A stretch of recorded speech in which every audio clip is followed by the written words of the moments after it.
Chapter 71. Zhang Xiaohu was baffled as he said, "Of course, I've never practiced before. This is my first time practicing." Old Li Lu was a bit excited as he said, "Amazing. Although you can't be called a genius, it's still rare. This 6 harmonies fist is very complex. For you to be able to remember 60% to 70% of it on your first try, it can be seen that you have talent." At this time, the surroundings were also filled with cheers. It made Zhang Xiaohu's face turn red. Zhang Xiaohua was also happy for her second brother, but she was also secretly worried. It seemed that she didn't remember that much. She didn't know if she would be able to pass the test later. Old Li Lu chuckled as he said to Zhang Xiaohu, "Come here. Let me see the condition of your bones and other body." Zhang Xiaohu obediently walked over. Old Li Lu touched Zhang Xiaohu's body here and there. Finally, he said with satisfaction, "Very good. This body is very suitable for practicing martial arts. If it wasn't for your age, you would probably be able to enter Misty School." Zhang Xiaohu's face bloomed with a smile as he asked, "Then I've passed. I can be a guard, right?" Old Li Lu smiled and said, "Pass, pass, of course you passed. After practicing for a year or so, you can even be a bodyguard." He turned to Fourth Master Wen and said, "Fourth Master has good eyesight. You brought back a treasure for our escort agency." Fourth Master Wen said modestly, "It was just luck, just luck." Old Li Lu said to Zhang Xiaohu, "All right, let's go. You'll come with me to register. From now on, you'll be a guard of the Lotus Flower Escort Agency. Everyone else, disperse and cultivate." After saying this, he turned to leave. Everyone also prepared to disperse. At this time, a voice sounded, "What? You won't let me take the test?" Everyone stopped in their tracks. Old Li Lu looked and saw that it was Zhang Xiaohua. Zhang Xiaohu immediately said, "That's right. My brother hasn't taken the test yet. Doesn't he need to take the test?" Old Li Lu sized up Zhang Xiaohua and asked, "How old are you?" Zhang Xiaohua said in puzzlement, 13 years old. Li Laolu laughed, and the people around him laughed as well. Then, Li Laolu asked, "Do you know that the escort agency has an age requirement when recruiting guards?" Zhang Xiaohua shook her head. Li Laolu smiled and said, "The escort agency is open for business. Of course, the people we recruit must be adults. Our guards must be at least 16 years old. Look around, is there a child as young as you?" Zhang Xiaohua looked around. Sure enough, most of the people around her were in their 20s. Zhang Xiaohu and Little Monkey were considered young. At this time, Zhang Xiaohua couldn't help but feel that the world was so small. The Misty School's requirement to recruit disciples was around 5 or 6 years old. She was too old. It wasn't easy to find the Lotus Flower Escort Agency, but they recruited guards who were at least 16 years old. She was too young. What should she do? Why was learning martial arts so difficult? However, she still didn't give up. She said loudly, "I'm young, but my strength isn't small. You also let me lift the stone weights. How heavy do you think I can lift?" Li Laolu still shook his head and said, "It's not that I don't want you, but you're too young. You can't even take care of yourself. How can you contribute to the escort agency? The escort agency's rules are like this. How can I make an exception?" After speaking, he turned to leave. Zhang Xiaohu grabbed him and pleaded, "Sixth Master Li, look. Xiaohua's strength is really great. Take a look first." Zhang Xiaohua was so anxious that she was about to cry. If it wasn't for the fact that she swore in front of her grandmother's grave that she would never cry again, her tears would have already fallen. Seeing that her second brother had grabbed onto Li Laolu, she hurriedly ran to the stone weights. She ran to the 200 gene stone weight that Zhang Xiaohu hadn't lifted and said, "Look, I'll try lifting this." After speaking, she grabbed the stone weight with one hand and used her strength to lift it above her head. Li Laolu was unhappy that Zhang Xiaohu had grabbed onto him. He originally wanted to break free, but when he saw Zhang Xiaohua lift the 200 gene stone weight, he couldn't help but be stunned. When Zhang Xiaohua saw that he didn't speak, she thought that he was too light. She hurriedly threw the 200 gene stone weight on the ground. Looking at the ground, she picked up the largest stone weight and weighed it in her hand. She took a deep breath and shouted, "Up!" She lifted the largest stone weight with one arm. In an instant, the training field was silent. Everyone was dumbfounded. Their eyeballs fell out of their sockets. Li Lalio's eyes were wide open. His mouth was also wide open. You could stuff a big duck egg in it. After a long while, someone said timidly, that stone weight, is it the 500 gene stone weight? At this moment, a dignified voice sounded, "What are you all doing there? You don't practice martial arts properly and only know how to watch the show." At the same time, a female voice sounded, "Zhang Xiaohua? Why are you here?" Everyone turned to look and saw a gray-haired old man walking out from the corridor in the backyard. The onlookers said, "The third Master Chu is here. Let's hurry and leave." Hence, the surrounding crowd dispersed in an uproar. Only the small figure on the stage was left holding a large stone weight. That small face was red from holding it in. The girl walking beside the third Master Chu was Qiu Tong, whom they had met in Pingyang City in the morning. The third Master Chu walked to Li Lalio's side. Li Laolu and fourth Master Wen hurriedly bowed to the third Master Chu. The third Master Chu also returned the greeting. Seeing that Zhang Xiaohua was still holding the stone weight, he frowned and said, "What are you doing? Why aren't you putting it down?" Zhang Xiaohua did not know who he was and of course did not dare to put it down. Instead, she looked at Li Laolu. Li Laolu also hurriedly said, "Put it down, put it down." At this moment, Zhang Xiaohua finally let go of the stone weight and threw it on the ground. The stone weight hit the ground with a bang, sending up a cloud of dust. The third Master Chu turned to ask Qiu Tong, "You know them?" Qiu Tong smiled and said, "Yes, this is the child I told you about just now. He helped me retrieve my money bag in the morning. His name is Zhang Xiaohua. This is his older brother, Zhang Xiaohu." The third Master Chu smiled and nodded, saying, "Good child." Then, he asked Li Laolu, "What's going on? Why did you let the child lift the stone weight?" Li Laolu hurriedly and respectfully explained the ins and outs of the matter. In the end, he said, "Zhang Xiaohua's strength is really extraordinary. Not many people in our Lotus Flower Escort Agency can lift this stone weight. However, he is still young and is a child. He did not follow the rules. Third Master, please make the decision." When the third Master Chu heard that Zhang Xiaohua had lifted the 500 gene stone weight, he was also very moved.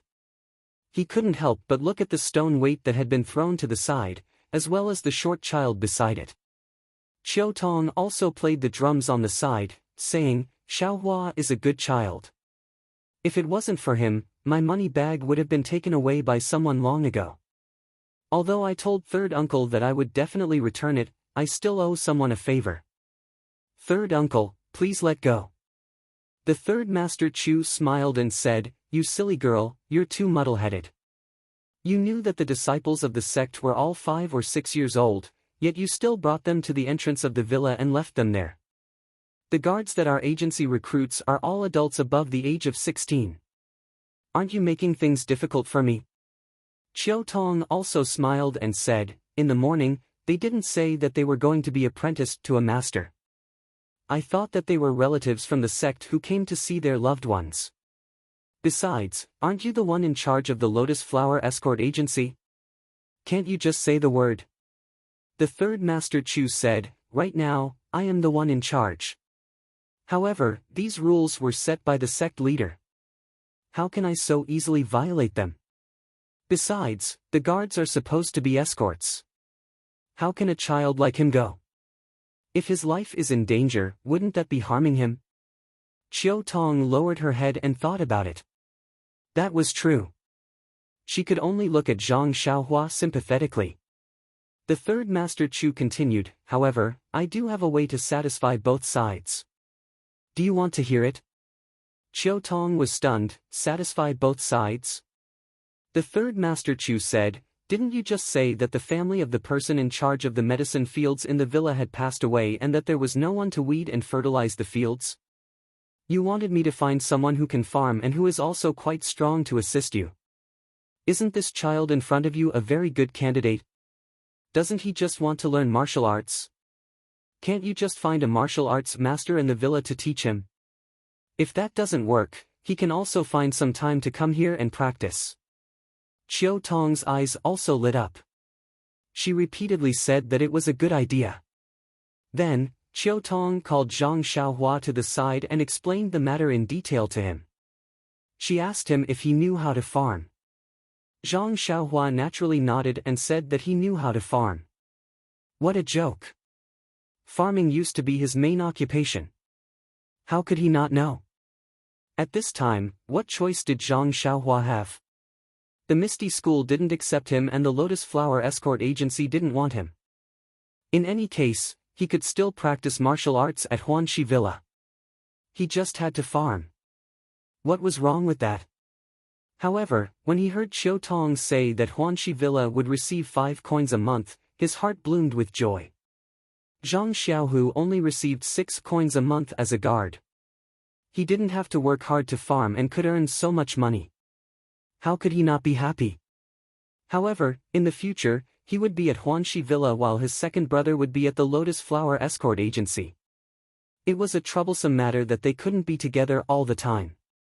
Zhang Xiaohu also heard the conversation and asked Chiu Tong, where is Huanxi Villa? Chiu Tong said with a smile, it's right next to Misty Mountain Villa. Why didn't I tell you in the morning that it was on the way? Zhang Xiaohu said to Zhang Xiaohua, Xiaohua, the escort agency isn't far from Huanxi Villa. I'll visit you when I have time. It's not dangerous to stay there. Father and mother don't have to worry. When you grow up in a few years, you can come to the escort agency to be with me. Zhang Xiaohua agreed when she heard her second brother say so. Chiu Tong was also very happy. She had hit it off with Zhang Xiaohua in the morning and looked at him as if he was her little brother. Now that she could help him and complete her mission, it was really the best of both worlds. Thus, Zhang Xiaohu and Zhang Xiaohua parted ways at the escort agency. On the other side, Li Laolu brought Zhang Xiaohu to his room to handle the procedures and arrange a room for him. Third Master Chu had also heard about Zhang Xiaohu's test and told him to pay more attention to Zhang Xiaohu.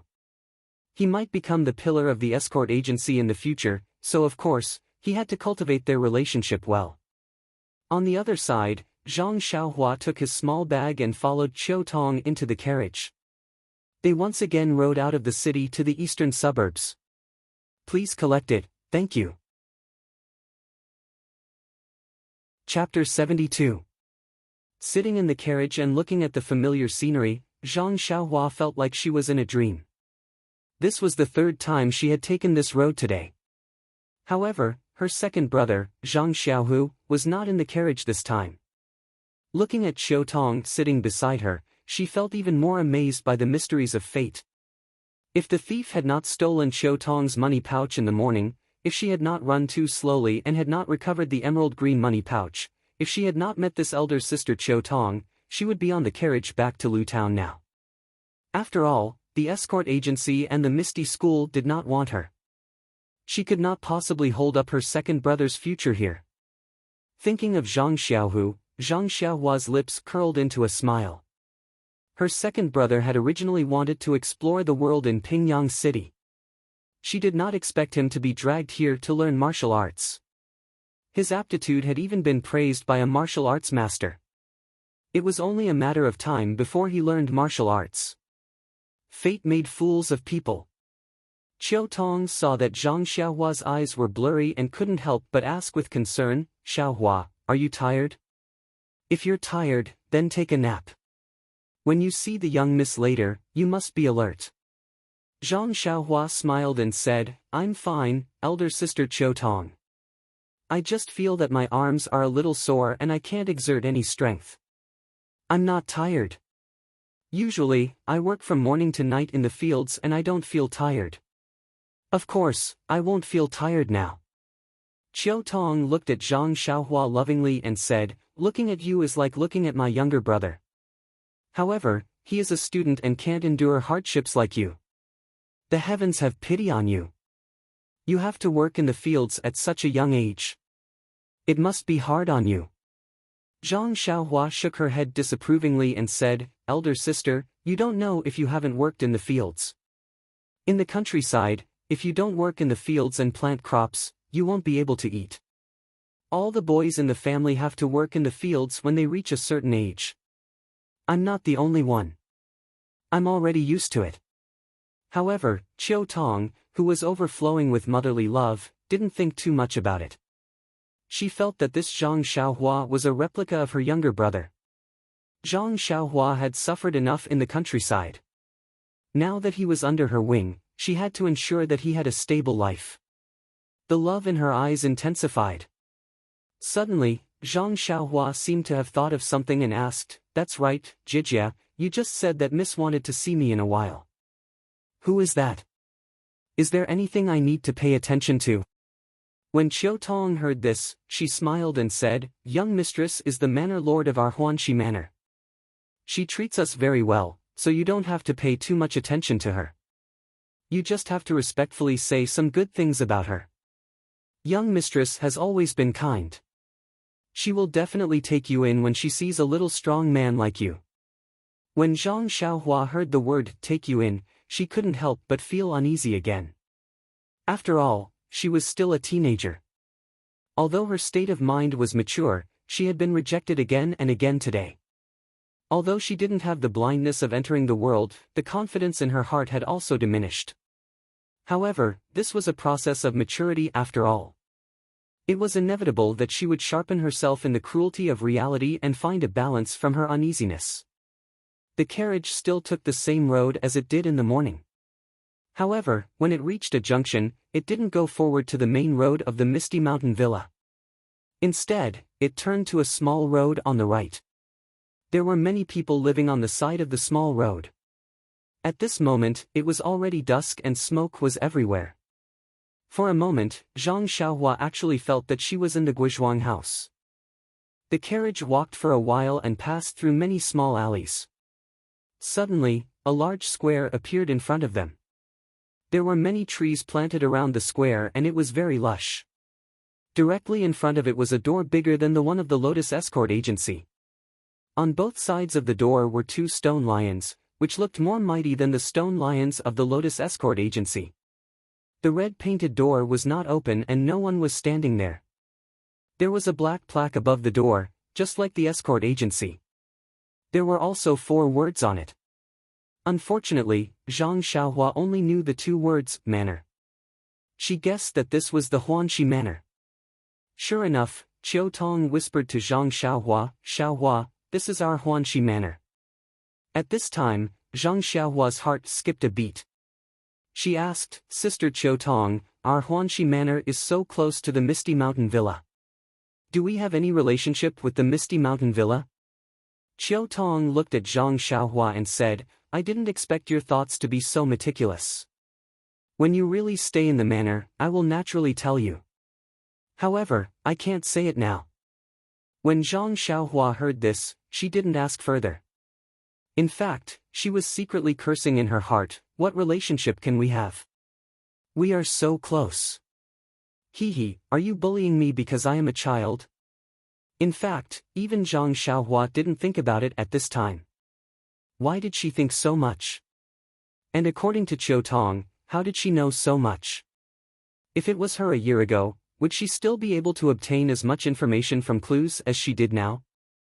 The carriage sped to the main gate of the manor, but it didn't stop. Instead, it turned left in front of the gate and continued forward along the high wall. After a while, it stopped at a corner gate. Although it was called a corner gate, it was very big. At least 4 carriages could pass through it. There were guards at this corner gate. The guard was very familiar with Chiu Tong. He looked at the things in the carriage and asked about Zhang Xiaohua. He waved his hand and let the carriage in. Zhang Xiaohua had never entered the manor before. She thought that she would have to get off the carriage after entering the gate. However, the carriage didn't seem to have any intention of stopping. It went on for a long time, passing by many farmlands, forests, and even ponds before stopping in front of a small circular gate. Qiu Tong gestured for Zhang Xiaohua to get off the carriage. Then, the carriage went straight away. Walking through the small circular door, it was a completely different world inside. In the courtyard, there was a huge shelf covered with green plants. The leaves were triangular and moved with the wind. Under the shelf, there was a stone table and stone stools. In the corner of the courtyard, there was a pond. Looking from afar, there were some red and green fish swimming in it. On the right side of the courtyard, there was a row of more than 10 houses. They looked even bigger than Mr. Lu's house in Balaga. On the left side, there was an empty space. There were some stone locks, weapons, and other things. It was probably the place where they usually practiced martial arts. In front of them was a circular door, but they did not know where it led to. Qiu Tong led Zhang Xiaohua into the courtyard. She pointed at the stone bench under the shelf and said, "Xiaohua, sit down and rest for a while. I'll go and report to the miss now. I'll bring you to see her later." Zhang Xiaohua nodded in agreement. He placed his small bag on the stone table and sat down. Qiu Tong saw him sit down and smiled at him. Then, she walked past the small circular door in front of them. After a few turns, she disappeared from his sight. Zhang Xiaohua sat on the bench and waited. After a while, she still didn't see Qiu Tong return. She got a little impatient and stood up. She walked around, looking at the unknown plants on the shelf and the small fish swimming in the pond. In the end, she walked over to the weapons. She picked up a knife from the shelf and slashed it twice. Then, she picked up a spear and stabbed it twice. Zhang Xiaohua also fiddled with a few other weapons that she didn't know the names of. Just as Zhang Xiaohua was fiddling with the weapons with great interest, she suddenly heard a cough. Then, someone said sternly, "Put the weapons there. Don't touch them." Zhang Xiaohua was so frightened that she quickly put the hammer-like thing back on the shelf. Then, she turned around and saw a tall, red-faced old man standing by the small gate. He was about 50 years old and had a white beard and hair. He stood there with an air of authority. The old man strode over and asked sternly, "Whose child are you? What are you doing here?" When he got closer, Zhang Xiaohua saw that the old man's left sleeve was tucked at his waist. Only his right hand was exposed. He was actually an old man with only one arm. Zhang Xiaohua quickly replied, "My name is Zhang Xiaohua. Big sister Qiu Tong brought me here. She said she wanted me to plant herbs." The old man was even angrier when he heard her. He stomped his foot and said, "What is this Qiu Tong doing? She brought a child here. How strong can she be to do farm work?" After speaking, he didn't wait for Zhang Xiaohua to reply. He turned around and walked through the small gate. Like Qiu Tong, he also disappeared after a few turns. Only Zhang Xiaohua was left standing under the shelf, confused. But this time, he didn't dare to move around blindly. He sat down obediently and counted the ants on the ground. Qiu Tong left Zhang Xiaohua in the courtyard while she entered the inner gate. She passed through several courtyards, gardens, and corridors before arriving at a rather large courtyard with red walls. If Zhang Xiaohua had been following behind Qiu Tong, she would have gotten lost long ago. She would have been overwhelmed by the scenery. Across the courtyard was a large hall. The doors and windows of the hall were carved with beautiful patterns. It was very beautiful. The sky wasn't completely dark yet, but the hall was lit. There were a few tables and chairs in the hall. There were also some decorations, all of which were very ornate. There was even an incense burner in the corner. The smoke from the incense drifted up, filling the hall with a faint fragrance. Qiu Tong entered the hall. Seeing that there was no one, she went to the side room. Still, there was no one. She had no choice but to go out and search elsewhere. Not long after, Chiu Tong accompanied a girl in her 20s through the door. The girl was dressed in a red robe commonly seen in the Jianghu. A sword hung at her waist. Her black hair was casually curled and draped over her shoulders. Her skin was very fair and smooth. She had a pair of phoenix eyes and beautiful eyebrows. She looked very valiant and didn't have the weakness of an ordinary girl. She was probably the manor lord of Huanxi Manor. The girl asked as she walked, "What's wrong? You didn't find anyone familiar? But you can't find someone who's new here. How can you bring someone to the manor without knowing their background?" Although it was a reproachful tone, it didn't sound like she was angry. Chiu Tong smiled and said, "My good miss, are you still worried about Chiu Tong? Moreover, third Uncle Chu didn't stop me. He knows the severity of the matter. Why would he recommend someone to me if he wasn't 100% sure?" When the girl entered the hall, Chiu Tong carefully poured a cup of water for her and continued, "Moreover, his second brother is also in the Lotus Escort Agency. The Lotus Escort Agency will definitely investigate their house. If there's anything unusual, they'll naturally find out. Moreover, this little fellow is very interesting. Please add it to your collection, thank you." Chapter 73. Before Chiu Tong could speak, the sound of footsteps could be heard.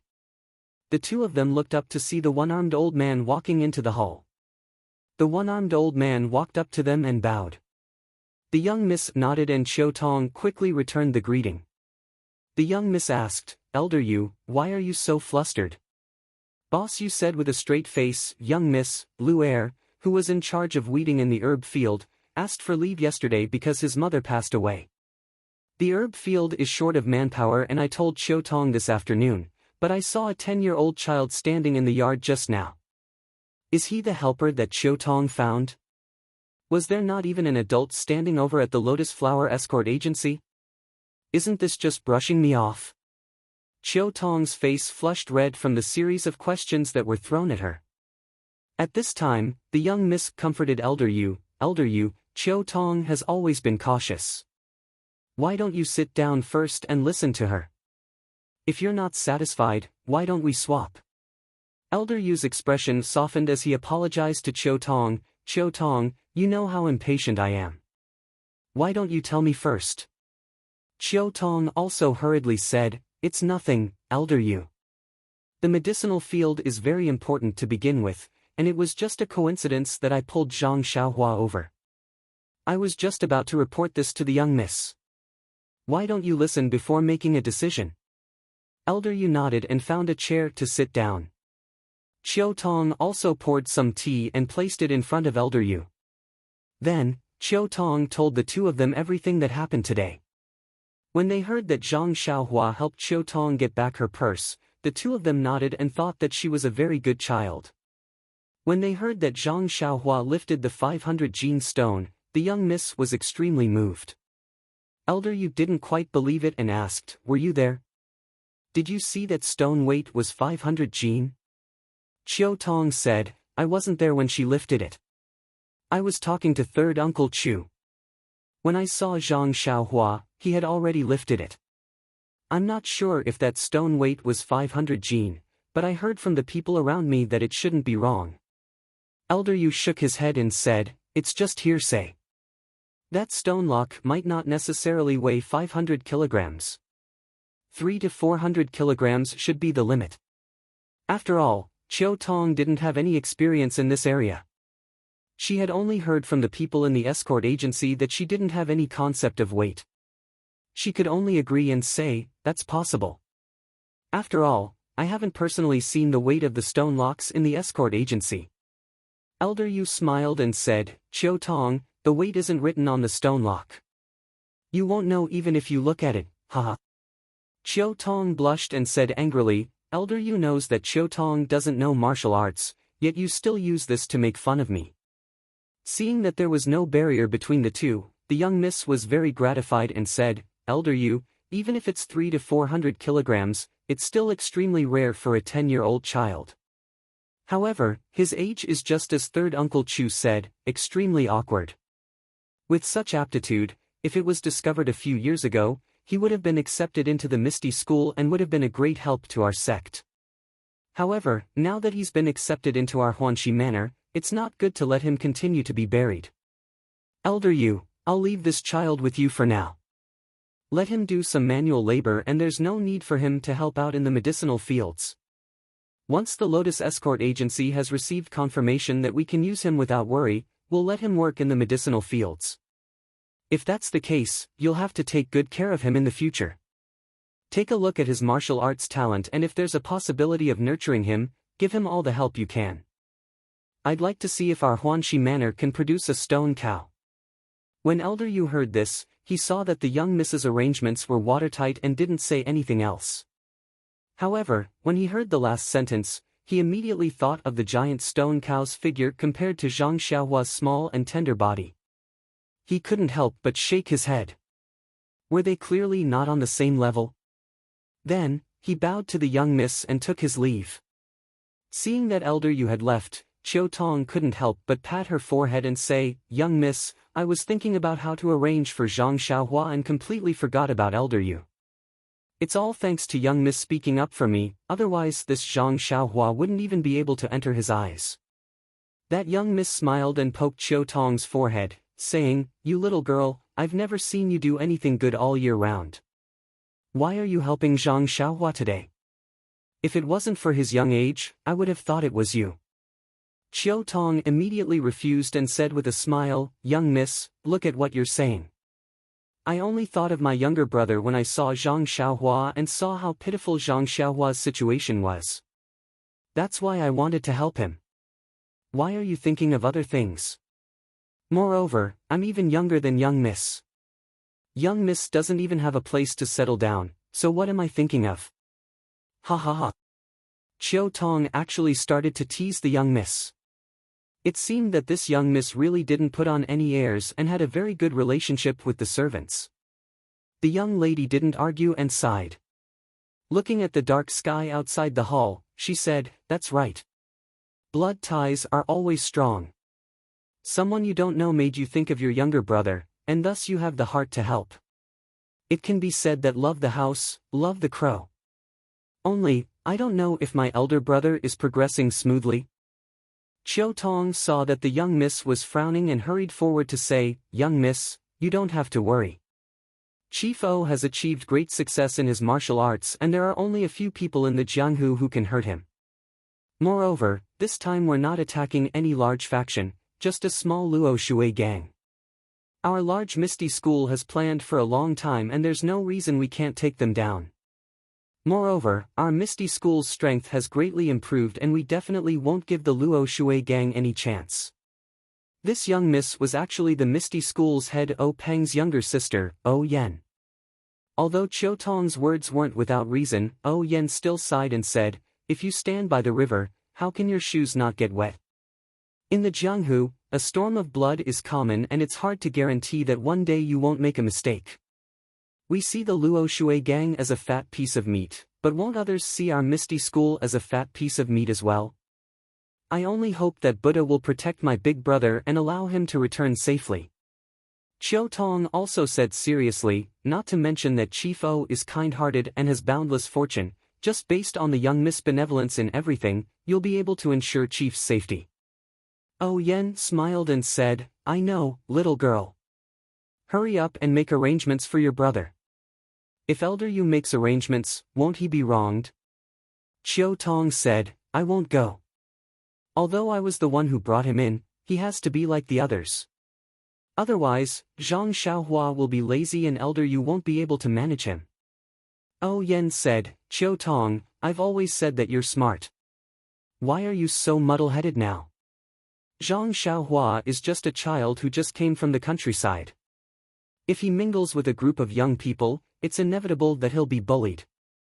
Qiu Tong finally understood O Yan's meaning and said, "I understand. And, I have to hurry up and take a look. Those people in the medicinal field aren't good people. I can't let this child be bullied."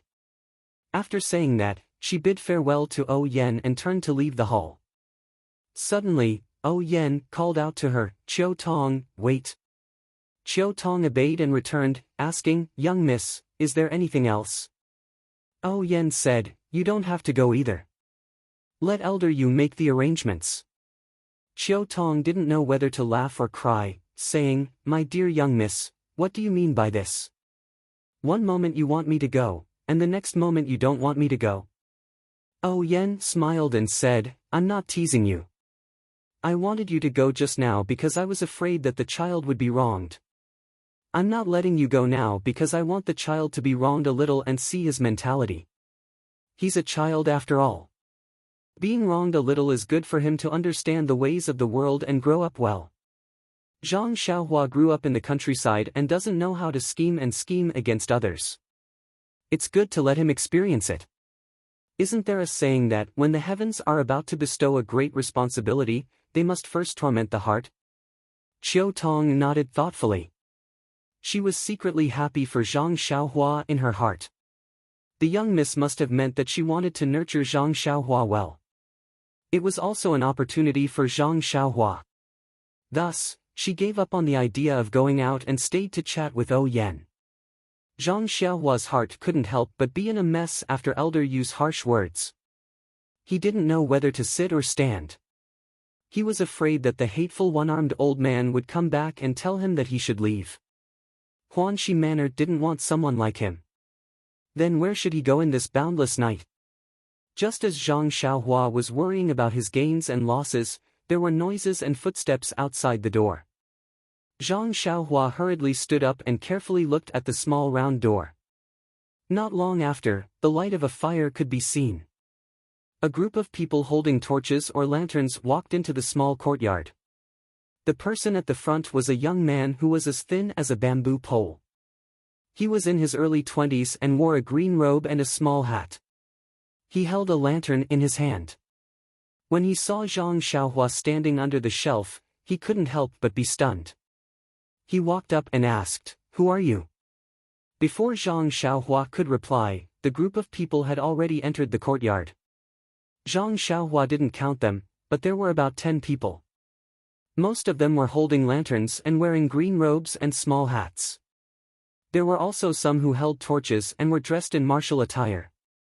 Zhang Xiaohua noticed that the people dressed in martial attire didn't mingle with the people in green robes and small hats.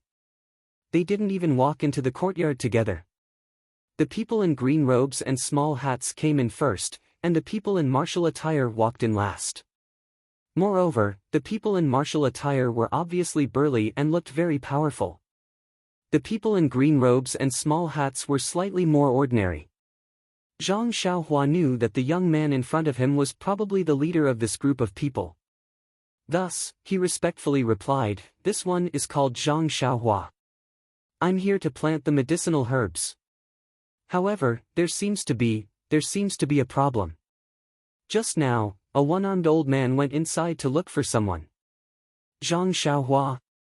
"Ha ha ha, Xiaohua, this name is not bad." Hearing Zhang Xiaohua introduce himself, some of the people in green robes and small hats couldn't help but laugh. They all whispered, hearing this name, "It's a girl's name. However, he looks ordinary. Now that the sky is dark, I wonder how his skin is. How can he be worthy of the name Xiaohua?" Chapter 74. When they said this, although they were whispering, their voices were actually quite loud. They didn't have any intention of avoiding Zhang Xiaohua. Someone even said, "Who said that only girls can use this name? My aunt's second sister has a puppy called Xiaohua. Oh right, my uncle's second aunt's granddaughter also has a kitten called Xiaohua."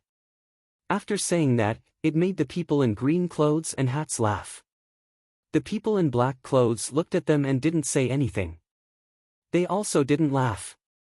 There was only ridicule on their faces, but it wasn't clear whether it was directed at Zhang Xiaohua or the people in green clothes and hats. When Zhang Xiaohua heard this, her face couldn't help but heat up. She was very embarrassed. She had used this name for more than 10 years, so why hadn't she heard so much talk about it? When she was at home, there were many boy children who played with her, but she had never heard them laugh at her. Now that she had just left home, even her name was problematic. Zhang Xiaohua didn't know if she should blame her mother for giving her the wrong name, or if she should blame this group of people in green clothes and hats for being experienced and knowledgeable. Hearing everyone's laughter, the thin leader seemed to feel that something was wrong. He turned around and scolded, "How can you be so unruly? How can you bully a newcomer like this? Quickly go back to your room." Those people curled their lips and with a face full of ridicule, they relaxed and returned to their rooms. It was as if meeting Zhang Xiaohua had lifted their tiredness. When the people in black clothes saw that they had all left, the simple middle-aged man walked over and patted Zhang Xiaohua's shoulder. He didn't say anything, just smiled, and led them back to their rooms. Zhang Xiaohua noticed that their rooms were connected to the rooms on the right side of the courtyard. When the thin bamboo-like young man saw that everyone had left, he also walked forward with an apologetic smile and said, "Hello, Zhang Xiaohua. My surname is Tian and my name is Chongxi. Everyone calls me Brother Shi. I'm the manager here. Those people just now didn't know anything, so please don't mind them. They don't have any bad intentions. They were just bored in the villa and wanted to have some fun. If you get along with them for a long time, you will know." "Right, Elder Yu. Oh, that one-armed old man, how did he arrange for you?" Zhang Xiaohua gratefully looked at the smiling young man and said, "I haven't said anything yet. Elder Yu hasn't returned yet. I don't know what to do with me." Tian Zhongxi said, "Why don't you come with me first and stay in my room for a while until Elder Yu comes back?" Zhang Xiaohua hesitated and said, "That's not good. I'll wait here." However, Tian Chongxi picked up Zhang Xiaohua's small bag from the stone table and did not allow him to hesitate. He said, "Let's go. It's okay. It's already dark and the wind at night is very cold. Don't catch a cold. If you get sick before you start farming, wouldn't it be very bad?" After saying that, he walked away. Zhang Xiaohua helplessly followed behind, but his heart was filled with gratitude. Tian Zhongxi's room was the first in the inner door.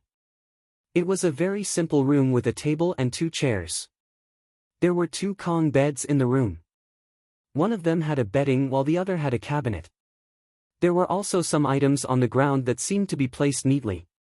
Tian Zhongxi placed Zhang Xiaohua's bag on the table and poured a cup of water for Zhang Xiaohua from the teapot on the table.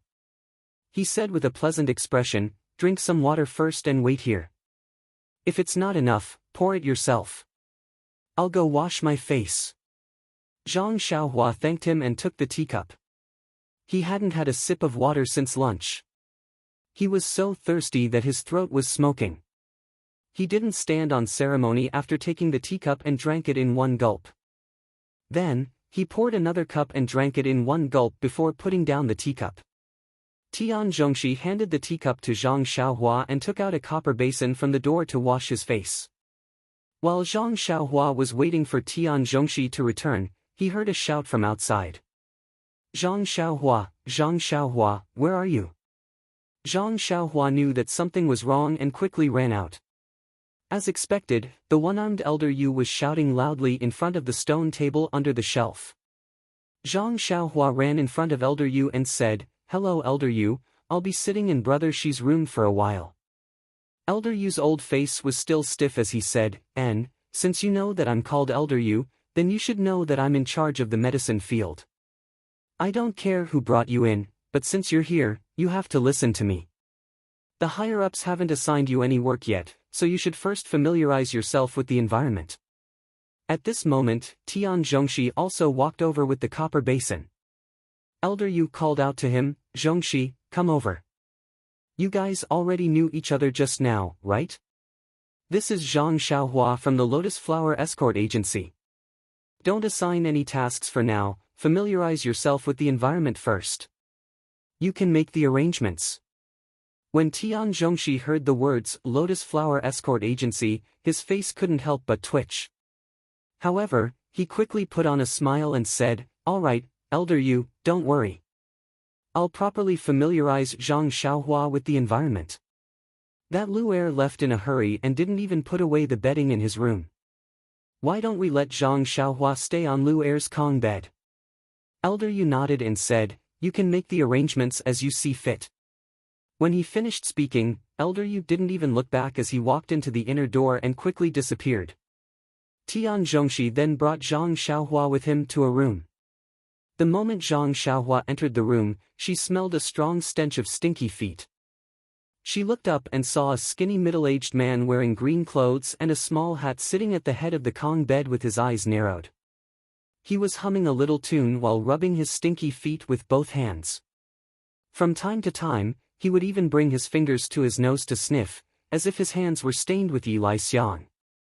Not only did Zhang Xiaohua furrow her brows, that Tian Zhongxi even called out, "Ma Jing." Then, he quickly walked over and pushed open the window. When Ma Jing heard Tian Zhongxi's call, he quickly jumped down from the Kong bed and put on his shoes. He rubbed his hands on his clothes and said, "Brother Shi, why did you come to my room? What's the matter?" Tian Zhongxi didn't walk over, but stood by the window and furrowed his brows as he said, "Ma Jing, it's not that I want to criticize you, but you're already in your 30s and you're still like this. No wonder you can't even find a wife." Ma Jing wasn't happy and said in a strange tone, "Brother Shi, can you not always talk about this? No one wants to marry me because no one has discovered my golden inlaid jade. I'm an inner beauty, unlike those pretty boys who need careful and deep communication to discover it." Not only was Tian Zhongxi happy, Zhang Xiaohua looked at this shifty-eyed wretched man who was only half a head taller than her and laughed out loud. Ma Jing immediately asked, "Zhang Xiaohua, could it be that you have an opinion?" Zhang Xiaohua quickly gave him a thumbs up and praised, "Brother Ma is a character. I just saw you and felt that you have a dignified appearance. How could I have an opinion? I'm just thinking about how to learn from you in the future."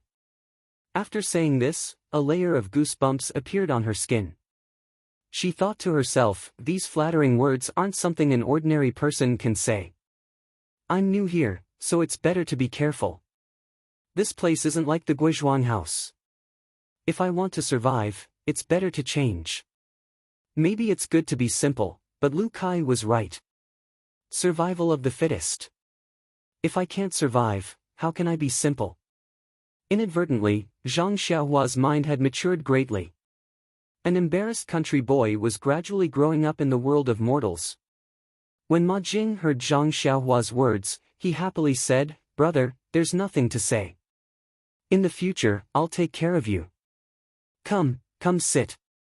As he said this, he reached out to pull Zhang Xiaohua. Zhang Xiaohua looked at the pair of hands and felt uncomfortable in her heart. She quickly said, "Oh, wait a moment. Let's listen to what Brother Shi has to say." When Ma Jing heard this, he stopped and nodded, "And, what you said makes sense. Brother Shi, should we let Zhang Xiaohua stay on Luer's Kong?" Tian Zhongxi nodded and said, "Yes, it's already late today. There's no time to prepare. For the time being, let's let Zhang Xiaohua stay here. We'll see how Luer is doing." Ma Jing said, "No problem. Since you've entered our Huanxi mountain village, you're our brother. Everything can be discussed. Come, brother, I'll put your bag down." As he said this, the pair of hands reached out to take Zhang Xiaohua's bag. In the blink of an eye, Zhang Xiaohua took 2 steps forward and walked to the empty Kong. She shook her hands and threw it on top of it, saying, "Brother Ma, you should rest more. I'll do this myself." Ma Jing stood there, chuckling and not saying anything. Tian Zhongxi glanced at Ma Jing and Zhang Xiaohua and said, "Zhang Xiaohua, you can stay here for the time being. If there's anything you can't solve, come find me. You can't wear this here. However, what clothes you wear is a problem. I'll have to ask Elder Yu later." Ma Jing said from the side, "Brother Shi, Zhang Xiaohua's height is a bit small. However, there are many manservants like him in the village. The steward has many clothes of his size. Just find him a set. Why do you have to ask Elder Yu?" Tian Zhongxi didn't say much to him. He smiled and turned to leave the room, leaving behind a sentence, "Zhang Xiaohua was found from the Lotus Flower Escort Agency. It's not good to use the style of the village." Ma Jing was stunned and muttered, "Lotus Flower Escort Agency? He turned back to look at Zhang Xiaohua and laughed wildly. You, Lotus Flower Escort Agency? Ha ha ha. He laughed and sat back down on the Kong bed, then sat cross-legged. His hands naturally supported his legs as he said, a child from the Lotus Flower Escort Agency? Who would believe that? However, this is fun. Then, he curled his lips. He said to Zhang Xiaohua, that, Brother Xiaohua, you can do as you please. From today onwards, we're roommates. You don't have to be polite. If there's anything you need, just tell brother. Brother isn't afraid of trouble. Zhang Xiaohua smiled and said, okay, Brother Ma. I know. If there's anything I need, I'll definitely tell you. Although this roommate had a different quirk from ordinary people, Zhang Xiaohua was also very satisfied when she saw this spacious and bright room. This room was bigger than 2 of the rooms in her house. Staying here, she could sleep soundly at night. However, she didn't know how second brother was doing. There was also her mother and father at home. She had only left for a few days and she was already missing them. However, Zhang Xiaohua immediately warned herself that she couldn't slack off or be homesick. Whatever she did now was so that she wouldn't bleed or lose her life in the future. It was all for the sake of her family's safety in the future. With this thought, the homesickness gradually faded. Please add it to your collection. Thank you. Chapter 75. Zhang Xiaohua tidied up the bedding on the Kong, opened his own bundle, and took out all the things he needed to use. Afterwards, he put the bundle into the small cabinet on the Kong. Although someone had lived on this Kong before, and Lu'er had just left, the things were tidied up neatly. Lu'er didn't leave anything behind, so Zhang Xiaohua didn't have to tidy it up for him. After tidying up everything, Zhang Xiaohua sat on the Kong, waiting to carefully look around the room. At this time, he heard his stomach rumble. Zhang Xiaohua blushed and stole a glance at Ma Jing. Sure enough, he was also looking in this direction. Ma Jing looked at Zhang Xiaohua and also looked at him. He laughed and said, Brother Xiaohua, you must be hungry. Don't worry, wait a moment and we'll go eat. Zhang Xiaohua nodded and said, okay. Ever since he ate a little at noon in front of the Misty Mountain Villa and lifted the stone lock at the Lotus Flower Escort Agency in the afternoon, he hadn't eaten anything until now. He didn't feel anything, but after drinking some water in Tian Zhongxi's room, he felt extremely hungry. Fortunately, not long after, Ma Jing came down from the Kong, picked up the copper basin and washed his hands. He called out to Zhang Xiaohua and said, let's go, brother. Let's eat. Zhang Xiaohua happily followed behind Ma Jing and walked out of the room. The dining hall was inside the inner door. They walked through several inner doors in a disorderly manner. Zhang Xiaohua felt a bit dizzy as he followed Ma Jing. Each courtyard seemed to be the same size as the one they lived in. Some were occupied, while others were dark. Zhang Xiaohua didn't dare to ask too much and just followed along. Just when he was about to get lost, he finally saw Ma Jing stop and walk into a brightly lit hall. The dining hall was very large, unexpectedly large. As for how big it was, Zhang Xiaohua couldn't tell. He could only see that there were 6 rows of tables in the rectangular hall. Each row had about a dozen tables. However, there didn't seem to be anyone eating at this time. The entire hall seemed empty. Ma Jing entered the hall and went straight to a corner.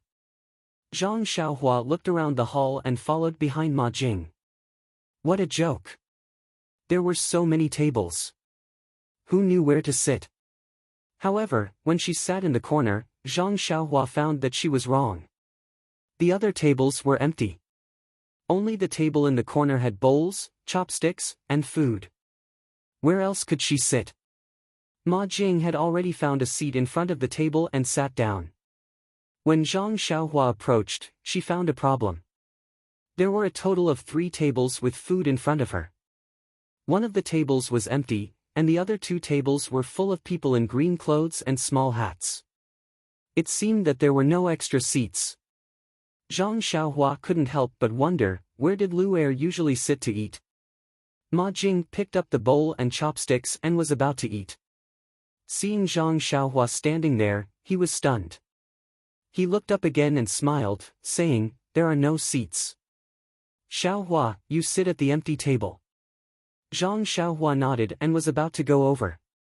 At this time, a strange voice sounded, "You just came and you're already picky about food? You don't even look at yourself. You want to eat first-class food?" Zhang Xiaohua was stunned. She looked back and didn't see who said it. However, Zhang Xiaohua looked carefully at the food on the empty table and then looked back at the food Ma Jing and the others were eating. Her heart couldn't help but move. There was indeed a difference. Not to mention what the food on the two tables were, Zhang Xiaohua couldn't distinguish clearly. However, from the plates and bowls, she could see the difference. The plates that Ma Jing and the others were eating were obviously bigger and the number of plates were fewer. On the other table, there were obviously more plates, but the plates were smaller. Of course, the quality of the plates and bowls were different, but Zhang Xiaohua didn't know. At this time, even if Zhang Xiaohua was stupid, she knew that he couldn't eat on that table. What's more, Zhang Xiaohua wasn't stupid. She just didn't go out to the countryside and didn't see the world. Therefore, Zhang Xiaohua stopped. There was a trace of doubt in her heart. What did this Ma Jing mean? Just as he was thinking about it, someone else came in. Zhang Xiaohua looked up and saw that it was the four men in tight clothes. They walked straight to the empty table and started eating. They didn't even look at the people at the other two tables. Instead, it was the simple middle-aged man who had patted Zhang Xiaohua's shoulder. He glanced at Zhang Xiaohua but didn't say anything, nor did he invite him over to eat. Just as Zhang Xiaohua was abnormally embarrassed and didn't know what to do, a voice sounded behind her, "Zhang Xiaohua. Why don't you sit down and eat?" Zhang Xiaohua looked back. It turned out that Tian Zhongxi was walking over. Zhang Xiaohua said, "The tables are full. There's no place to sit." Tian Zhongxi was stunned. Looking at the people at the two tables who were eating, he couldn't help but frown. Immediately, he smiled and said, "Hee, there is. Come with me." After that, he walked to Ma Jing's side and pulled out a stool from under the table. He said to Zhang Xiaohua, "You can sit here." Then, he patted Ma Jing and the person next to Ma Jing on the shoulder and said, "You two, make way. Make room." Ma Jing said with a cheeky smile, "Brother Shi, there's no place. How can we make room?" Tian Zhongxi glared at him and said, "Lu Er usually sits here. Zhang Xiaohua is even thinner than Lu Er. How can she not sit?" The other person didn't say anything and moved away. When Ma Jing saw this, he had no choice but to move. Although the space wasn't big, it was enough for Zhang Xiaohua. Tian Zhongxi walked to another table. The person who was eating quickly pulled out a stool from under the table, leaving a big space for the people beside him. Zhang Xiaohua sat on the stool and wolfed down the sumptuous dinner. Not to mention that his stomach was already growling from hunger, just the delicious food on the table made his mouth water. Our poor Xiaohua. When had she ever seen such a sumptuous meal? This plate of meat, who knew how it was made? It was even better than braised pork. What was that plate of meat? It was even better than streaky pork. And this fish, why was its head so big? Where did its body go? And this staple food was also unusually sweet.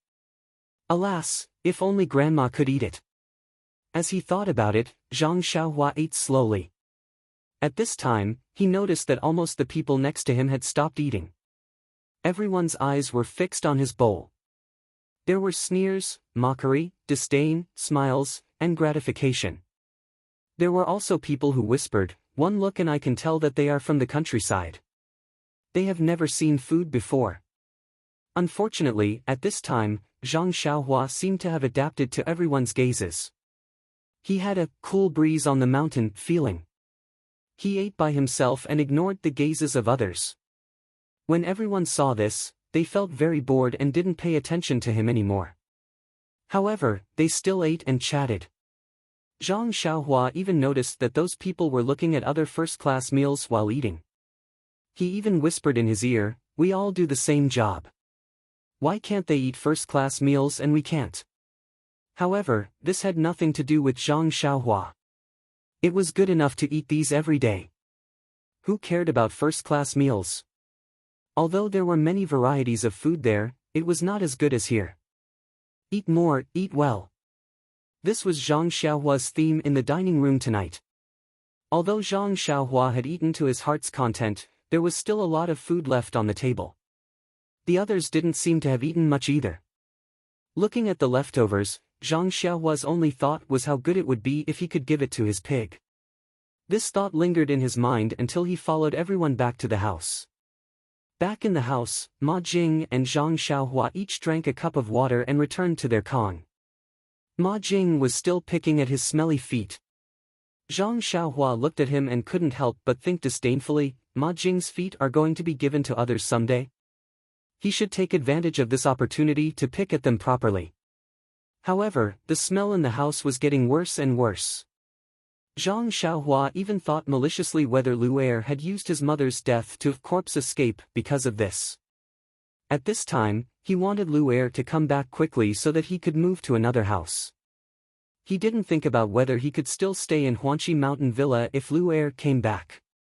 In the end, Zhang Xiaohua couldn't stand it anymore. He got up and walked to the window. He opened the window and looked at the night outside. He took a few deep breaths and asked Ma Jing without leaving a trace, "Brother Ma, why were there two kinds of dishes when we were eating just now? Can you tell me?" Ma Jing took the finger away from his nose and said with his small eyes narrowed, "Xiaohua, you see clearly. You are very motivated. You know the principle of asking when you don't understand. You can make progress. Then I won't hide it and tell you." After that, his eyes looked through the window, through the night, and also through time and space. It seemed that he had returned to the past. Ma Jing's deep voice sounded in Zhang Xiaohua's ears. "A long, long time ago." Zhang Xiaohua was stunned and asked, "A long, long time ago?" Ma Jing answered, "Yes, before the new year." Bang! Ma Jing looked at Zhang Xiaohua, who fell, and thought, he is still a child. Even when he falls, he is still handsome. Birds of a feather flock together. Only he is qualified to live in the same house with me. Then he asked with concern, "What's wrong?" "Oh, nothing. I was tripped by your thoughts of traveling through time and space," Zhang Xiaohua said with a smile. Ma Jing continued, "Before the new year, the people in charge of the medicine fields in Huanqi Mountain Villa were us manservants. Although it was very hard and we didn't eat the best food, everyone was very happy and enjoyed a peaceful and harmonious life. However, since the new year, it seems that starting from the 18th of the first month, a few more medicine fields were opened on the side of the medicine fields. Do you know what kind of medicine it is?" Zhang Xiaohua was at a loss. "I don't know." Ma Jing said, "Why don't you guess?" Zhang Xiaohua was at a loss. "I really don't know. I have never planted medicine before and have never seen it. How can I guess?" "Yes." Ma Jing nodded and said, "I guess you won't be able to guess. Then, what kind of medicine is it?" Zhang Xiaohua asked eagerly. Ma Jing said slowly, "This, I don't know either." Bang! Zhang Xiaohua's head fell to the ground. Ma Jing exclaimed again, "What a handsome posture. This is a bit of a joke. Please vote for me. Please add it to your collection, thank you." Chapter 76. Ma Jing continued, "We're the ones who opened the fields, Xiaohua. Did you know? Opening a field is very tiring. We're all so tired that we shed a layer of skin." "That's right, have you opened a field before?" "And, you're so young, so you definitely haven't. You probably don't know how hard it is to open a field. When the cold wind blows and the snowflakes fall, our hands are all frozen and cracked. Look, my fingers haven't even healed yet. When the wind blows and it rains, my bones ache." Zhang Xiaohua looked at the dancing Ma Jing. On one hand, She wanted to kick his mouth until it was broken so that he could finish his words. On the other hand, she was afraid that he would put his fingers in front of her and let her see them. She didn't dare go forward. She secretly despised him in her heart. This hand is frozen and cracked, but the bones are still injured. Who knows what Ma Jing is made of? Seeing that Ma Jing still wanted to continue, Zhang Xiaohua quickly said, "Brother Ma, I've also done this work of opening a field before. It's really tiring. And, you should continue talking about the medicine field." "Ahem, oh, you've opened a field before. And, then you should know the hardships of opening a field." Ma Jing smiled and continued, "After opening the field, we were chased away and not allowed to come close. The pharmacy hall's hall master by an elder, he personally planted the seeds of the medicine. After planting them, we thought that they would leave it to us to take care of. Did you know? Zhang Xiaohua, this is definitely a rare medicine. If we take care of it well, the manager will definitely give us more money. They'll definitely give us a raise in salary. With a raise in salary, our lives will be better. Then I'll definitely earn a lot of money. When the time comes, I'll definitely be able to marry Little Peach." As he spoke, Ma Jing's deep eyes seemed to pierce through the night and return to the future. Zhang Xiaohua quickly said, "Who is this Little Peach?" "Little Peach is Drunken Fragrance Houses." Ahem, Ma Jing immediately stopped and said, "Oh, I've said too much. Even if we don't get a raise, the higher-ups will still see how precious we are. Giving me a bit more responsibility and making me a manager is also good." But then, Ma Jing said bitterly, they actually separated these few fields from the other fields and even set up rules to prevent us from getting close. They picked 4 sons of bitches from the Misty School's pharmacy to steal our jobs and put them in charge of those few fields. The most important thing is, their treatment is actually better than ours.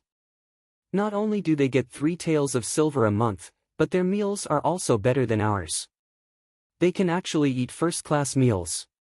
Moreover, when they go on business trips, their carriages are all first class and the hotels they stay in are also 4 stars higher than ours. Tell me, isn't this infuriating? It's not just me, all of us brothers are holding back our anger. We want to teach them a lesson, but... Ma Jing, who was gnashing his teeth just now, stuttered a little. Zhang Xiaohua asked curiously, "But what?" Ma Jing sighed, his head hung low. His fingers stopped drawing circles in the air and said, "But we don't know any martial arts. How can we beat them?" "Ah! You guys don't know any martial arts?" Zhang Xiaohua cried out in alarm. "What's wrong? Is it strange that we don't know any martial arts? Who said that servants need to know martial arts?" Ma Jing said unhappily when he saw Zhang Xiaohua cry out. But Zhang Xiaohua couldn't continue and thought, "You guys don't know any martial arts. Who can teach me martial arts?" "But what? Don't tell me you know martial arts." "That's right, you came from the Lotus Flower Escort Agency. You definitely know some martial arts.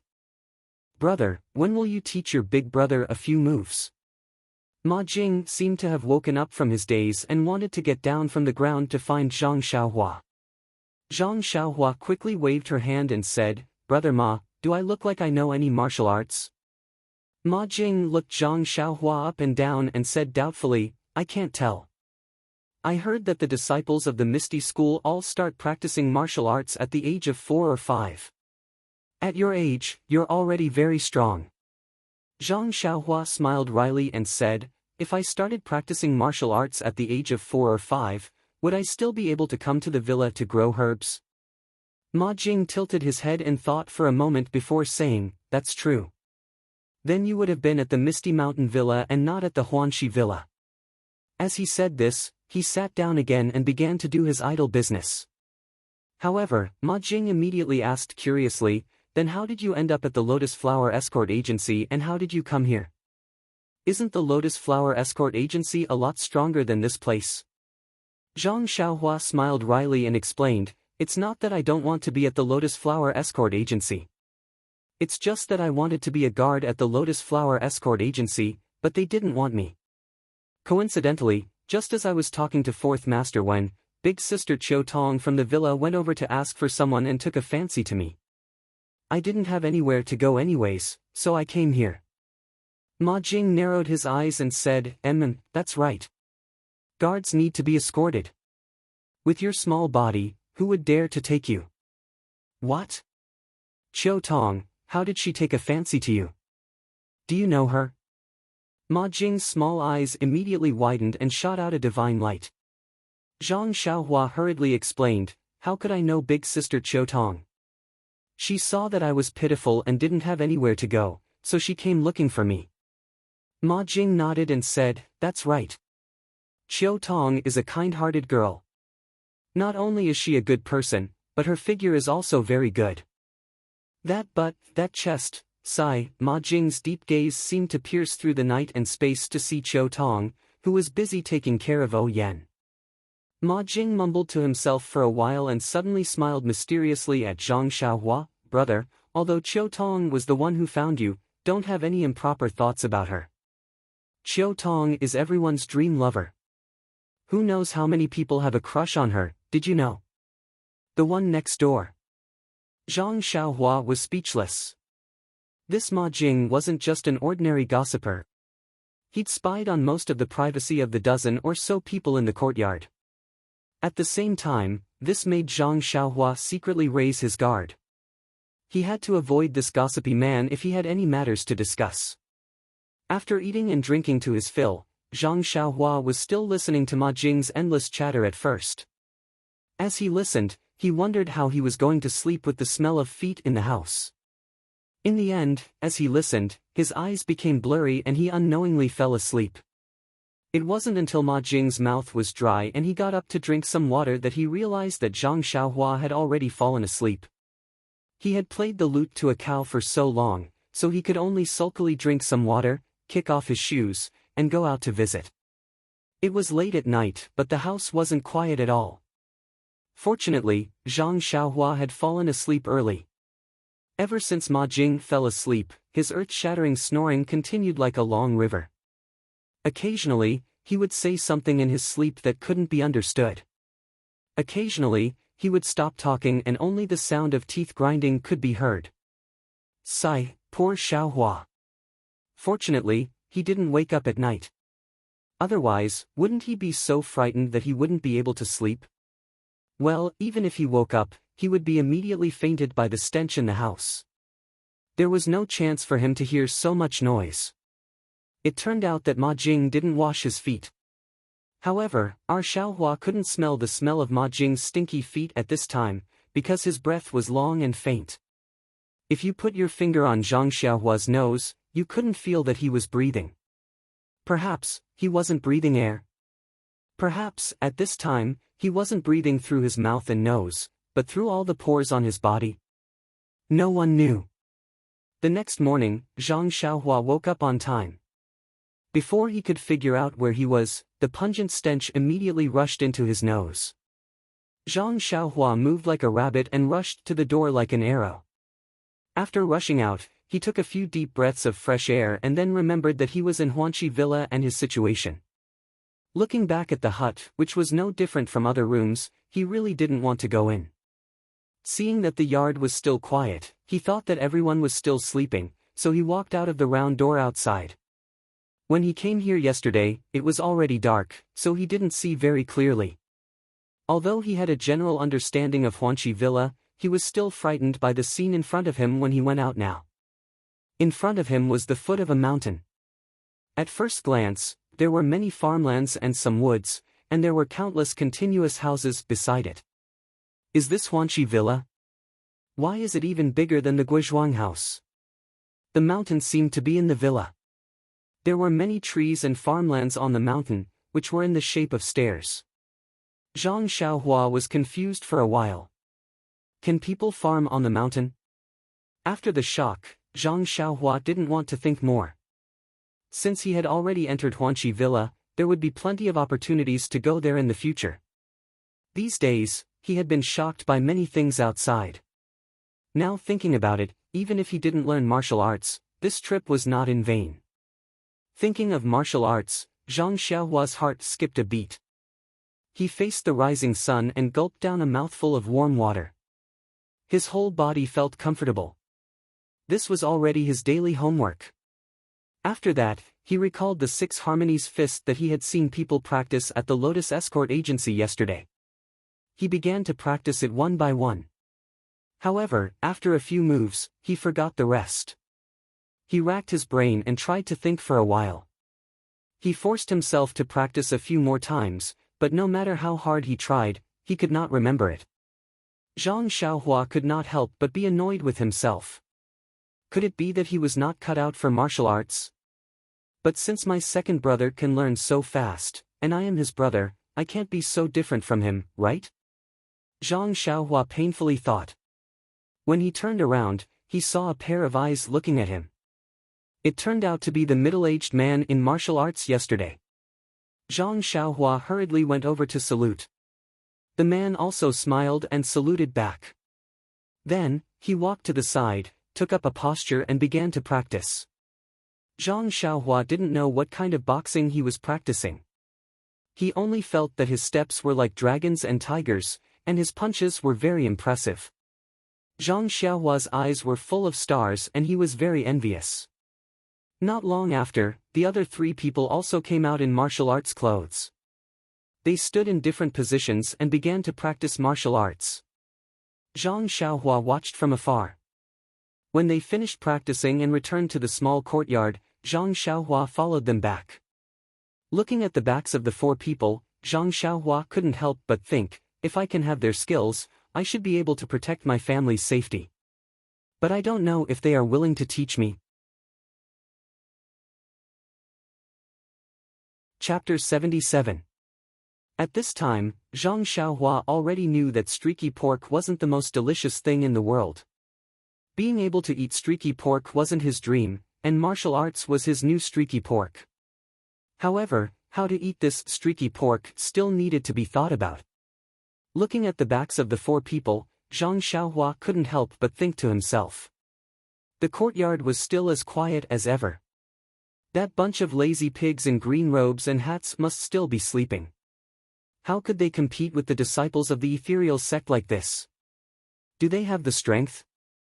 Although he had just arrived yesterday, Zhang Xiaohua himself felt that there was no chance. Perhaps they knew that he couldn't do it, so they wanted to satisfy their appetite with their words. However, looking at the small room where he slept last night, Zhang Xiaohua felt a headache coming on. How could Lu Er have such a roommate? Couldn't he find someone of a higher level? Pinching his nose, Zhang Xiaohua opened the window. Although it was already summer, there was still a cool morning breeze. The dirty smell in the room was gone with the wind. Zhang Xiaohua then slowly walked in. After finding a copper basin to wash his face, Zhang Xiaohua sat on the Kong bed and drank some water. At this time, Ma Jing on the opposite side turned over, stretched his waist, and sat up. His mouth said, "Only I know who will wake up first in the dream." Bang!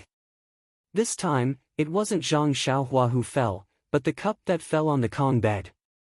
Zhang Xiaohua hurriedly tidied up the bedding on the Kong bed, and asked with a wry smile, "Brother Ma, why is it so poetic?" Ma Jing shook his head and said, "It was a dream at night, how is it? Do you think Brother Ma is poetic?"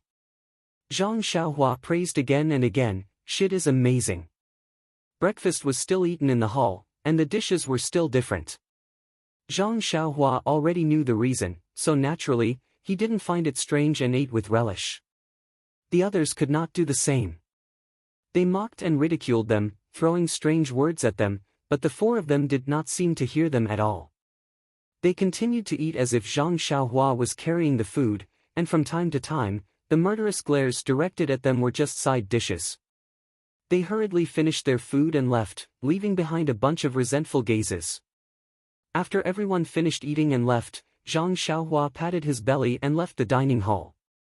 Looking at the leftovers on the table and thinking about how they ate, he couldn't help but wonder, wasn't the work in the medicine field heavy? Why did they eat so little? Did they have the energy to work? Zhang Xiaohua returned to the room and saw that Ma Jing had finished tidying up and was about to go out, so he quickly followed behind. However, when he passed the outer door, he was stopped by Tian Zhongxi. Tian Zhongxi smiled and said to Zhang Xiaohua, "Xiaohua, you're new here, so don't rush to work. You wait here for a while. I'll arrange it for them, and then I'll come over to greet you. You can first understand the situation with me." Zhang Xiaohua was stunned, and immediately responded, "Okay, you go ahead. I'll wait here." Seeing Zhang Xiaohua standing at the door, Tian Zhongxi took Ma Jing and the four people who were dressed in neat clothes and left first. Zhang Xiaohua didn't find it strange, but Ma Jing secretly asked Tian Zhongxi, "Brother Shi, can't you just let me take care of Zhang Xiaohua? Why do you have to take care of him personally?" Tian Zhongxi said, "Although Zhang Xiaohua came from the Lotus Escort Agency, his background and other things haven't been clarified yet. Although it seems that there's no problem, it's better to wait until it's clear. That's what the supervisor said last night. We'll just do as he said." Ma Jing was stunned, and said with a crying face, "Why didn't you say so earlier? Yesterday, I told him a lot about our mountain villa's secrets." Tian Zhongxi was stunned, and then said with a smile, "What secrets can you know? When you know, it won't be a secret anymore. Even I don't know the important secrets of our mountain villa, so how do you know? Don't think too much." Zhang Xiaohua shouldn't have any problems, otherwise he wouldn't have let Qiu Tong bring him back. Only then did Ma Jing relax. Zhang Xiaohua stood outside and watched Tian Zhongxi and the others walk away. When he heard footsteps behind him, he turned around to see Elder Yu walking over. Zhang Xiaohua quickly bowed in greeting. Elder Yu walked over and patted him on the shoulder with a smile. "Zhang Xiaohua, I heard that you want to learn martial arts." Zhang Xiaohua's eyes lit up. "That's right, Elder Yu." Elder Yu asked again, "Yesterday I heard from Qiu Tong that you're very strong. You can actually lift 500 jin of stone weights?" Zhang Xiaohua shook his head. "Elder Yu, my strength is a bit strong. I also lifted 2 stone weights yesterday, but I don't know how heavy they are." Elder Yu said, "It's a good thing that you want to learn martial arts, but you've already passed the best period to learn martial arts. Practicing martial arts for self-defense is not a problem. Do well, and I'll find someone to teach you. How about it?" Zhang Xiaohua couldn't believe his ears. He said in surprise, "Really, Elder Yu, you're not lying to me, right?" Elder Yu smiled, "Why would I lie to you? You'll naturally know in the future." Zhang Xiaohua smiled, "Haha, that's great. I'll definitely train better than second brother." Elder Yu asked, "Your second brother entered the Lotus Flower Escort Agency yesterday, right?" Zhang Xiaohua said, "Yes, Third Master Wen of the Lotus Flower Escort Agency said that my aptitude is very good. I'll be successful if I train a bit more." Elder Yu smiled and encouraged Zhang Xiaohua, "And, if your second brother can be successful, then you won't be bad either. Train well and do your family proud." Zhang Xiaohua bowed again. "Thank you, Elder Yu, for your help. I will definitely do my best." After that, Elder Yu also left. However, Elder Yu thought to himself as he walked, "This Zhang Xiaohua looks like an ordinary child. It's fine if he's strong, but why does the young miss value him so much and want him to learn martial arts?" Actually, Elder Yu didn't understand Oh Yan's intentions. Oh Yan didn't really think highly of Zhang Xiaohua. It was just that yesterday, Qiu Tong's love for Zhang Xiaohua had made her think of her own elder brother. She was just casually saying it out of compassion. Besides, it was just a matter of saying a few words for a high and mighty person like her to let a small guard learn some martial arts, let alone a child who had long passed the age of learning martial arts. Zhang Xiaohua stood outside the door and waited for a meal before Tian Zhongxi returned. He brought Zhang Xiaohua around for a stroll. It was just as Ma Jing had said. There were all kinds of strange plants in Huanxi Manor. There were grains, flowers, herbs, and so on. There were different people taking care of them. Tian Zhongxi and the others were in charge of planting these herbs. Tian Zhongxi pointed at the herb field from afar and gave Zhang Xiaohua a rough description of the herbs. Zhang Xiaohua had never seen them before, so she could only memorize them. Fortunately, it was just planting, weeding, and watering. It wasn't much different from taking care of the crops. Zhang Xiaohua had done farm work for a long time at home, so she didn't have to worry about these things. In the next few days, Tian Zhongxi still brought him around and didn't let him do any work. Even when Tian Zhongxi was busy with the herb field and didn't have time to take care of Zhang Xiaohua, he didn't let Zhang Xiaohua do any work. Zhang Xiaohua was very strange. She just watched people practice martial arts in the morning, followed him around during the day, slept under a tree when she had nothing to do, and listened to Ma Jing talk nonsense at night. This simple life was very boring. Zhang Xiaohua had come here to learn martial arts, but he was thrown here instead. Although he had never eaten anything before, and heard things that he had never thought of before, he still felt uncomfortable. Not to mention the stinky feet in the house every night. In the beginning, Zhang Xiaohua also felt embarrassed that she had just arrived. But later, she couldn't stand it anymore. She had to indirectly tell Ma Jing that it would be best if he could wash his feet before sleeping. But that Ma Jing still did things his own way. Don't you think this made Zhang Xiaohua feel vexed? In the end, Zhang Xiaohua had no choice but to open the window to sleep at night for some fresh air. However, it was the same every night before going to sleep. In the morning, Ma Jing would close the window again. The air in the house was still very dirty. Ma Jing must have woken up from the cold at night and got up to close the window himself. That afternoon, Ma Jing mysteriously looked for Zhang Xiaohua and whispered to her, "Xiaohua, do you think my feet are very smelly?" Zhang Xiaohua said embarrassedly, "It's not too smelly, but a little." Ma Jing nodded and said, "I know. From today onwards, you don't have to worry." "Really?" Zhang Xiaohua asked in disbelief, "You've started washing your feet?" "No." Ma Jing shook his head and said, "I just told Brother Shi about this. Brother Shi said to let you move into his house." "Really? Brother Shi said that to you?" Zhang Xiaohua asked. "Yes, that's right. Brother Shi said that." Ma Jing nodded affirmatively. Zhang Xiaohua said gratefully, "Brother Ma, you're really a good person." "Thank you." Ma Jing chuckled and didn't say anything. He went out to the herb field. In the afternoon, Zhang Xiaohua packed her things, which were the small bag and a roll of bedding. In the small courtyard, the rooms were not locked. In the evening, she put her things on Tian Zhongxi's empty Kong bed. Before dinner, Ma Jing and the others came back. They didn't see Tian Zhongxi. Zhang Xiaohua naturally didn't thank Tian Zhongxi and followed Ma Jing and the others to the dining room to eat.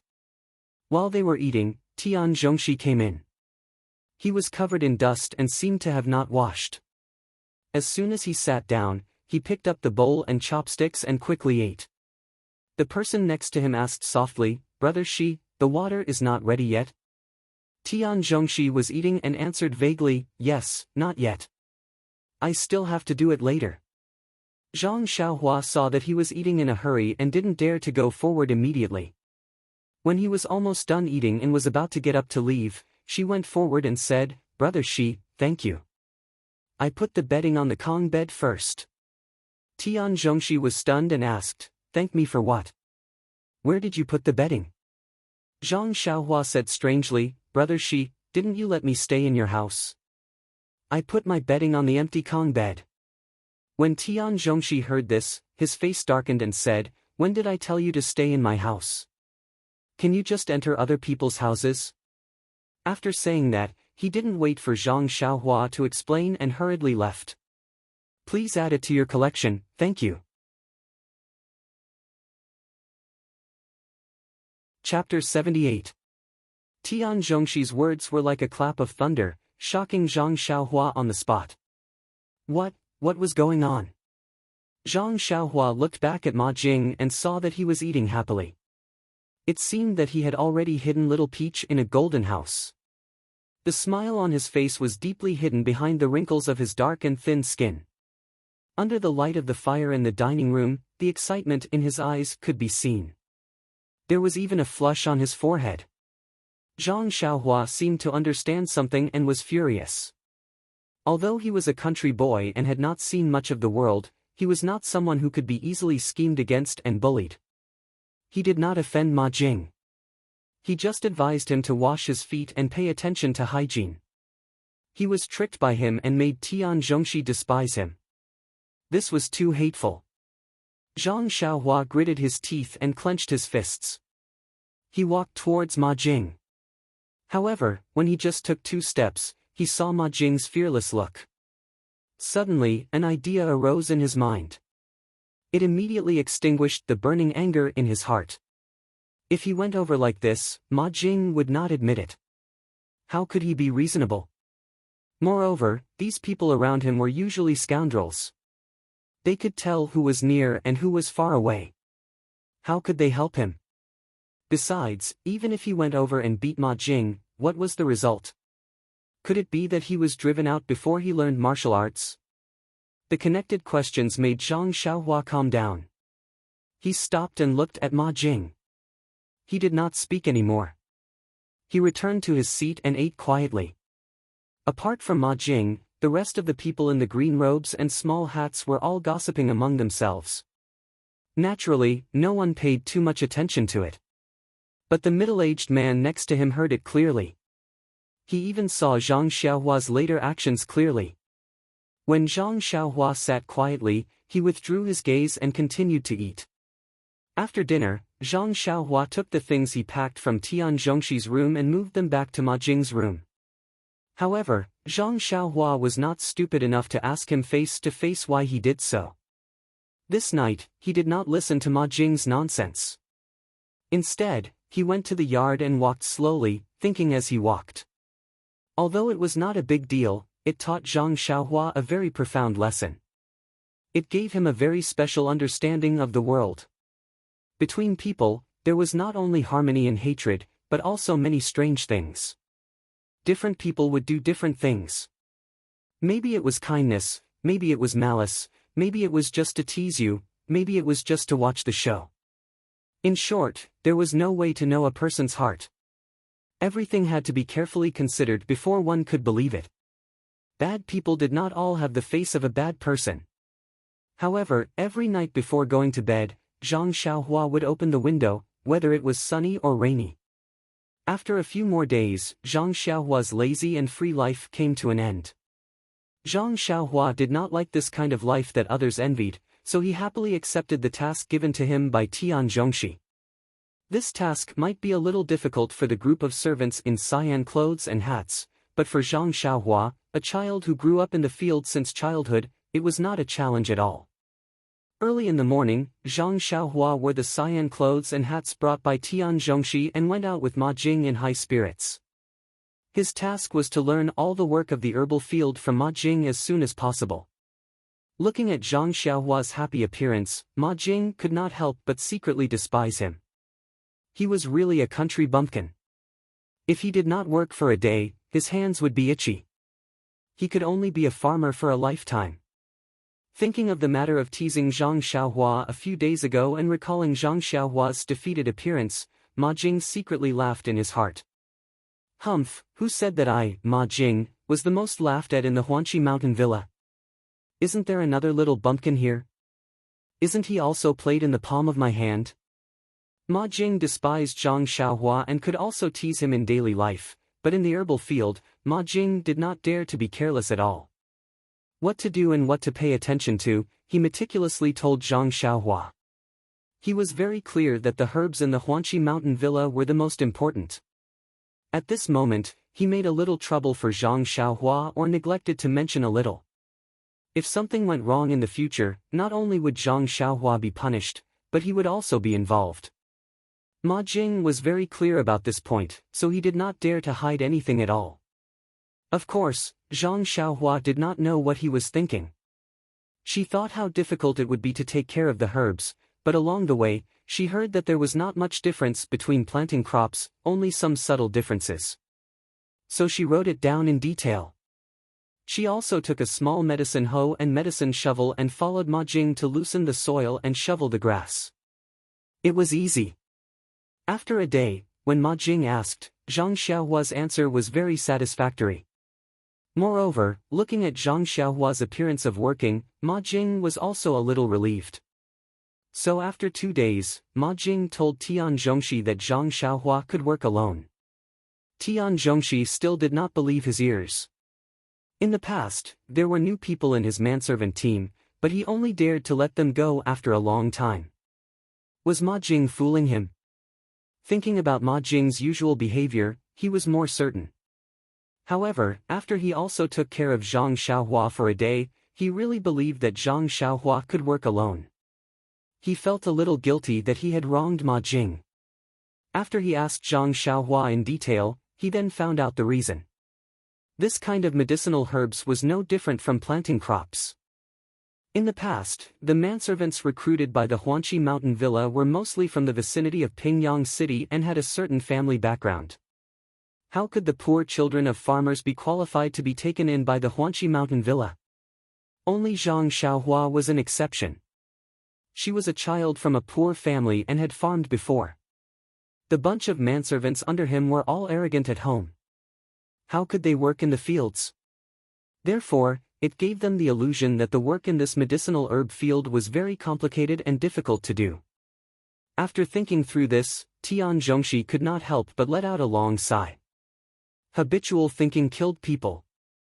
After that, Zhang Xiaohua finally got rid of the decadent days of reaping without sowing and returned to the fields that she was familiar with. The small medicinal hoe and spade were really cute. It was much more convenient to use than the big hoe at home. Zhang Xiaohua also had the strength now. She could easily finish a day's work. These days were really comfortable. However, Zhang Xiaohua was pleasantly surprised by what happened next. This morning, Zhang Xiaohua was still watching the middle-aged man in martial arts training. However, that person did not leave immediately after he was done. Instead, he walked in front of Zhang Xiaohua and said, "Your name is Zhang Xiaohua." Zhang Xiaohua blinked and nodded. Then, she heard a very pleasant sentence. "Miss asked me to teach you martial arts when I have the time." Zhang Xiaohua opened her mouth and said, "Really?" That person smiled and said, "It's true. My name is He Tianshu. You can call me team leader He. Wait for me here after dinner tonight. I will start teaching you today." Zhang Xiaohua was stunned again. She was obviously happy. He Tianshu saw that Zhang Xiaohua did not say anything and knew how he was feeling. He patted his shoulder and turned to leave. Only Zhang Xiaohua was left digesting the news that she wanted to hear the most in her life. This miss was really a good person. Zhang Xiaohua almost wanted to rush into the inner courtyard and worship the Mississippi. However, thinking about the inner courtyard's complexity, if she got lost, wouldn't she be chased out as a peeping Tom? Only then did she extinguish the thought. In short, her gratitude towards O Yen could not be expressed with words. She instantly placed this unknown miss on the same level as her sister-in-law Lu Qian in her heart. Zhang Xiaohua spent the whole day waiting anxiously and excitedly. There were even a few times when she almost made mistakes in the medicine field. This made Zhang Xiaohua immediately alert. How could she forget about this small beginning? Calm down, calm down. Zhang Xiaohua warned herself as she worked hard. From time to time, she would raise her head to look at the sky. Why was the sun going so slowly today? In the torment, the sun finally set in the west. Tian Zhongxi's shout came from afar. Zhang Xiaohua immediately rushed out of the medicine field. She had long left her calmness behind. This state of mind that was not happy with external gains and not sad for oneself, Zhang Xiaohua was still far from it. Zhang Xiaohua hurriedly finished her dinner and came to the outer courtyard early. The moonlight was like water, but Zhang Xiaohua's mood was like boiling water. She was so excited. The wish that she had been thinking about for a long time was finally going to be realized. Who could still calm down? But why was He Tianshu not here yet? When she was eating just now, she saw that he was almost done eating. Usually, he would finish eating early and come out early. Why was he so slow now?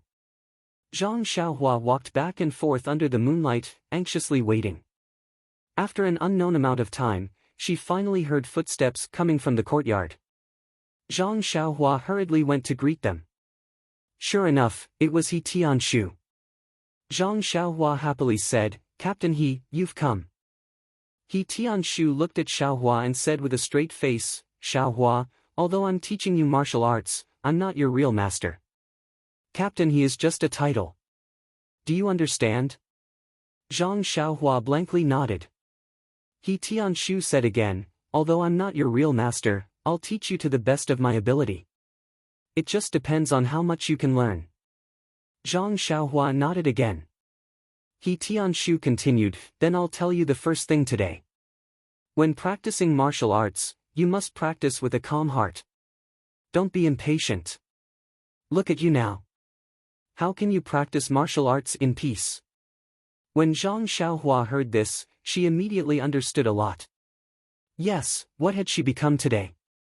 She was completely dazzled by this good news. She immediately gathered her thoughts and calmly said to He Tianshu, "Thank you, Captain He, for teaching me." At this time, He Tianshu nodded in satisfaction and said, "That's good. No matter what happens in the future, you must be as calm as an ancient well. Come with me. Geyser suggests that I update faster. I plan to start from chapter 90 and try to write 5,000 words per chapter. However, I'll still update every day. Thank you, reading friends. Please bookmark, thank you." Chapter 79. He Tianshu brought Zhang Xiaohua to a spacious area and asked, "Xiaohua, I heard that you've never learned martial arts before." Zhang Xiaohua nodded and said, "Yes, I've never learned before." He Tianshu asked again, "You're quite strong, right?" Zhang Xiaohua nodded again and said, "Yes, I didn't feel it before, but since the new year, I feel that my strength has been increasing. I heard that the stone weight I lifted at the Lotus Flower Escort Agency was 500 pounds. He Tianshu said, "That's good, give me a punch with all your strength and give it a try." Zhang Xiaohua thought for a bit and asked, "Use all my strength?" He Tianshu said, "Yes, it's okay, use all your strength, don't be afraid that I'll get hurt." Zhang Xiaohua said, "Okay then, be careful." After saying this, Zhang Xiaohua took a deep breath and used all her strength to raise her right fist and punch towards He Tianshu's body. He Tianshu looked at the incoming fist and also raised his right palm, but he only used 20% of his strength, thinking that it was more than enough.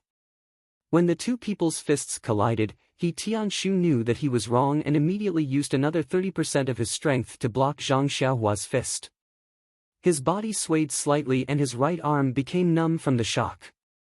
He thought to himself, "This Xiaohua really does have 500 pounds of strength, she's born with divine strength."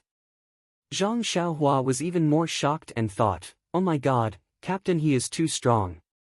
When my fist hit him, his body only swayed a little. The difference between whether or not he knows martial arts is too big. This won't do, I must learn martial arts properly." He Tianshu's right arm was numb and he couldn't raise it. He wanted to use his left hand to rub it and move it, but when he saw Zhang Xiaohua's worshipful expression, he was a bit embarrassed to do so. He could only secretly frown and praise Zhang Xiaohua, "Not bad, Xiaohua, your strength is not small." Then he patted Zhang Xiaohua's shoulder and moved his shoulders without a trace, saying, "Now I'll officially start teaching you martial arts." Zhang Xiaohua nodded excitedly. "Thank you, Captain He." He Tianshu smiled, then got into a horse stance and said, "Watch my posture and learn from me. This is called the horse stance. Come, you too." Zhang Xiaohua carefully looked at He Tianshu's posture and imitated him in the horse stance. He Tianshu stood up and pointed out a few of Zhang Xiaohua's mistakes. He then said, "Good, you did a good job. From now on, you will practice the horse stance for 2 hours every morning and night. Today, you can do it first. I will come over later to take a look." After saying that, he patted his butt and left. Zhang Xiaohua's head was filled with confusion. She kept shouting in her heart, practice martial arts, I want to practice martial arts, I want to practice martial arts. How can you just let me do this posture and you run away? As Tianshu walked through the door, he turned around to look at Zhang Xiaohua in the horse stance. He took a big stride and jumped into the shadow of the wall. He swung his arms with all his strength and sucked in a breath of cold air. He thought to himself, this brat, where did he get so much strength from? Judging from his strength, it should be more than 500 pounds. Careless, I almost made a fool of myself. The ancients said, even a boat can capsize in a ditch. Next time, I have to be more careful. What careful?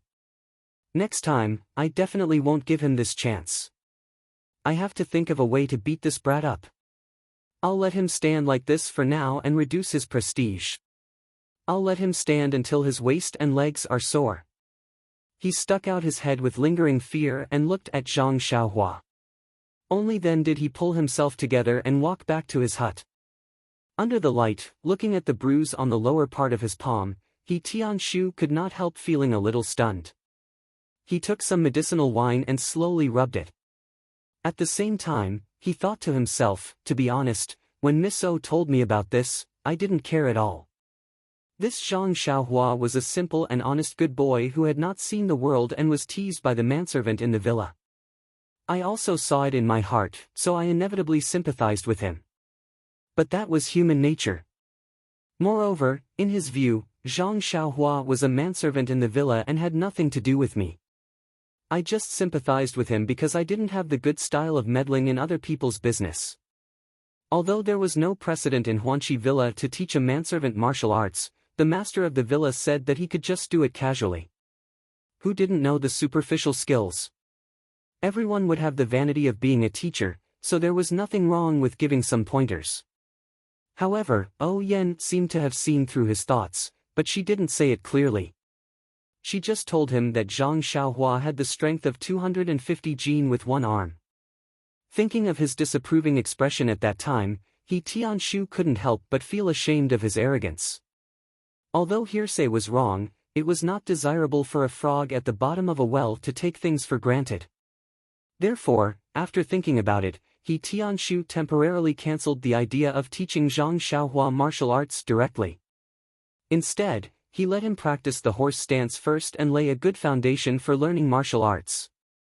Presumably, this was the real idea of the master of the villa. Otherwise, he could have found a subordinate to teach him directly. Why did he have to do it himself?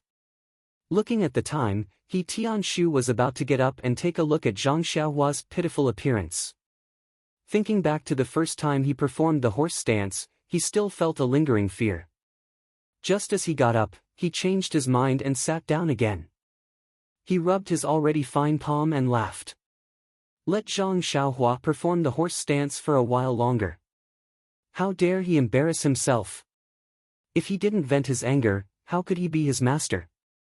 However, he didn't think about who asked him to use all his strength. He was careless and only used 50% of his strength. After the time it took to smoke a cigarette, Tianshu was a little ashamed. Forget it, he should hurry up. It was the child's first time learning martial arts. He shouldn't dispel his enthusiasm after just one time. If Zhang Xiaohua didn't learn, he wouldn't be able to explain it to the master of the villa. When Tianshu walked quickly to the place where Zhang Xiaohua was practicing the horse stance, the situation in front of him surprised him. Zhang Xiaohua wasn't like he imagined, lying on the ground like a pile of mud. He also wasn't standing there pitifully, waiting for him, the savior, to save him. Zhang Xiaohua's horse stance was steady, just like when he had just left. Tianshu couldn't help but feel a burst of joy in his heart. Why was this kid the same as him when he practiced the horse stance for the first time? Even if he was lazy, he didn't do it properly. How could there be a kid who didn't have any aches and pains after practicing for such a long time? No matter what, he had to give him some face and put on a decadent appearance. However, thinking of himself and his master in the past, Tianshu didn't have the intention to point out Zhang Xiaohua's laziness. When Zhang Xiaohua heard that Tianshu had returned, she turned around and asked with concern, "Captain He, why did you take so long to come back?" Is there something wrong with the dishes tonight? Did you eat something bad? Then, she said to herself, this Huanxi manor is good in every way, but there are too few toilets. Every day, we have to line up to use the toilets. That day, I should have asked Elder Yu to give some reasonable suggestions to the manor lord to improve our living environment and increase our enthusiasm for work. Then, Zhang Xiaohua seemed to have thought of something and said mysteriously to He Tianshu, "Oh right, Captain He, if you encounter this problem next time, you can go to the fields to solve it. Don't line up there like an idiot. I always do this at home. The sky is so dark, no one will see. Moreover, isn't that good for the crops? Doing this is also a contribution to the manor." Bang! He Tianshu fell to the ground. Zhang Xiaohua hurriedly asked, Captain He, what happened?" Looking at Zhang Xiaohua's expression, she really wanted to help He Tianshu up. However, without He Tianshu's instructions, she still remained in the horse stance and didn't dare to get up. He Tianshu jumped up from the ground like a carp and said in a bad mood, "It's nothing, I just stepped on dog poop." Zhang Xiaohua suddenly understood and said, "Oh, I see. This dog is too much. Why doesn't it know how to poop in the fields? It would save people the trouble of picking it up." "Oh right, Captain He, your posture just now was so cool. When can you teach me?" He Tianshu smiled and said, "No problem, this is called a carp jumping up. I'll teach you one day." Zhang Xiaohua was stunned. "I'm talking about the posture when you fell just now. That's called a carp jumping up? This name is really strange." He Tianshu was also stunned. He Tianshu walked in front of Zhang Xiaohua and carefully looked at her from top to bottom, left to right, front to back, and said to her with a smile, "Xiaohua, your memory is not bad. You were lazy for so long just now, but your posture is exactly the same as mine. Not bad, a genius has fallen from the sky. Alright, that's all for today. We'll continue tomorrow morning." After saying that, he didn't wait for Zhang Xiaohua to speak and turned to leave, yawning as he walked. When Zhang Xiaohua heard this, she quickly got up and said with grievance, "Captain He, I wasn't lazy. I really wasn't." He Tianshu thought to himself, "This kid, even his answer is as cool as mine in the past. He's a promising talent."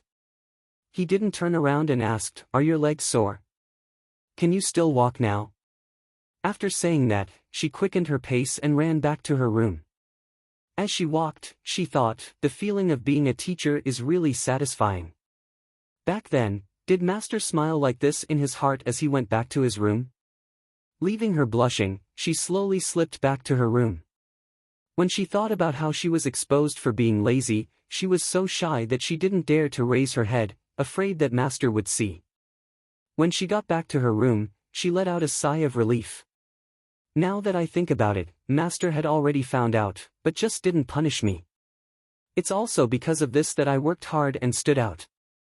And, looks like I did the right thing today. Tomorrow morning, Zhang Xiaohua will definitely be like me back then, working hard and no longer being lazy."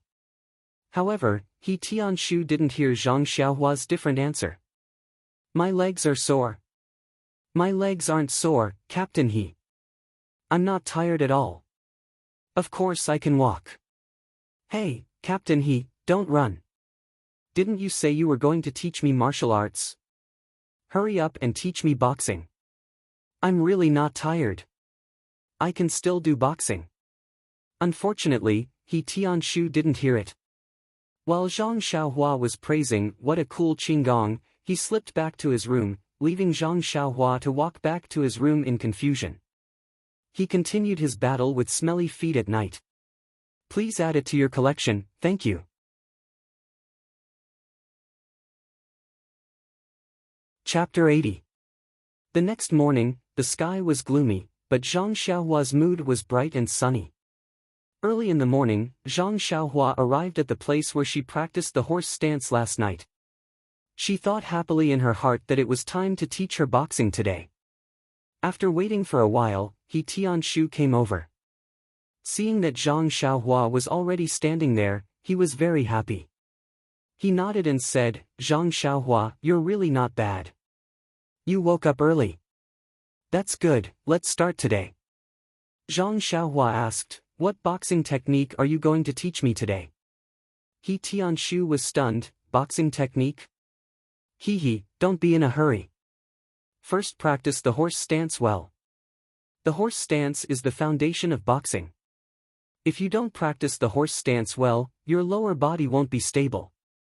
As the saying goes, if you want to practice martial arts, first practice the horse stance or practice the horse stance for 3 years.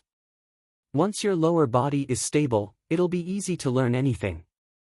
Zhang Xiaohua opened her mouth wide, what? I have to practice the horse stance for 3 years. What else can I learn? Right, what's the lower body?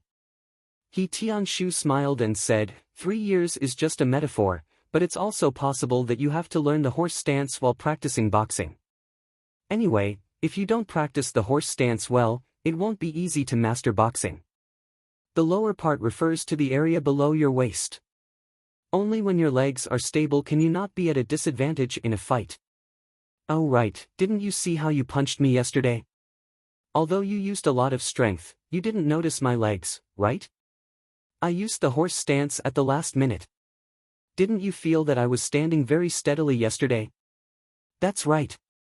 If the lower body is floaty and your punch makes me retreat, you'll have the upper hand. If you continue to fight, you'll be suppressing me.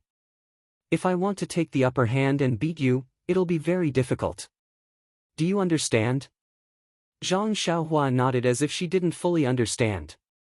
Then, she asked weakly, Captain He, what's the upper hand? He Tianshu immediately assumed the horse stance and stood there firmly, saying, that's a good question, but I won't answer it today. You'll slowly understand it in the future. Alright, let's begin today's lesson. Zhang Xiaohua, continue assuming the horse stance, the same stance I taught you yesterday. Continue. Of course, it's difficult at the beginning, but you must persevere. Don't think about slacking off. At the beginning, you only need to persevere for the time it takes to brew a cup of tea. Take a rest, then continue. If you can persevere for 1 or 2 months and persevere for a meal, or even better, then I can teach you fist techniques. Zhang Xiaohua said in surprise, Captain He, you said that I can hold it for a meal's time. He Tianshu nodded and asked curiously, yes, what's wrong? Practice, He Tianshu was to practice, Captain He Tianshu's is, Master, He Tianshu understood, and said with a smile, it doesn't matter if it's breakfast or dinner. You have to do it to my satisfaction. Zhang Xiaohua said resentfully, okay, I got it. I'll do the horse stance for you now. With that, she faced the east, raised her head, and put her hands on her waist. She took the horse stance steadily. He Tianshu smiled as he looked at Zhang Xiaohua's movements. He pointed out a few small mistakes, nodded, and praised, Zhang Xiaohua, not bad. You still remember what I taught you yesterday. Let's see how long you can hold it. If you're tired, let me know and you can rest. Zhang Xiaohua didn't say anything after answering. Her eyes looked at the gloomy sky in the distance, as if she wanted to find the sun there. He Tianshu also walked to the side and began his daily practice. At this time, the other 3 also came out and found a place to practice. He Tianshu was practicing the 1,000 leaves palm today. When he first started, he paid attention to Zhang Xiaohua and waited for him to say that he was tired so that he could let him rest first. But as he practiced, he started to focus on his own palm technique and put everything else to the back of his mind. The 1,000 leaves palm was very complicated, and it took a lot of effort to practice it from beginning to end. He Tianshu didn't practice it often, so sometimes there would be some inconsistencies. But today, for some reason, from the first move to the last move, it was very smooth. When He Tianshu exhaled and finished, he heard a burst of cheers from the side. He couldn't help but feel a little smug and thought, this group of little brats, they can tell that my 1,000 leaves palm has improved. How rare. As he thought, he turned around and said, you guys. Halfway through, he swallowed the rest of his words. Why? There was no one around He Tianshu to watch. The three people were cheering at the place where Zhang Xiaohua was in the horse stance. After He Tianshu finished practicing the 1,000 leaves palm, he was already far away from where he was standing. Before he reached the place where Zhang Xiaohua was in the horse stance, he heard someone say from afar, "Do you dare to bet with me? This Zhang Xiaohua can still stand for 2 meals. If you win, you have to wash my socks for 3 days." Another person said, "You're really shameless. How about this, I won't take advantage of you. I bet that Zhang Xiaohua can still stand for 3 meals. If you win, you have to wash my socks for 2 days." The last person said to the other two with contempt, "You guys can forget about it. Look at the situation, Zhang Xiaohua can stand for an entire morning and still be fine. What's the point of betting?" Then, the three people said in unison, "Zhang Xiaohua, you can do it. Zhang Xiaohua, you can do it." He Tianshu walked closer and sternly scolded, "What are you guys doing? Why aren't you practicing?" When the three people saw that He Tianshu had come, they all rushed forward and talked at once about what had happened. It turned out that when the three of them came to practice, they had already seen Zhang Xiaohua in the horse stance, but they didn't pay much attention to it. After all, they had all practiced the horse stance before, so they didn't get too engrossed in the practice. The three of them secretly glanced at Zhang Xiaohua as they practiced, wanting to see how he would be unable to hold on and sit on the ground. But as they watched, they realized that something was wrong. Zhang Xiaohua wasn't like them when they first started practicing the horse stance, where the horse stance got lower and lower until he finally sat on the ground. Instead, he was in the same position and didn't move at all. It was as if he had been in the same position for 3 years. The three of them watched and stopped practicing. They looked at each other and gathered around Zhang Xiaohua to ask about Zhang Xiaohua's situation. Zhang Xiaohua continued to practice the horse stance while talking to them. His face wasn't red, his heart wasn't beating fast, and he wasn't even panting. He was actually as relaxed as sitting on a chair. When the three of them heard that Zhang Xiaohua was really practicing the horse stance for the second time, they really didn't know what to say. Since they couldn't say it out loud, they could only shout. The three of them cheered together. He Tianshu looked at Zhang Xiaohua suspiciously, then looked at the three of them and asked, "Are you sure that Zhang Xiaohua didn't slack off?" The three of them nodded in unison. He Tianshu said to Zhang Xiaohua, "Xiaohua, you were also in the horse stance last night. You didn't slack off, right?" Zhang Xiaohua nodded and said, "Yes, Captain He. I really didn't lie to you. I didn't slack off." He Tianshu said solemnly, "Yes, I believe you, Xiaohua. By the way, are your legs sore now? Are there any other parts of your body that don't suit you?" Zhang Xiaohua thought for a moment and said, "It's fine, Captain He. My legs are a little sore, but there's nothing else on my body that's uncomfortable." He Tianshu thought for a moment and said, "Zhang Xiaohua, if you were to stay in the horse stance the entire time, how long do you think you could stay in it?" Zhang Xiaohua thought for a moment and said, "Probably until noon. I feel quite relaxed." He Tianshu's expression changed and was about to say something when Zhang Xiaohua saw that He Tianshu's expression had changed. She quickly said, "Captain He, if I persevere a little longer, I can still stay in it for a little longer. It's not impossible for me to persevere until night time. This way, you should be able to teach me martial arts." He Tianshu's expression became even more gloomy as he asked sternly, "Zhang Xiaohua, tell me the truth. Have you really never practiced martial arts before? Have you never practiced the horse stance before?" Zhang Xiaohua was still in the horse stance and didn't dare to move. She said anxiously, "It's true, Captain He. Before I met you, I really didn't practice martial arts. This is the first time I've heard you talk about the horse stance." He Tianshu thought for a moment and realized that it was true.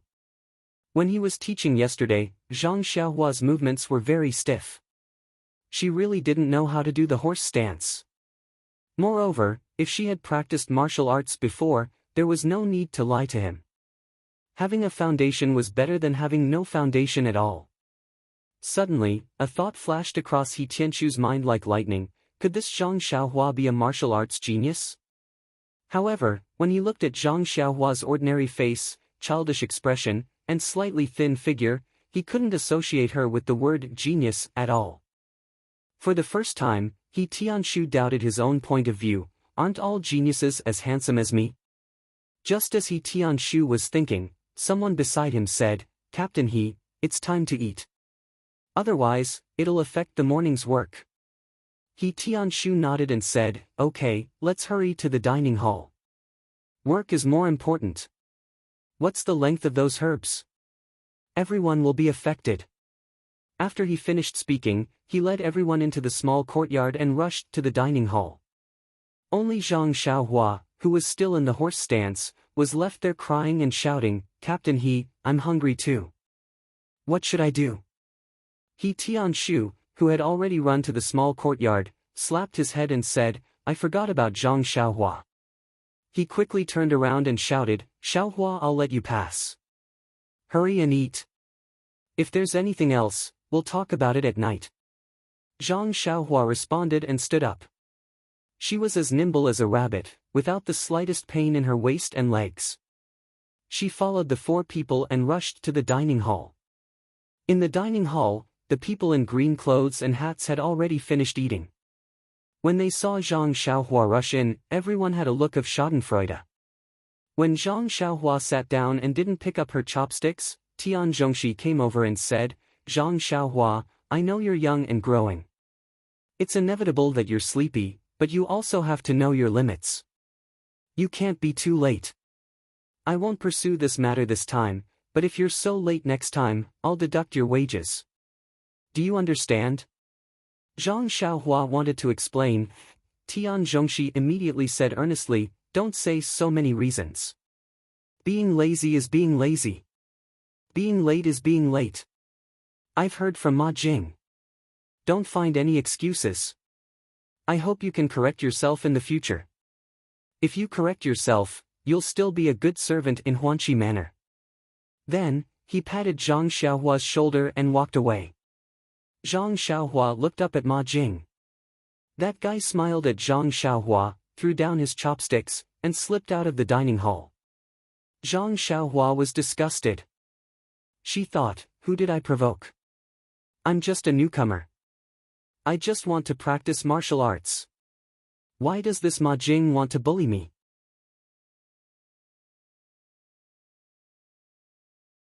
Chapter 81. Zhang Xiaohua naturally understood the thoughts of these people after hanging out with them for a long time. Some of them were born servants at Huanxi Mountain Villa, while some were children from families near Pingyang City. They were sent to the mountain villa to earn money for their families. Life in the mountain villa was leisurely but boring at the same time. After a long time, their hearts would inevitably feel empty. However, the rules in the mountain villa were also strict. These people definitely did not dare to commit big mistakes, but they had secretly done many things like scheming and flirting. Ma Jing probably belonged to the kind of people who felt empty in their hearts. He was usually bullied in front of others. Now that he saw Zhang Xiaohua, who was even more interesting than him, how could he let her go? Naturally, he would think of ways to bully her for fun. However, Zhang Xiaohua's mind was on practicing martial arts. She would not take their petty tricks to heart. She laughed in her heart and muttered to herself, how can a sparrow or swallow know the ambition of a swan?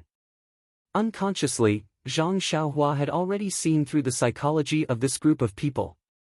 She had a faint feeling of looking down on them. Zhang Xiaohua naturally did not know that she had changed.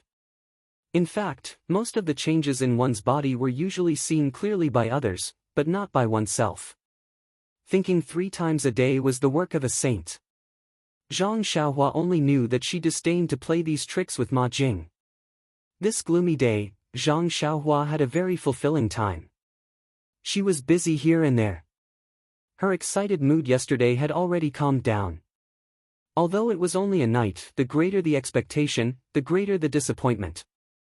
She did not expect that the martial arts practice that she had been thinking about day and night would start with practicing the horse stance. She had guessed the process but not the beginning. However, this horse stance was too easy. How could it be called practicing martial arts? Since she had already seen the shadow of practicing martial arts, Zhang Xiaohua naturally threw away the burden in her heart and waited wholeheartedly for He Tianshu's arrangement. In contrast to Zhang Xiaohua's leisurely mood, He Tianshu was in a completely different mood. Yesterday, He Tianshu did not take the matter of Zhang Xiaohua practicing martial arts seriously. He thought that it was just a small wave in life that would subside after a while. However, ever since he saw Zhang Xiaohua practicing the horse stance in the morning, He Tianshu's heart was in turmoil. Although Tian Zhongxi and the other manservants were especially envious of He Tianshu's treatment and looked up to their lives, He Tianshu himself was also full of bitterness and did not know how to vent it. Where there were people, there would be conflicts. Where there were conflicts, there would be scheming. The scheming of the disciples of the Misty School was actually not much different from the scheming of the manservants. This He Tianshu seemed to be the sacrifice of this struggle. It was simple to say. Needless to say, the top figures of the Misty School aside, there were plenty of low-level disciples like He Tianshu in the sect. These people were also divided into numerous private factions according to their own likes and dislikes, personality rejection and other reasons. To survive in this kind of faction, the most important thing was naturally martial arts. With first-class martial arts, not only did they not need to rely on others, but they could also stretch out their legs and let others hug them. Without martial arts, they could only rely on their own interpersonal relationships. Jianghu people were not nobler than ordinary people. When it came to interpersonal relationships, they were all the same. As long as there was a relationship, it was valuable in Jianghu, in the sect, and in the mortal world. As for He Tianshu, his martial arts were ordinary, and his personality was also ordinary. There was nothing to be proud of, and in terms of interpersonal relationships, he was even worse. He did not know how to flatter others, nor did he know how to curry favor with others. Therefore, in the sect, he only had a few good friends who drank and drank. Usually, he could drink and brag, but other than that, there was nothing good about him. Look, the medicinal field in the Huanxi Manor needed people to take care of it. Of course it was He Tianshu, who was not loved by his uncle or grandma. It was said to be an important task in the sect that needed elites to personally take care of it. In fact, it was just farming work. It was just a tall hat for him to wear. This medicinal field had been planted for several months, and he had not seen Zhang Qingyue and the others come to take a look. How could it be considered important? The important elites were all going to fight the Luo Shui gang with real weapons. Thinking about the appearance of others waving their swords, and then looking at the exquisite little medicinal shovel in his hand, He Tianshu felt a burst of tightness in his chest. However, Zhang Xiaohua's appearance seemed to give him a glimmer of hope. What did it mean to be a martial arts genius? Not only did it mean that he could create miracles, but it also meant that his status in the sect would rise. It meant that in the future, he would no longer have to work as a farmer in this small medicinal field. It was common sense that a father's status depended on his son. It was the same for a master to follow his disciple. Now that he thought about it, He Tianshu somewhat regretted letting Zhang Xiaohua call him Captain He. If she had called him master earlier, then this genius disciple would not have been able to escape from the palm of his hand.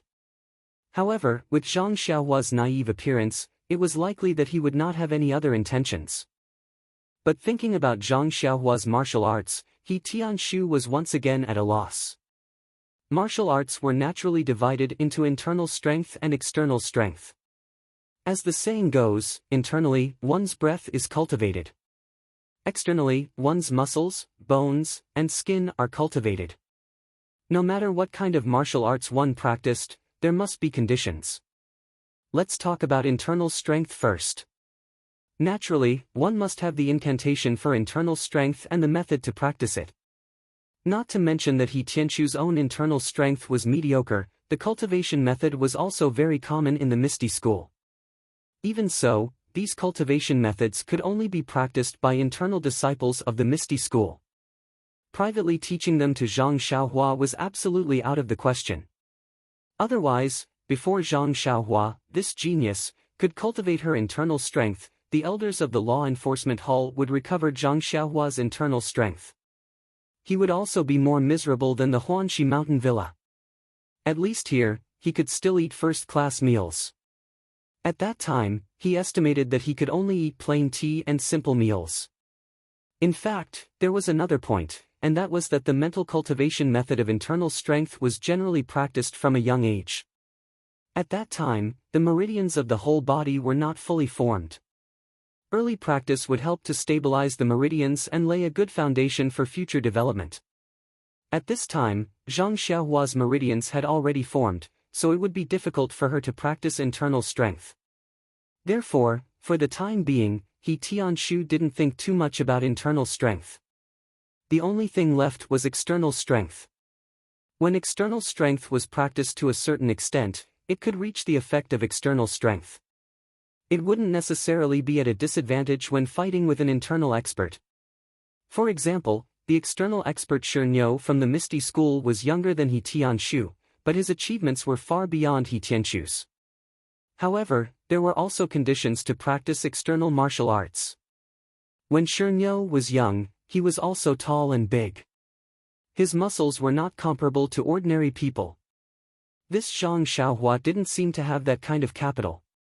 And the most important point was that to practice external martial arts, one must have the assistance of medicinal herbs. Think about it. Don't external martial arts practitioners use external forces to stimulate their bodies to make their bodies strong? After the stimulation, the body not only needed to be nourished with medicinal herbs, but also relied on medicinal herbs to recuperate. This treatment and recuperation could effectively improve one's skills. Otherwise, if you only relied on external forces to stimulate your body, then you could only wait for others to collect your corpse. It was simply impossible to enter Jianghu. Although Shernyo was powerful, he relied on mountains of medicinal herbs. Otherwise, why would there be the saying, the poor study while the rich study martial arts? It also made sense. Thinking of this, He Tianshu also had a headache. Huanxi Villa had piles of medicinal herbs, but they were all from the Misty School. They were not He Tianshu's own. He didn't have any courage to take them. Besides, if a pile of medicinal herbs could work, he could secretly use them. But this was not a pile of medicinal herbs that could work. He couldn't steal medicinal herbs every day. With so many worries, could He Tianshu really calm down? Until after dinner, when He Tianshu came to the same place, he still hadn't thought about what to do in the future. However, at this time, he still had time to think about it. He thought that Zhang Xiaohua was not waiting for him there. He Tianshu couldn't help but be a little surprised. What's wrong with this kid? Yesterday, he was still full of interest. Why is he slacking off today? No, he's the guarantee of my good life in the future. I must make good use of him. He turned around and was about to find Zhang Xiaohua when he heard the sound of running. He looked up and sure enough, it was Zhang Xiaohua. When Zhang Xiaohua ran in front of him, He Tianshu's face became serious and he asked seriously, Zhang Xiaohua, why are you so late today? Is it because you feel that practicing martial arts is easy? Or do you feel that the horse stance is easy? Zhang Xiaohua saw that He Tianshu was angry and quickly explained, Captain He, no, I didn't mean that. It's just that brother she told me to have some other things to do, so I was delayed. When He Tianshu heard this, his brows relaxed. He nodded and said, I know. If you don't have anything to do in the future, come earlier. As the saying goes, an inch of time is an inch of gold. The more time you have to practice martial arts, the more you can improve. Zhang Xiaohua nodded seriously and said, I know, Captain He. He Tianshu continued, then let's start now. Let's get into the horse stance for a while. With that said, He Tianshu took the lead and got into the horse stance. Zhang Xiaohua didn't hesitate. She spread her legs apart and put her hands on her waist. She squatted down and steadily got into the horse stance. Seeing that Zhang Xiaohua had gotten into the horse stance, He Tianshu didn't waste any time.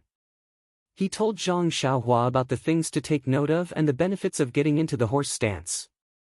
After he finished, He Tianshu asked, "You're clear now, right? Do you feel that your lower body is stable?" Zhang Xiaohua nodded in agreement.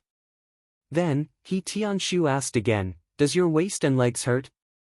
Zhang Xiaohua said, "It doesn't hurt. It's just like normal." He Tianshu nodded to himself. She was indeed a genius. Then he said, "Okay, then you can get up." Zhang Xiaohua stood up naturally as if she wanted to stand up from the chair.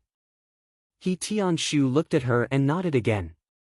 Then, He Tianshu asked, "You haven't learned any fist techniques before, right?"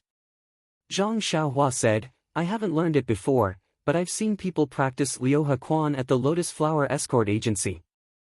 He Tianshu nodded and asked, "You still remember, right? Can you show it to me?" Zhang Xiaohua said, "No problem." With that said, she got into the starting position of Liuhe Quan and was about to start practicing. "Please add it to your collection, thank you, I've inadvertently become non-mainstream." "That's good too. I don't have to do anything to attract attention."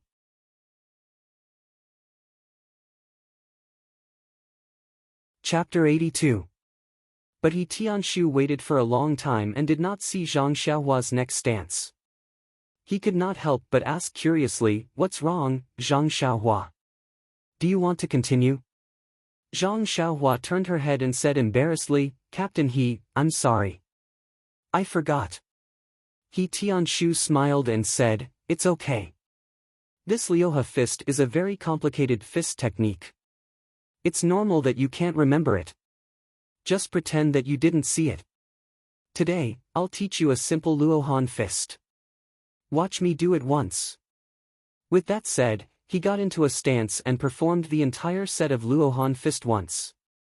Then, he asked Zhang Xiaohua, "Do you understand?" Zhang Xiaohua shook her head and said, "You were too fast.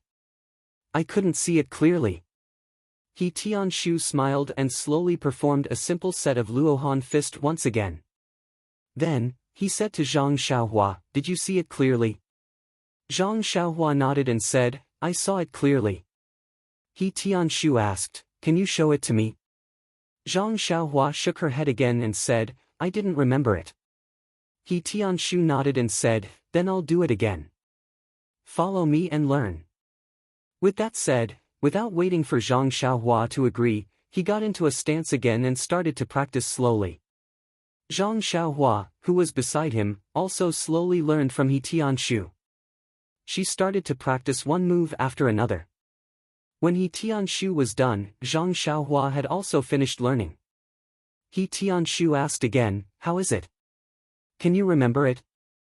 Zhang Xiaohua closed her eyes and thought for a while, then said, "Captain He, can you let me practice it with you again?" He Tianshu said, "Okay." Then, he slowly practiced it again. It was even slower than before. Zhang Xiaohua followed him and practiced it again. He Tianshu saw that Zhang Xiaohua had finished learning and said, "Zhang Xiaohua, practice it again." "Let me see." Zhang Xiaohua closed her eyes and recalled for a while. Then, she got into a stance and practiced the Luohan fist that she had just learned. But halfway through, she could not continue. Zhang Xiaohua said embarrassedly, "Captain He, I can't remember it. Please practice it again." He Tianshu frowned a little, but he still controlled himself and practiced it even more slowly.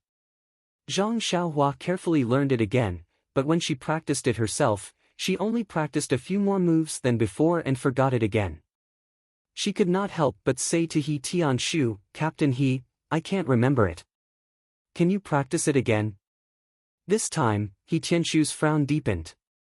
He did not practice it from the beginning, but continued to teach Zhang Xiaohua the parts that she had forgotten. He guided Zhang Xiaohua to practice from the beginning to the end, making He Tianshu sweat profusely. It was more tiring than sparring with others. Thinking that Zhang Xiaohua had already learned it, He Tianshu let Zhang Xiaohua practice it again from the beginning to the end. But Zhang Xiaohua stopped halfway and scratched her head in embarrassment. Just as she was about to say something, He Tianshu spoke first, "Did you forget it again? Let me practice it again." Zhang Xiaohua blushed and said, yes. He Tianshu sighed and said, this is the last time. Then, starting from the moves that Zhang Xiaohua had forgotten, he taught her the moves one by one. Only then did he let out a sigh of relief and said, you've learned it, right? Zhang Xiaohua nodded vigorously. He Tianshu said, then let's begin. Thus, Zhang Xiaohua picked up the starting stance of the Arhat fist again and practiced it seriously. Luckily, when she reached the parts that she had forgotten last time, she did not stop, but went through them smoothly. But good things did not last long. After another 2 or 3 moves, Zhang Xiaohua stopped again. She peeked at He Tianshu and wanted to say something, but the poor He Tianshu was driven crazy and spoke first. Did you forget it again? Let me practice it again. Zhang Xiaohua cheerfully nodded. He Tianshu was so angry that he did not know what to say. He pointed at Zhang Xiaohua and said, Zhang Xiaohua, are you a genius? Or are you an idiot? The Arhat fist has a total of 18 forms, and it is the simplest fist technique for beginners. Geniuses can learn it once, and those who are slightly smarter can learn it again. The average person can learn it on the 3rd try. Even for me, my master said that I was as stupid as an ox. I was able to complete the entire set of the Arhat fist on the 4th try. This is the 5th time, how can you still only know 11 forms? Zhang Xiaohua carefully said, Captain He, you've made a mistake. You practiced it 6 times. He Tianshu ignored him and continued to say, when other people learn martial arts, the most difficult part is the horse stance. You don't need to practice it at all, and you're doing it better than me. In the past, I endured this horse stance, so I know how difficult it is. Without great perseverance, it is impossible to be as stable as a rock. But you easily passed this obstacle. It is not an exaggeration to say that you are a genius. But why is it so difficult to practice? Alright, I won't say any more. I'll practice it for the 6th time, the last time. Zhang Xiaohua corrected him again, Captain He, if you practice it again, it will be the 7th time. He Tianshu waved his hand and said, I don't care if you practice it 7 or 8 times. This will be the last time. After saying that, he practiced it at the slowest speed he could, like a snail. He practiced it once. Then he let out a long breath and looked at Zhang Xiaohua with hidden bitterness. Zhang Xiaohua closed his eyes and thought for a long time before getting into his stance. But he still did not bring any good news to He Tianshu. When Zhang Xiaohua practiced to the 13th move, he still stopped and could not continue. Looking at He Tianshu, Zhang Xiaohua opened his mouth, but in the end, he did not say that sentence. He Tianshu looked at Zhang Xiaohua's aggrieved look and had 1,000 complaints in his heart. He did not know what to say, so he stomped his feet and left in a flash. It was still that old saying, the greater the expectation, the greater the disappointment. This He Tianshu had hoped for his own future from Zhang Xiaohua. Seeing Zhang Xiaohua's martial arts aptitude, he really could not help but blame himself for being blind. In the night, He Tianshu waved his hand and did not take Zhang Xiaohua with him. He stood there in a daze, looking at He Tianshu's back as he left. He bit his lips and did not follow him. Instead, he frowned and thought for a long time. Then he got into the horse stance, picked up the Arhat fist starting stance, and started practicing it. But not long after, he stopped again. He had forgotten the later moves, so he tried to recall again and again. But in the end, he stopped again and repeated this several times. If He Tianshu was watching from the side, his nose would definitely be crooked from anger. Zhang Xiaohua practiced to the 13th move for the first time, to the 11th move for the 2nd time, and to the 9th move for the 3rd time.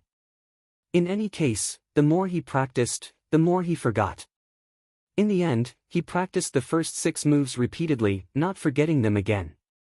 Such aptitude. Sigh. Not only was He Tianshu sighing, even Elder Yu, who was standing in the corner, shook his head slightly. Even if he had the strength of 1,000 jin, what was the use? Elder Yu, who came over to peek, sighed in his heart and returned to his room. Only Zhang Xiaohua was left, practicing the 6 moves of the Arhat fist over and over again, afraid that he would forget even one move.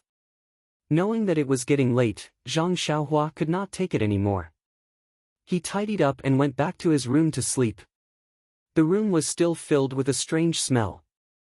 Shaking his head, Zhang Xiaohua opened the window as usual. It was strange. It was already May. It was already very hot and stuffy at night without opening the window, but Ma Jing actually closed the window every day. This made Zhang Xiaohua puzzled. Lying on the Kong bed, Zhang Xiaohua's mind was still filled with moves. He tossed and turned, only the 6 moves of the Arhat fist, and slowly fell asleep. In the middle of the night, the dreamscape flickered. However, Zhang Xiaohua did not seem to feel anything in his dream. His 4 limbs trembled along with the flickering. The next morning, Zhang Xiaohua was still the first to go to the training area. He naturally assumed a stance and performed a set of the Arhat fist. No, it was the first 6 moves of the Arhat fist. Zhang Xiaohua was still very satisfied with himself. This time, he did not forget a single move. Not bad. However, when Tianshu came to the training area, in Captain He's eyes, Zhang Xiaohua was not as satisfied as he looked. Captain He's eyes were red. He probably did not sleep well last night. He must have thought about it for a long time. It seemed that not only would people not sleep well when they were excited, but when they were extremely disappointed, it would also cause insomnia. Looking at Zhang Xiaohua repeating the 6 moves, no, there was a mistake. It was 5.5 moves. Tianshu's heart itched. He wanted to go up and kick Zhang Xiaohua's butt. When he left last night, Zhang Xiaohua had learned 13 moves. How come he was only left with 5.5 moves? The 5th move should be to turn left, raise your left arm, and clench your right hand into a fist and punch forward from under your armpit. However, when it came to Zhang Xiaohua, he actually pressed his left arm down, and clenched his right hand into a fist and punched forward like a cannon. Sigh, it could only be considered half a move. Tianshu was speechless. Yesterday, he had taught him hand in hand 6 times, not 7 times. He was only left with 5.5 moves after one night. Moreover, the other 5 moves were also different. They were all different. This talent was too rare. Tianshu shook his head and was about to walk to the side to cultivate. However, when he saw Zhang Xiaohua's sneaky glances and his meticulous boxing, Tianshu's heart softened. Forget it. Anyway, Manor Lord O asked me to teach him boxing. He didn't say that I had to teach him personally. Then, he pointed to a disciple who had just come out of the courtyard and said, "You, go over and teach Zhang Xiaohua the Arhat fist." That disciple was startled. He turned his head to look at Zhang Xiaohua's 5.5 moves. He couldn't help but laugh. When he saw Tianshu's glare, he quickly restrained his smile and ran over. He stopped Zhang Xiaohua and let him follow him and teach him the Arhat fist from beginning to end. Tianshu was also practicing and watching at the side. However, he no longer paid attention to that side and focused on his own moves. This was because Zhang Xiaohua's side was purely a copy of what he had taught last night. By the time it was time for breakfast, Zhang Xiaohua had only learned 10 moves. This was under the guidance of that disciple who had patiently taught him repeatedly. Looking at that disciple's sweaty appearance, Zhang Xiaohua felt embarrassed and said, "Thank you, sorry for the trouble." That disciple smiled bitterly and said, "You're welcome. Just treat it as me reliving the old days." However, he secretly complained in his heart, if I were to continue teaching Zhang Xiaohua like this for a few more days, then this Arhat fist would become my best move. In this misty school, there is probably no other disciple who is more familiar with the Arhat fist than me.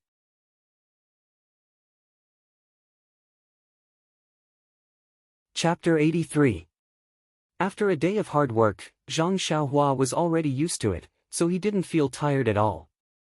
However, from morning till night, he kept recalling the moves of the Arhat fist in his mind. It was a very taxing task. Unfortunately, when he practiced again at night, the disciple who taught him in the morning was also speechless. Zhang Xiaohua actually forgot that there were only 6 moves left. He only remembered the first 6 moves. That disciple bitterly reported to He Tianshu. There was no way to teach this disciple. No matter how stupid the others were, they should have already remembered everything that He Tianshu taught them. Why couldn't this Zhang Xiaohua remember it no matter what? He couldn't possibly not practice and teach Zhang Xiaohua the Arhat fist, right? He Tianshu thought for a moment, then gritted his teeth and said, "Teach him again tonight. Tomorrow, we'll change to someone else. I don't believe that with the 4 of us, we won't be able to teach him the Arhat fist." That night, the results were plentiful. After the disciple taught him 7 to 8 times, Zhang Xiaohua actually completed all 16 moves of the Arhat fist in front of He Tianshu. The misty school crowd watching from the side all had the same thought: hard work pays off. Even an iron rod can be ground into a needle. The ancients didn't lie to me. When everyone happily returned to their rooms to sleep with the satisfaction of being a teacher, Zhang Xiaohua was still practicing the entire set of the Arhat fist over and over again. Unfortunately, after who knew how many times, Zhang Xiaohua started to forget the moves one by one. Poor Zhang Xiaohua didn't know what to do. He didn't know whether to continue practicing or not. If he didn't practice, he was afraid that he wouldn't remember, but if he practiced, he was afraid that he would forget. He was in a dilemma. In the end, he could only get into a horse stance. It wasn't until late at night that he slowly walked back to his room. The disappointed Zhang Xiaohua didn't know that a pair of eyes had been watching him in the night. It was the one-armed elder Yu who had come to see him last night. The next morning, Zhang Xiaohua's Arhat fist once again dealt a blow to the strong spirits of the misty school crowd. The confidence that they had built up last night as a teacher instantly collapsed. He Tianshu looked at Zhang Xiaohua's 5.5 moves that were still full of mistakes and decisively changed to another disciple. That disciple also very generously stepped forward as if he was going to sacrifice himself.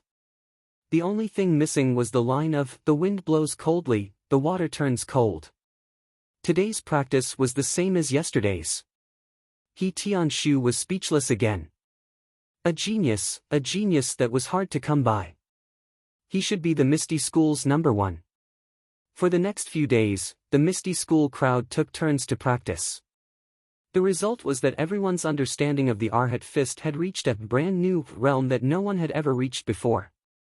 Everyone also took turns to relive the warmth of their first practice. Finally, after seeing Zhang Xiaohua's 5.5 moves that were still the same, He Tianshu waved his hand and swept away the last trace of hope in his heart. His once fiery heart once again returned to normal. "I always hoped that a big meat pie would fall from the sky and smash into my mouth. Unfortunately, I guessed the process correctly, but not the ending. The thing that fell was a big iron hammer, and the thing that fell was my head." In the days to come in the Huanxi mountain villa, He Tianshu would repeat this sentence the most. Disappointment was disappointment, and resentment was resentment, but the task given by Manor Head O still had to be completed. Thus, He Tianshu changed his strategy and began to teach Zhang Xiaohua the second set of fist techniques, the Heavens Gathering Fist. The Heavens Gathering Fist was also an extremely simple fist technique, with a set of 20 moves. He would first practice it once, then teach Zhang Xiaohua step by step. Perhaps it was because he already had the foundation of the Arhat fist, but in the end, Zhang Xiaohua learned all 12 moves on his first try, causing He Tianshu's withered heart to feel a little bit of rain. However, on the second day, Zhang Xiaohua's performance was like a tornado that completely blew He Tianshu's heart into a barren land. The Heavens Gathering Fist that Zhang Xiaohua had memorized, apart from the starting moves, was only left with 3 moves that were full of mistakes. Furthermore, these 3 moves were not the 3 moves that were linked together in the set, but were actually 3 moves that were separated by the first 12 moves. He did not know how Zhang Xiaohua managed to link them together, but he actually managed to perform them well. Then, naturally, the other 3 disciples took turns to teach him. A few days later, the result was still the same 3 moves, and the mistakes were not corrected. It was still the same as when he was taught. He Tianshu, no, even the other 3 disciples, completely did not hold on to any trace of hope for Zhang Xiaohua. He Tianshu's strategy changed again. He no longer had the 4 of them teach Zhang Xiaohua the same set of fist techniques, but let the 3 disciples each teach Zhang Xiaohua a different set of fist techniques. He did not teach him anymore. Anyway, it was the same no matter who taught. When it came to Zhang Xiaohua, they would all be wrong and would all be forgotten. He did not need to waste his energy on teaching Zhang Xiaohua a set of fist techniques. When the other 3 disciples first started teaching, they also taught the same set of fist techniques a few times. However, they realized that no matter how many times they taught, whether it was once or 20 times, Zhang Xiaohua would always remember the same few moves the next day. No matter how much they taught, it was useless. Therefore, they changed their teaching strategy. They only taught each fist technique once, and no more. Every day, they would only teach one fist technique and no more. Thus, everyone's life in the Misty School returned to its original point. However, every night, one of the 3 disciples would teach Zhang Xiaohua a new set of fist techniques. No matter if it was simple or complicated, there was only one set. Then, the next morning, Zhang Xiaohua would perform the fist techniques that he still remembered. In this strange practice, Zhang Xiaohua learned the incomplete Erlang fist, Wei Tua fist, Great Sage fist, 8 Immortals fist, Tian Luo fist, Earth Fiend fist, 6 Stars fist, Neza fist, Vajra fist, Guanyin fist, Buddhist fist, Arhat fist, and Vajra hammer. 28 Mansions fist, 4 Immortals fist, 7 Stars visiting a friend fist, Arhat Mantis fist, Yiksha Sea patrolling fist, Vajra Samadhi palm, Yiksha iron sand palm, and so on. 1 fist a day was quite fast. Those who were good at learning these fist techniques could remember close to 10 moves, while the worst could only remember 2 or 3 moves. And among these few moves, very few of them could be linked together. Most of them were linked together by Zhang Xiaohua himself. However, it was strange that Zhang Xiaohua linked them together very well. Some of them were as seamless as the antelope's horn. Even He Tianshu was secretly amazed when he saw it. The strangest thing was that Zhang Xiaohua did not remember many of the moves that were completely correct. Most of them were changed by Zhang Xiaohua, and the parts that were changed were firmly remembered by Zhang Xiaohua. No matter how hard he tried to correct them, he would not change them back. Of course, he would not forget them either. After teaching the fist techniques at night, He Tianshu watched as Zhang Xiaohua practiced the incomplete fist techniques that he had learned.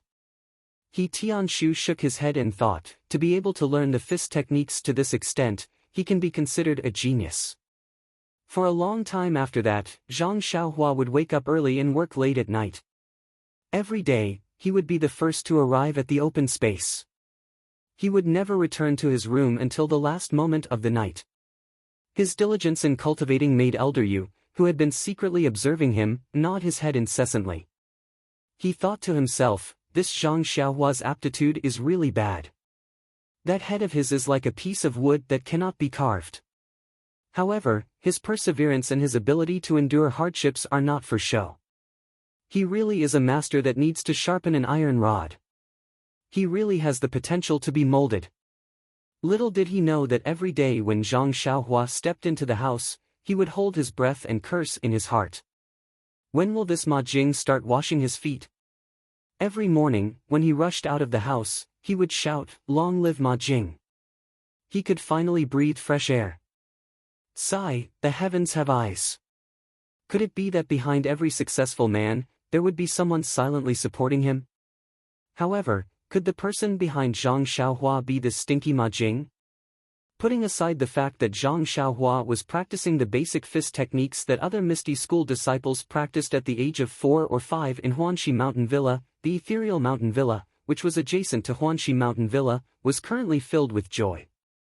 In the ethereal sex meeting hall, it was bustling with noise and excitement. There was no sign of the usual solemnity. Oh Peng was still sitting at the front, smiling as he looked at the bustling crowd below. Although Oh Peng looked calm, the smile on his face let everyone know that sect leader Oh was very excited and excited. Thinking about it, since the establishment of the Misty School, there were records of it being passed down for hundreds of years. There was no need to mention anything that wasn't recorded. In the records, the influence of the Misty School seemed to have never crossed the Luo River. At its peak, it only covered the southern Wanjian Peak. It was only because of the incompetence of the later sect leaders that the Misty School declined, that they retreated to the vicinity of Pingyang City. Recently, Peng personally commanded the battle against the Luo River Gang. Although naval warfare wasn't the strength of the Misty School, under the arrangement and deployment of Peng, Shengguan Fenglu, and the others, they were able to miraculously take down the Luo River Gang with only a few casualties. Moreover, Peng personally captured the Luo River Gang's sect leader, Shui Yupeng. The Luo River Gang was based on the Luo River and had many members. Although their overall influence was weaker than that of the Misty School, it was only slightly weaker. For the Misty School to be able to take down the Luo River Gang in one fell swoop, the role of the elite team couldn't be ignored. As for being able to take down the upper echelons of the Luo River Gang in one fell swoop, it was all due to the martial arts of the Misty Six Tigers. Now, looking back on the battle at the core of the Luo River Gang, Peng still had lingering fears. He didn't expect Shui Yupeng to be a hidden expert. The few hall leaders and elders in the gang weren't weak either. If not for the fortuitous encounter at the Five Fingers Mountain last year, the Misty School would have been defeated by the Luo River Gang. Perhaps they might even have been left behind in Luo River. Peng couldn't help but be vigilant against himself again. In this world, one must act according to one's ability. Any action that exceeded one's ability could only have one result: playing with fire. But at this moment, the most important thing was to celebrate the hard-won victory. Other things could be considered after the celebration. Now, the entire Misty School was in high spirits. If he were to put on the airs of a parent, it would inevitably dampen everyone's spirits. Although Peng had such a dignified aura, he wouldn't do such a pedantic thing. Everyone in the assembly hall had smiles on their faces, regardless of age. At first, they were still concerned about the dignity of the assembly hall. Later, when they saw that the usually serious sect leader was smiling, everyone relaxed. It was rare for them to be able to have fun here. Tomorrow, they would probably have to be solemn, so they might as well smile. Please add it to your collection, thank you.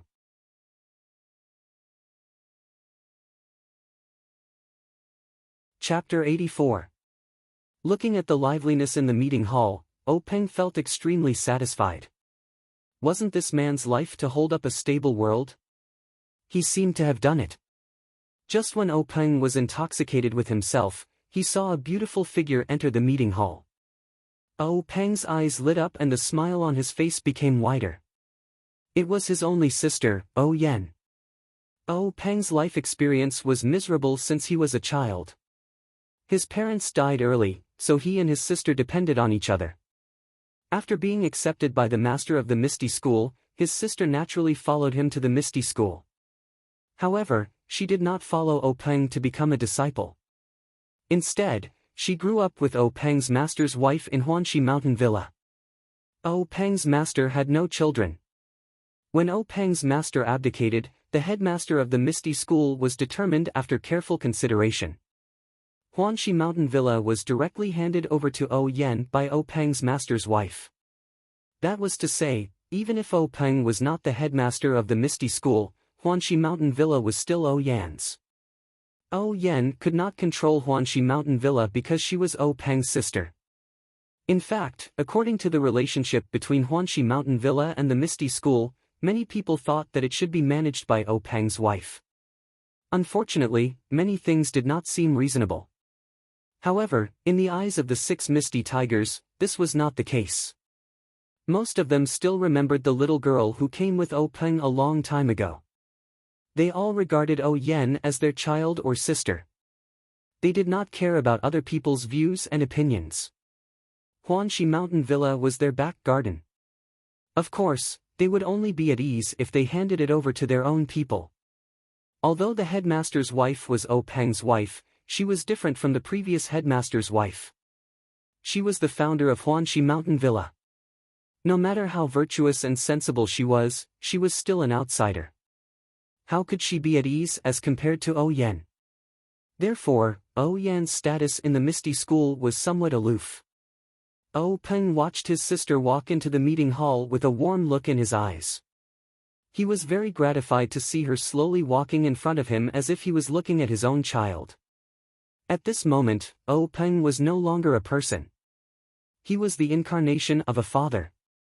It was like seeing his proud and beautiful child appear in front of him. Oh Yen also had the same feeling. The brother in front of her was really not much different from her father. Since she could remember, she had grown up with her brother. He doted on her, loved her, and let her feel the warmth of a father. There were so many words about her father in the book, so she thought of the image of her brother in her heart. It was just that this Jiang Hu was too cruel. In the past, when Oh Peng was not the gang leader, every time he went out to fight, Oh Yen would be terrified. She prayed silently for fear of losing her only family in this world. After Oh Peng became the gang leader, he was busy with the affairs of the gang and had fewer opportunities to go out in person. Oh Yen knew her brother's hardships and wanted to use her own strength to help him. Therefore, she had been doing her best to take care of the Huanxi mountain villa. From logistics, medicinal materials, and other aspects to ease the difficulties of the Misty School, she helped the development of the Misty School. Even last time, because of the treasure, Oh Peng's relatives were asked to be hostages. Oh Yen did not hesitate to go. She was willing to do anything for her brother. It was just that this time, what Oh Peng wanted to do was a bit too shocking. He wanted to annex a gang whose strength was not inferior to their own, and it was in waters that they were not familiar with. Although she knew that her brother had a fortuitous encounter and had taken medicinal pills that increased his skills, Jiang Hu was not only about martial arts. Opportunity and luck were also very important. Besides, this Jiang Hu was full of crouching tigers and hidden dragons. There was always someone better than you. It was possible that the Luo Shui gang was hiding their strength. During the time that Oh Peng was out, Oh Yen really could not sleep at night for fear of hearing bad news. Yesterday, when she received the news that her brother had returned victorious, Oh Yen wanted to greet Oh Peng as soon as possible. However, Oh Yen also knew that her brother was the gang leader and no longer belonged to her alone. He was the idol of thousands of gang members and there were too many things that needed to be done. Therefore, she waited until the celebration party before she arrived late. Oh Yen walked in front of Oh Peng and said with a salute, "Brother, congratulations on making a great contribution to the foundation of the Misty School." Oh Peng looked at his sister's slightly thin face and said with some heartache, "Yen, how many times have I said it? Don't worry about me. With my current skills, if I encounter any danger, escaping is not a problem and I will not lose my life. Look at you, I haven't seen you for only a few days and you've become so thin. Isn't this making me feel bad?" Oh Yen said with a smile, "It's a pity that younger sister is not a man. Otherwise, you could also go out and fight in your brother's place. What are these worries for now?" Oh Peng looked kindly at his sister. Looking at her face that was so similar to his mother's, he could not help but want to be like before and tug on her little ears. However, this meeting hall was not the main room of the family. He could only wave his hand and say, "The affairs of the gang will naturally be handled by older brother. Yen, you don't need to be alarmed. Even if you are a younger brother, I will not let you easily take risks. I will clear the path for you." Oh Yen nodded with a smile and said, "I already knew this. Haven't you always been at the forefront since you were young?" Then, Oh Yen asked again, "Brother, how was your battle with the Luo Shui gang this time?" Oh Peng looked at his sister and pointed to the chair next to him and said, "Yen, sit down first. I will tell you slowly." After Oh Yen sat down, Oh Peng began to tell the story of his departure from the Misty School, all the way until he killed his way into the core of the Luo Shui gang and captured the leader of the Luo Shui gang, Shui Yupeng. During this process, Oh Peng tried to make it as simple as possible and skimmed over the dangerous places. However, when it came to the thrilling parts, Oh Yen still broke out in a cold sweat. Although her brother was sitting in front of her unscathed, her heart was still hanging high. When O Peng finished his understatement, O Yen let out a long breath and said seriously to O Peng, "Brother, it seems that it really was very dangerous. If it wasn't for the great improvement in power of older brother and the other brothers, this Luo Shui gang might have been a dragon's pool and a tiger's den." O Peng nodded thoughtfully and said, "Actually, if it wasn't for the great improvement in power of us and the other brothers, we wouldn't have had the idea of annexing the Luo Shui gang. This rashly obtained power can cause people to do things that exceed their usual expectations." O Yen agreed and said, "That's right, older brother. The consequences or expectations of this action can often not be controlled by people because they haven't gotten used to this great power and haven't let themselves get used to it. Therefore, they can't have a good understanding of the consequences and can easily bring disaster to themselves." O Peng smiled and said, "Yen is right. It's like a farmer who suddenly became rich overnight and has other things on his mind. He wants to do things that he didn't have the courage to do before, such as gambling. Perhaps he hasn't been to a gambling house before, or perhaps he has, but he knows that his wallet is dry and he doesn't dare to place big bets. Now that he feels that he has money and can afford to squander it, he comes to the gambling house and boldly places big bets. Of course, if he can win, the farmer is lucky. But if the gamble is out of the farmer's control, then he may lose his family fortune or even his life. Thinking about it this way, it's because he didn't become rich overnight that he can live a stable life and live an ordinary life until he's old." O Yen looked at her brother with a smile and didn't say anything else.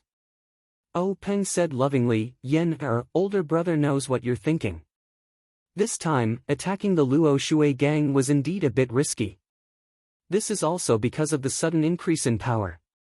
After the lesson of blood, I have also understood a lot. In the future, me and the other brothers will be more careful. Don't worry, your older brother is not just a farmer who became rich overnight." O Yen smiled like a flower and said softly, "I know, older brother." O Peng asked again, "Yen, how is the situation in the mountain villa's medicine field?" O Yen frowned and said, "The situation is still the same. There hasn't been any progress. After the seeds were planted, there still hasn't been any signs of germination. But I don't know why." O Peng was a bit anxious and said, "Could it be that the disciples sent don't know how to plant it? Or is it that the method used is wrong? Why don't we have Hall Master Bai or Elder he send a disciple that they're proud of to take a look?" O Yen nodded and said, "Perhaps. The method of planting the seeds is based on the usual method of planting medicinal herbs. The disciples in charge of the medicine field were all sent by the medicine hall and have a wealth of experience in planting medicinal herbs. It's just that I don't know why they haven't germinated.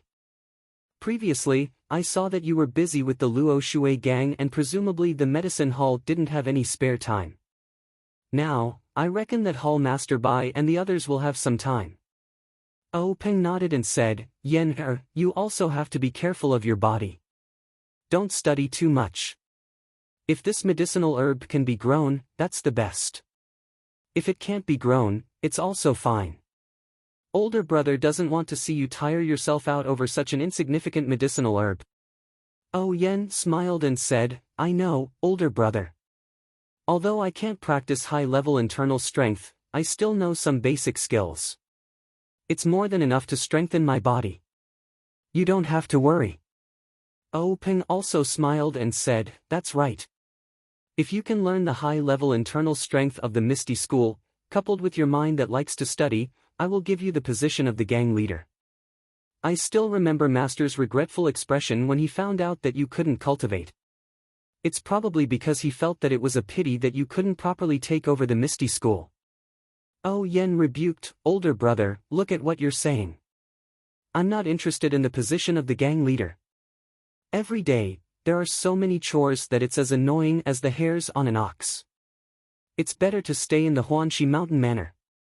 There's nothing troublesome all year round. There's plenty of time to look at the moon and admire the flowers.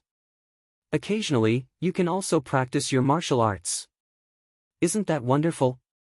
O Peng also said enviously, "That's right. Looking at how much Master and Mistress love you, it's obvious that they gave you the Huanxi Mountain Manor. I also want to live a life like yours. It's a pity. Oh Yen smiled and said, it's a pity that people in Jianghu have no choice. It's not that bad. Everyone has their own life. Look at older brother, you're like the moon surrounded by stars. You control the power of the gang and work hard for the livelihood of thousands of gang members. Isn't that a life that many people envy?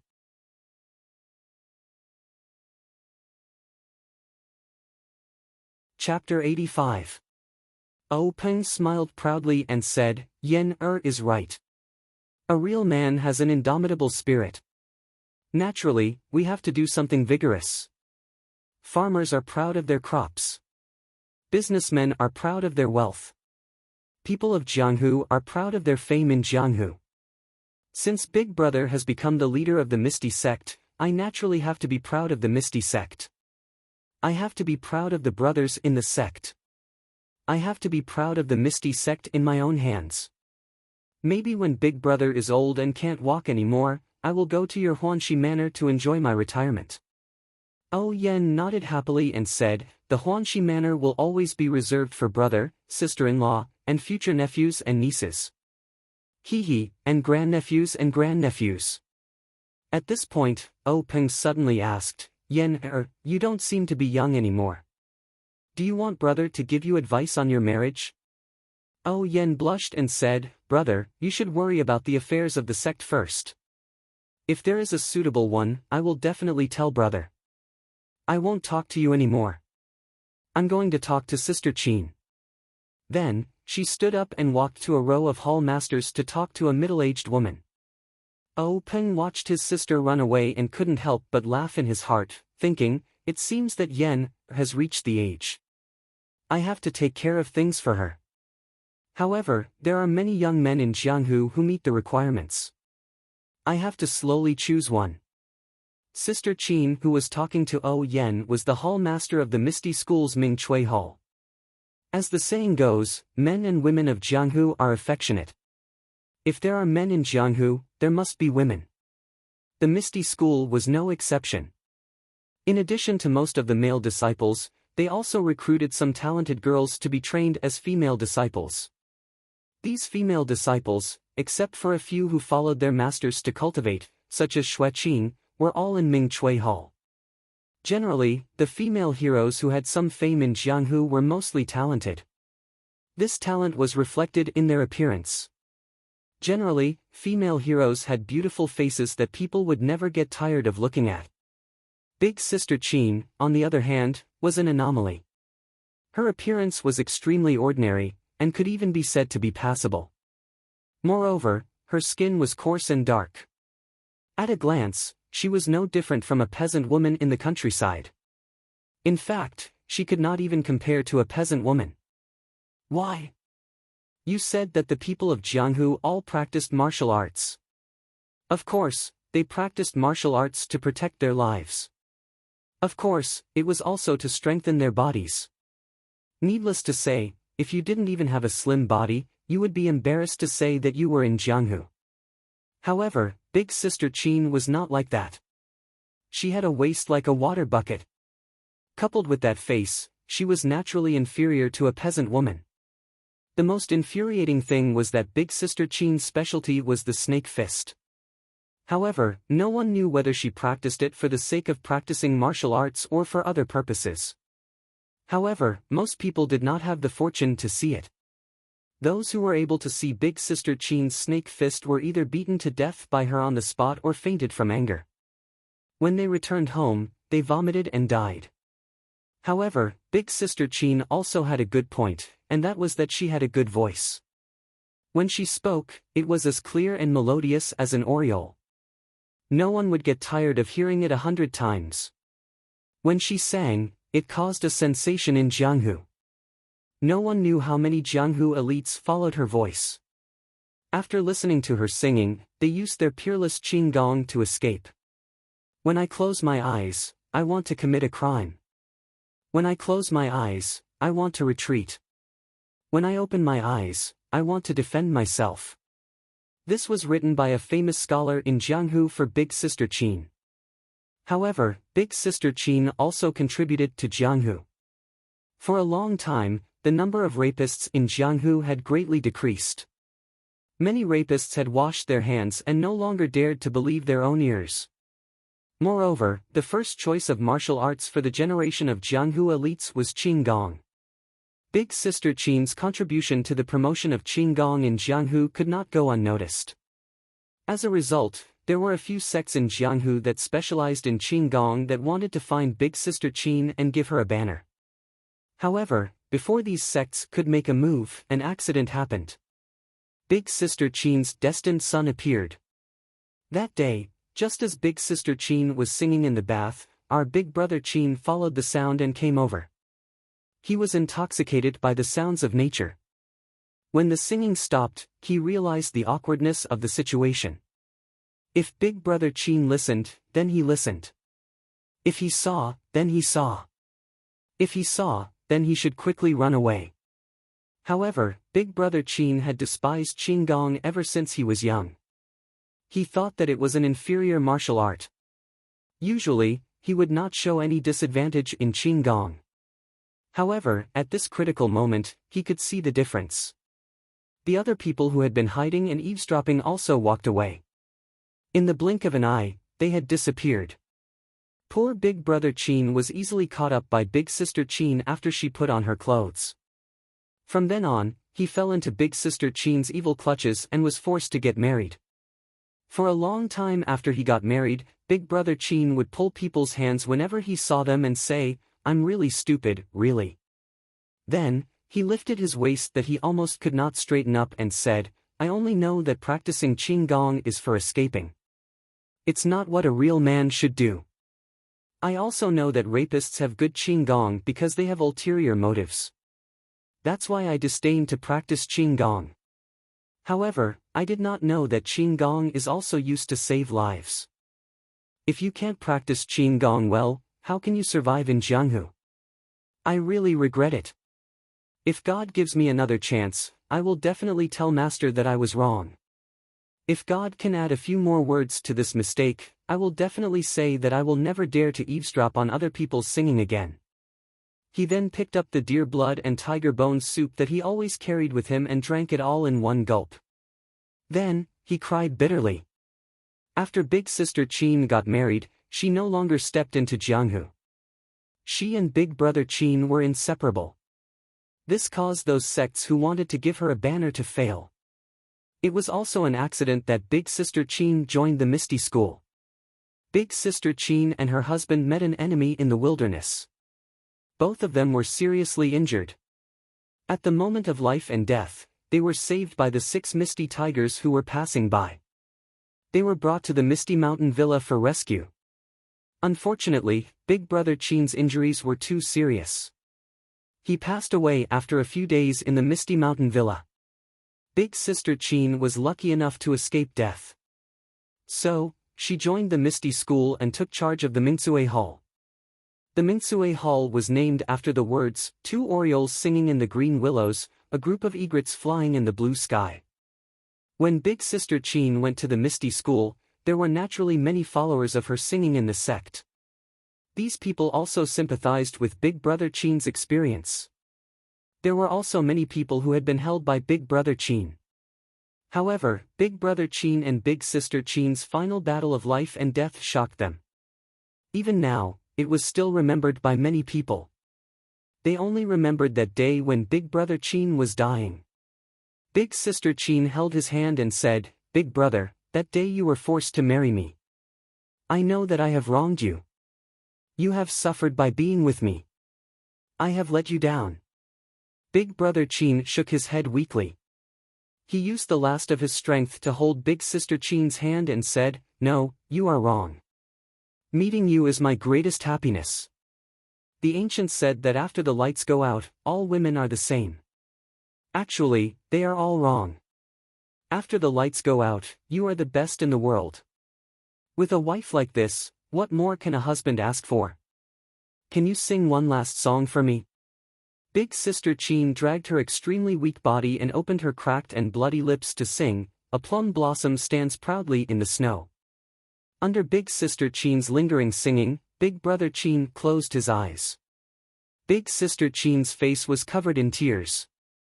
However, to everyone's surprise, after the song ended, Big Brother Qin forced his eyes open and said, "Also, the deer blood tiger penis soup you made is also very good."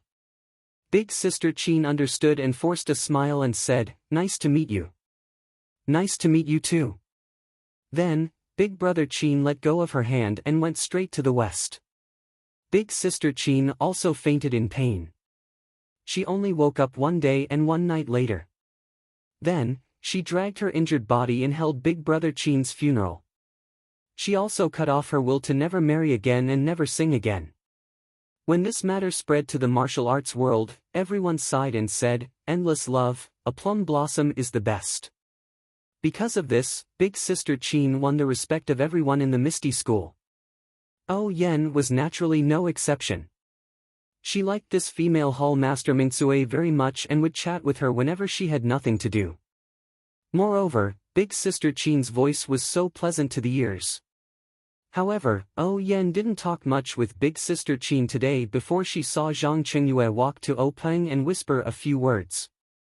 Oh Peng nodded and stood up. He called Big Brother Hu and Big Brother Li of the 6 Misty Tigers, and the three of them left the meeting hall.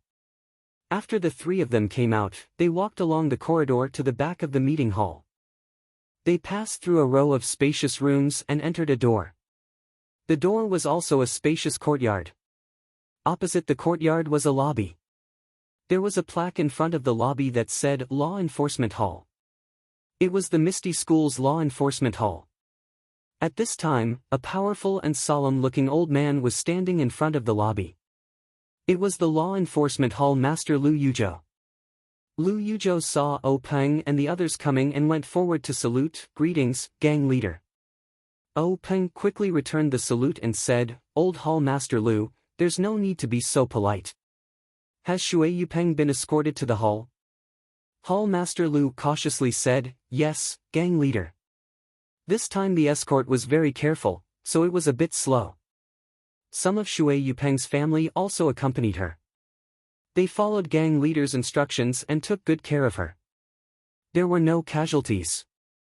Oh Peng nodded in satisfaction and said, "Thank you for your hard work, Old Hall Master Lu. I can only rest assured if I leave this matter to you." Hall Master Lu smiled and said, "Gang leader's words are too serious. This is what this old man should do." Oh Peng smiled and said, "Old Hall Master Lu, there's no need to be so polite. You've been the Law Enforcement Hall Master for longer than I have been the gang leader. This cautiousness is all thanks to the Misty School. Alright, let's go in and see what this gang leader of the Luo Shui gang can do." After saying this, he entered the Law Enforcement Hall's door. The others followed behind Oh Peng. The Law Enforcement Hall's hall was very large. There weren't many chairs and there weren't many windows in the hall. They were all closed and no sunlight came in. It was very cold and gloomy. At this time, most of the disciples in the hall had gone to the assembly hall and the square. The ones left were the elite disciples. These people were all holding swords and sabers in their hands. They were ready for battle and didn't dare to slack off. This was because at this time, the gang leader of the Luo Shui gang, Shui Yupeng, was sitting in the hall.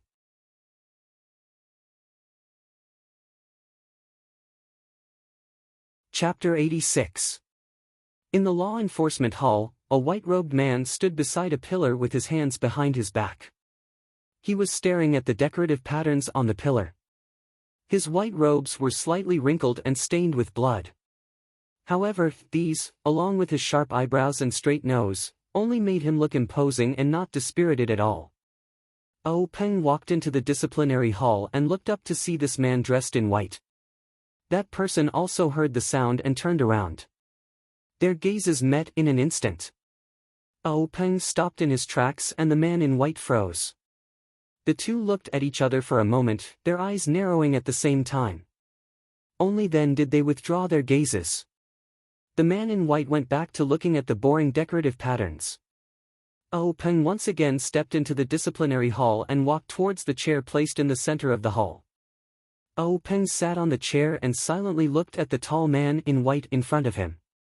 he didn't speak and seemed to be thinking about something. The man in white also didn't look at Peng. At this time, the air also froze.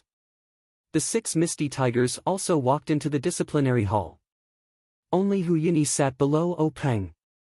Everyone else stood, including Lu Yuzhou. After waiting for a while, some people became impatient. Lu Qingyang, old 5th Lu, frowned and said, "You bastard, you've already been captured by my misty school. Why are you still putting on airs? Do you want me, old 5th Lu, to give you a beating?" Peng was a little angry. He glared at old 5th Lu and lightly scolded, "5th brother, don't talk too much." Old 5th Lu was unconvinced and said, "3rd brother, this bastard." Before he could finish, the man in white said, "Since I've been captured, my life and death are in your hands. Why talk too much?" Peng smiled and said, "Brother Shui, you don't need to lower yourself to his level. My 5th brother is a boor. You don't need to take those words to heart." The man in white, Shui Yupeng, snorted and didn't say anything else. At this time, old 4th Shangguan said, "Gang leader Shui, do you still think this is your Luo Shui gang? Since you know you've been captured by us and are now a prisoner of my misty school, you should have the awareness of being a prisoner. You shouldn't act so righteous, as if it's a blessing that we captured you and insulted your martial arts for no reason." Shui Yupeng glanced at Shangguan Laosi without saying anything. Shangguan Laosi continued, "I know what clan leader Shui is thinking. Is it because my misty school's sudden attack caught the Luo Shui clan off guard and caused them to suffer a great loss? If the Luo Shui gang had been even the slightest bit vigilant, we would have been the ones completely wiped out." Shui Yupeng snorted again and said loudly, "It's just a small trick. It's not worth mentioning." Shangguan Laosi snorted and said sternly, "What dirty tricks? What dirty tricks? What schemes? What schemes? What schemes? As long as you can win, it's a good scheme. Jianghu. Jianghu. Jianghu. We don't need a reason, we don't need to be honorable. Clan leader Shui seems to have been a clan leader for so long that you've forgotten the law of the jungle." Shui Yupeng said, "There's no need for Master Shangguan to worry about this. I naturally know." Shangguan Laosi said, "Since you know this principle, then you should know that there will be a time when a gang tries to annex another gang. Naturally, there will be a day when you will be annexed by another gang. Clan leader Shui can't have forgotten how the Luo Shui gang grew, right?" At this time, Shui Yupeng's expression was somewhat uncertain. The faith in her heart was slightly shaken. Seeing this, Hu Laoda opened his mouth and said, "Is clan leader Shui still regretting your plan to attack the Xian Rong gang? Because of our interference, you failed on the verge of success." Shui Yupeng's expression became even more gloomy. "That's right. My Luo Shui gang has always relied on Luo Shui for a living. We have no foundation on land. For the sake of Luo Shui's development, I did my best to plan for several years to bring the Xian Rong gang under my command. But I didn't expect you to take advantage of my weakness. If not for the fact that my gang's attention was focused on Xian Rong gang, how could you have succeeded so easily?" Shangguan Laosi laughed. "The ancients say that those who scheme against others will always be the ones to scheme against. Clan leader Shui must have learned this before. Besides, the mantis stalks the cicada, unaware of the oriole behind. This is not uncommon in Jianghu. To be ambushed by my misty mist gang, it can only be said that clan leader Shui was too careless. If you can plan to go ashore, how can the gangs on land not plan to enter the water?" Shui Yupeng looked up to the sky and sighed, "Man proposes, God disposes. What can I say if God disposes of me?" At this time, Peng also smiled and said, "Clan leader Shui, you're wrong. It's not that God is heartless. This time, God has opened his eyes." Shui Yupeng was stunned and asked curiously, "Why does clan leader say that? Could it be that your misty school's annexation of my Luo Shui gang is actually doing me a great favor?" After he finished speaking, he laughed coldly. Peng saw this and didn't argue with him. Instead, He asked, then does clan leader Shui know the background of the Xian Rong gang's leader, Zhao Xian? Zhao Xian. Shui Yupeng heard this name and said contemptuously, isn't he just a mountain bandit who has the support of a wealthy merchant in Yu City and is only able to survive in the cracks between the various sects? What kind of background could he have? Then what about Jingrong? Oh Peng continued to ask. Jingrong? Shui Yupeng was puzzled, isn't he the second in command of the Xian Rong gang? Isn't he a scholar that Zhao Xian robbed when he was in the mountains? It's said that the two of them got to know each other through fighting. In the end, they became sworn brothers and Jingrong followed suit. Oh Peng smiled and said, clan leader Shui is right. Later on, Jingrong felt that robbing in the mountains was not the way to survive. So, he acted as a middleman and led Zhao Xian to become acquainted with a wealthy merchant in Yu City. Then, he came down from the mountains and established the Xian Rong gang between Yu City and Pingyang City. Shui Yupeng listened and nodded involuntarily. Then, Oh Peng asked, then why does clan leader Shui think that the wealthy merchant wants to cooperate with a mountain bandit with no background? Shui Yupeng thought for a moment and said, according to our understanding, the wealthy merchant wants to expand his influence and find a chance to make a name for himself. He doesn't want to limit himself to business. Oh Peng asked again, then, why doesn't the wealthy merchant seek help from the large sects in Yu City or the Misty School in Pingyang City? Shui Yupeng said, maybe, he thinks that Zhao Xian is easier to control. If he cooperates with the large sects, he will be eaten up by you. Oh Peng smiled and said, that makes sense. Clan leader Shui, why do you think we haven't taken over the Xian Rong gang since it's so close to the Misty School? Why do you think we're taking over the Luo Shui clan instead? Shui Yupeng smiled and said, how would I know? Maybe he thinks that the Xian Rong gang is just a fly with too little meat. However, Oh Peng said, clan leader Shui is wrong. The Xian Rong gang is located between Pingyang City and Yu City. If the Misty School can take over the Xian Rong gang, its influence will immediately expand to the vicinity of Yu City. The benefits to the Misty School will not be small. Shui Yupeng was also curious and asked, then why hasn't clan leader O acted yet?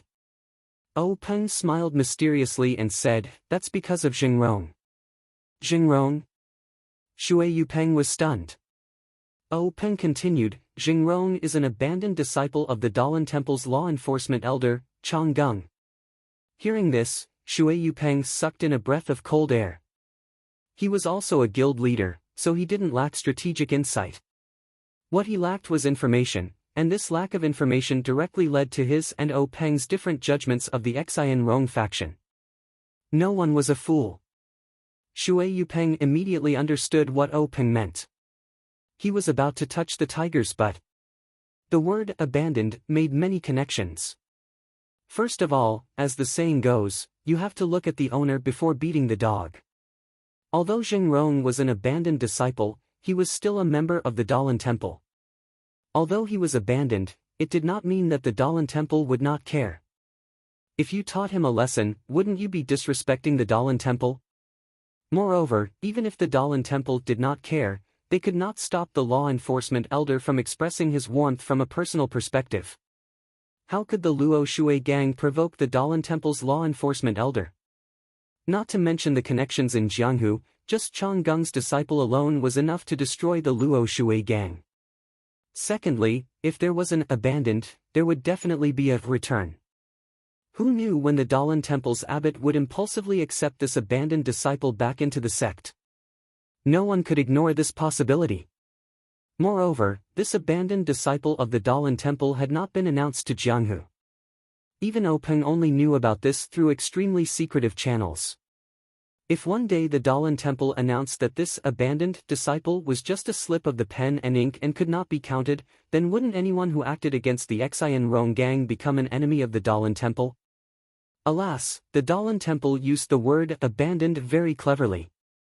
When Shui Yupeng thought of this, he was somewhat disheartened and his expression could not help but become bleak.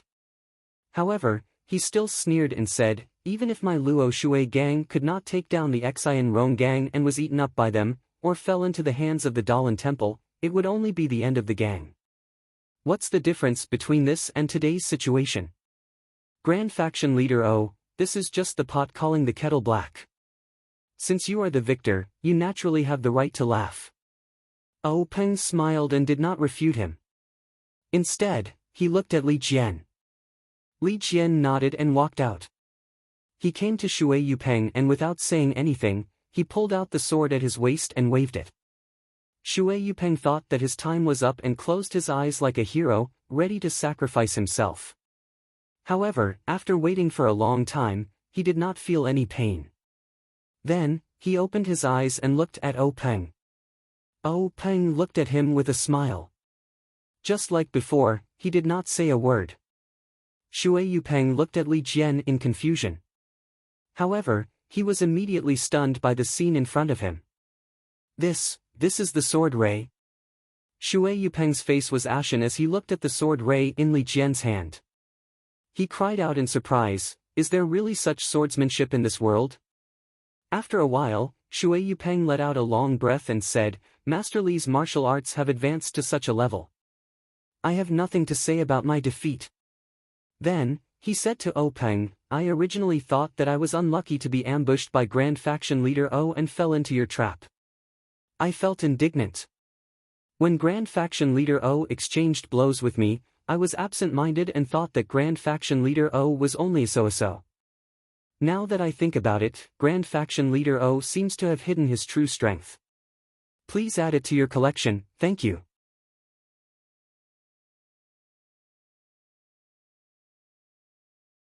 Chapter 87. Oh Peng said, Sect Leader Shui must be joking. Swords have no eyes, who would hold back in a life and death battle? This one will naturally give it his all. My second brother's martial arts are naturally higher than mine. This one has always been busy with the sect's affairs and has fallen behind in terms of martial arts. The path of martial arts is like rowing a boat against the current. If you don't advance, you'll fall behind. I'm sure Brother Shui understands this. Finished speaking, he waved his hand at Li Jian. Li Jian understood and withdrew his sword, returning to his original position. Shui Yupeng snorted and didn't reply, thinking, only a ghost would believe that.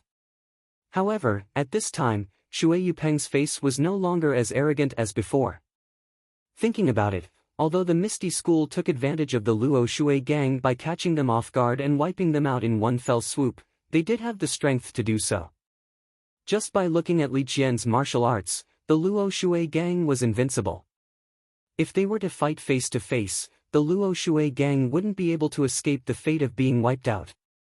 At this time, Shui Yupeng was out of luck. Oh Peng looked at Shui Yupeng's face and said with a smile, Sect Leader Shui, this one has a gift for you.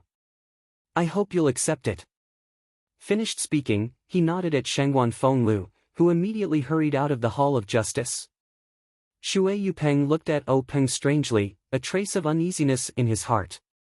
Sure enough, not long after, Shangguan Fenglu slowly walked into the Hall of Justice. Behind him was a woman in plain green clothes, holding a 3-year-old child in her arms. The woman's face was pale and her expression was somewhat agitated. The little boy's eyes were darting around as he held a tanghulu in his hand, eating it with relish. The two followed Shangguan Fenglu into the Hall of Justice. Shui Yupeng saw the two familiar figures and immediately couldn't help but tremble. He looked back at Oh Peng with an angry expression and said sternly, Oh Peng, you. Without waiting for Shui Yupeng to finish, Oh Peng laughed and cut him off, asking, Sect Leader Shui, what did I do?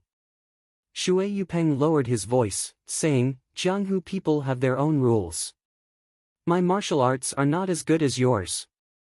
I can give my life to you. My wife and child don't know martial arts, why did you take them? In the end, there was a hint of pleading in his voice.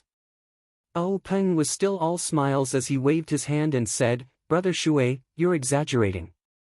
I'm not as bad as you think. While the two were talking, the woman and the child had already entered the law enforcement hall. The boy stared curiously at the group of strangers around him. When he saw a familiar face, he cheered and no longer focused on the candied hawthorn in his hand. He struggled to get out of the woman's arms. The woman hugged him and didn't dare to let go. She looked at Shui Yupeng pitifully. The child's face was also red and his small body was twisting hard. He was about to cry. His hand that was not holding anything also reached out to Shui Yupeng. In an instant, Shui Yupeng's mind was emptied of all thoughts. What Jianghu? What bloodshed? What imperial dynasty? What Jianghu? What Jianghu? What bloodshed? What imperial dynasty? What Jianghu? What Jianghu? What bloodshed? What imperial dynasty? What Jianghu? What Jianghu? What Jianghu? At this moment, Shui Yupeng no longer had his arrogance. He bent his back that had always been straight and reached out with his hands behind his back. He made a gesture of hugging the child. When the woman saw this, she let go of her hands and carefully put the boy on the ground. As soon as the boy's feet touched the ground, he immediately whistled and rushed over with a giggle. Shui Yupeng waited for the boy to come closer. He grabbed the child's armpits and raised him high above his head. His two hands alternated in front and back, causing the child's body to sway left and right, making the child giggle. He seemed to like this game that he often played. When the child was done laughing, Shui Yupeng held the child in his arms. He raised his head, squinted his eyes, and lovingly stroked his little head. He was enjoying this rare family happiness that he thought he would never have again. The boy seemed to be uncomfortable because his father hugged him harder than before. He struggled with all his strength and poked his little face out of Shui Yupeng's arms. He pushed the candied hawthorn in his hand to Shui Yupeng's mouth and said in a childish voice, "Daddy, this is for you. It's so sweet." Shui Yupeng gently said, "Good boy, Tian Tian. Daddy won't eat it. You can eat it yourself." The boy was unhappy. He twisted his body and said coquettishly, "Daddy, you must eat it. Tian Tian has always wanted to give Daddy some. If Daddy doesn't eat it, Tian Tian will finish it all. When that time comes, Tian Tian will be unhappy." Usually, Shui Yupeng would not eat the candied hawthorn. He would definitely think of a way to make the child eat it himself. At this moment, he suddenly felt his eyes moisten. He looked at the child's eager eyes and opened his mouth. The boy saw that his father had finally agreed and was very happy. He put the candied hawthorn into his father's mouth. When he saw Shui Yupeng take a bite, he smiled sweetly. He also carefully bit the candied hawthorn that was about the same size as his mouth and ate happily. As he ate, he muttered, "Big sister Shui was right. She didn't lie to Tian Tian. I can really see Daddy here." Shui Yupeng was startled and asked, "Who is Big Sister Shui?" As Tian Tian ate, he looked up and said, "It's that pretty big sister with that thing on her face." Big Sister Shui picked up Tian Tian and Mother and said that she was looking for Daddy. She even gave Tian Tian this delicious thing. "I haven't seen Daddy for a few days." Tian Tian thought that Big Sister was lying. Shui Yupeng immediately understood the reason. Then, he carried Tian Tian over to the woman and said, "Good boy, Tian Tian. Come and play with Mother. Daddy still has things to do. I'll play with you later." Hearing this, Tian Tian stretched out his arms and hugged Shui Yupeng's neck. He frowned and said unhappily, "Then Daddy should come quickly. Don't be like before and always go back on your words." Shui Yupeng smiled and kissed Tiantian's little face, saying, "This time Daddy will definitely keep his word." Tian Tian cheered and kissed Shui Yupeng's face, saying, "Then Tian Tian will wait for Daddy outside." Then, he obediently let go of his arms and twisted his body to hug his mother. The woman hurriedly and carefully took Tian Tian into her arms. At this time, the woman's expression had returned to normal. Shui Yupeng looked at her and nodded deeply. Her eyes revealed a look of pleasant surprise. She did not say anything to Shui Yupeng and turned to leave the law enforcement hall. Tian Tian, who was in her arms, looked at Shui Yupeng with reluctance. When the two figures disappeared, Shui Yupeng turned around and said to O Peng, "Clan leader O, Peng understood and said, "Clan leader Shui, don't worry. Your family of 14 is unharmed." Then, Peng said to the people below, "Bring a chair for clan leader Shui." The people below placed the chair beside Shui Yupeng. Peng said, "Clan leader Shui, please sit down and talk." Shui Yupeng looked at the chair and thought for a moment. Then, she took a deep breath and slowly exhaled. She then calmly sat down. Seeing this, Peng smiled in satisfaction. He then said, "Since Brother Shui has sat down, then please listen to what this one has to say." From Brother Shui's point of view, the Luo Shui gang being taken down by my Misty School is the same as being taken down by the Dalan Temple. They are both the result of the gang being destroyed. Actually, Brother Shui, if you think about it carefully, you will find that there is a fundamental difference between the two.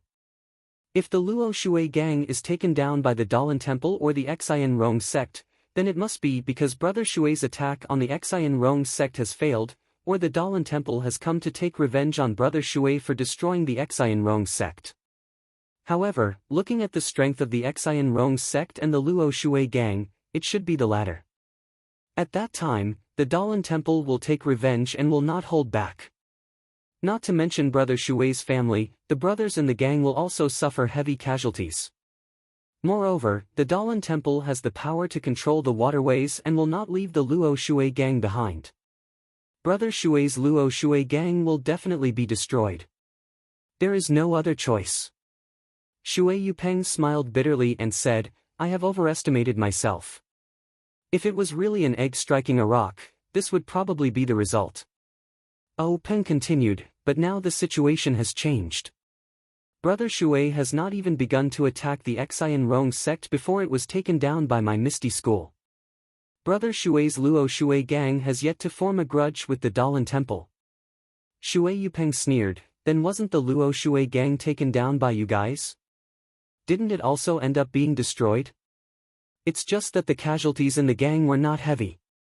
Don't tell me you want me to continue running the Luo Shui gang?" Speaking up to this point, she could not help but be startled. She raised her head and looked at Peng. "Don't tell me gang leader really has such intentions?" She seemed to be surprised. Actually, since the Misty School attacked the Luo Shui gang, she arranged for her family to escape. Then, she led the elders and hall masters to fight against the Misty School. As a result, the entire gang was wiped out and captured. Shui Yupeng was already disheartened. She thought that there was no way she could escape the destruction of the Luo Shui gang. From then on, the Luo Shui gang's name would no longer exist in the Jianghu. She would also be killed. The reason they took her to the Misty School was nothing more than to encourage the morale of the gang. Killing the gang leader in front of everyone would have a much better effect than if no one saw it. Therefore, Shui Yupeng had always maintained her integrity. She wanted to leave a good reputation before she left this world. Actually, it was not that Shui Yupeng did not consider the possibility of the Misty School sparing her life and relying on herself to develop the Luo Shui gang for the Misty School. However, thinking about it, although the Misty School did not have any influence on the Luo Shui gang, the Luo Shui gang had so many elders and hall masters. Any one of them might not have the prestige she had in the gang, but there was never a shortage of capable people who could manage the affairs of the gang. With the help of the Misty School's martial strength, even without her, Shui Yupeng, the Luo Shui gang could still develop. Leaving her behind would definitely be a hidden danger to the Luo Shui gang. Therefore, Shui Yupeng had always thought that the Misty School would not spare her. However, until now, Peng had first compared the strength of the two factions, then brought out the background of the Shinrong faction, and even brought out the martial strength of the Misty School. Finally, he had her family appear. Could it be that Shui Yupeng's heart was stirred up again? She really could not believe that Peng had such great courage and was willing to spare her so that she could regain control of the Luo Shui gang. Please add it to your collection, thank you.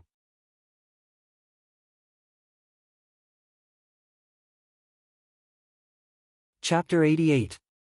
When Peng heard Shui Yupeng's words, he smiled proudly and said, "Why not?"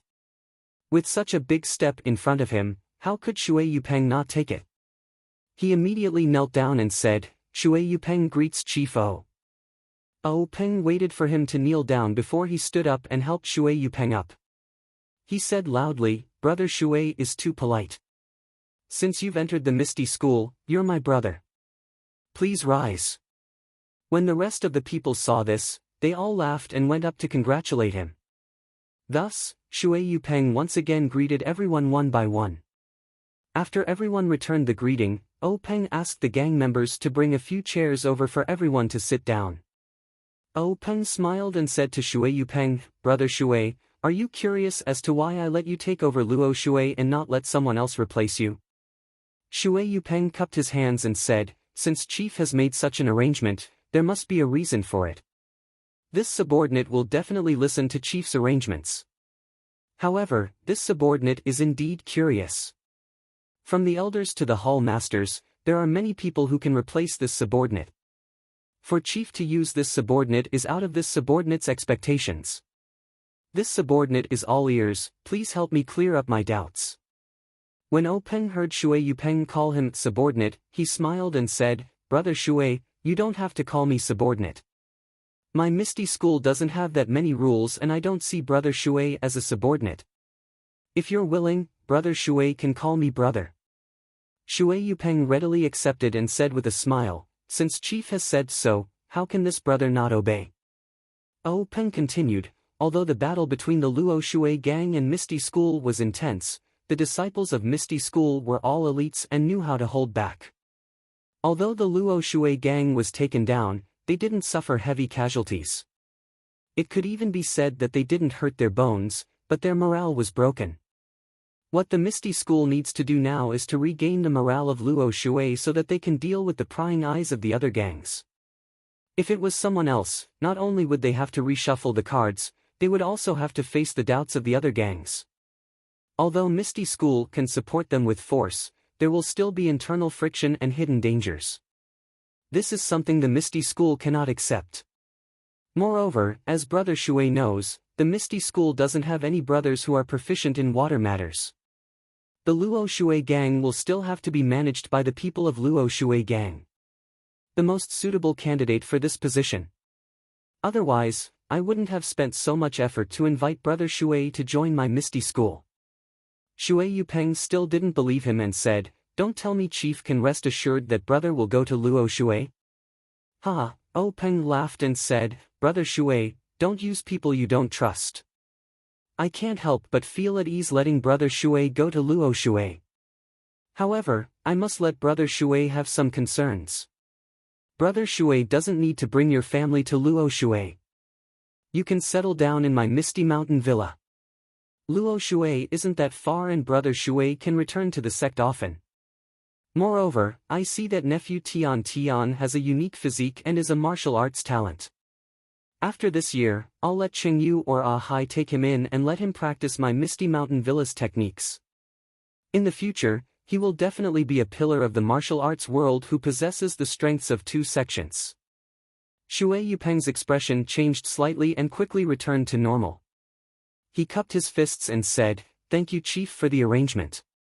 O Peng saw this and said with a smile, Brother Shui doesn't seem to understand what I mean. However, it's no wonder. Since I'm letting Brother Shui join my Misty School, I'll naturally give Brother Shui some benefits. Otherwise, how could Brother Shui be so willing? Looking at Shui Yupeng's puzzled expression, O Peng laughed heartily and said, Brother Shui, in Jianghu, there are many sections. Gangs also spring up like bamboo shoots after a spring rain. New gangs are formed and old gangs are destroyed. A new generation replaces the old in Jianghu. For example, since the Luo Shui gang was established by the previous chief, it has only been 2 generations, close to 30 years. Shui Yupeng nodded and said, Yes. However, in the past 30 years, gangs like the Luo Shui gang are as numerous as carps crossing the river. There are countless of them. O Peng continued, in Jianghu, sects rise one after another, each leading the way for hundreds of years. However, there are still some sects that remain standing. They are like the rocks in the river. No matter how the situation in Jianghu changes, they are the eternal protagonists. I'm sure Brother Shui knows about these sections. Shui Yupeng smiled and said, of course. Think about the Dalan Temple and the cult of incense. These super sects have been in Jianghu for hundreds of years. How can I not know? Peng nodded and continued, these super large sects have their own fixed mountain ranges, occupying a radius of dozens of miles for their disciples to live and practice martial arts. The most important thing is that these super large sects have their own martial arts heritage, and their disciples practice the martial arts of their own sections.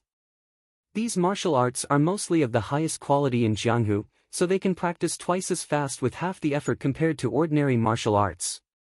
Moreover, these sects have their own methods of selecting disciples, so they can ensure that they can pick out suitable disciples from the masses of ordinary people, ensuring the prosperity of their sections. Shui Yupeng smiled bitterly and said, faction leader is right.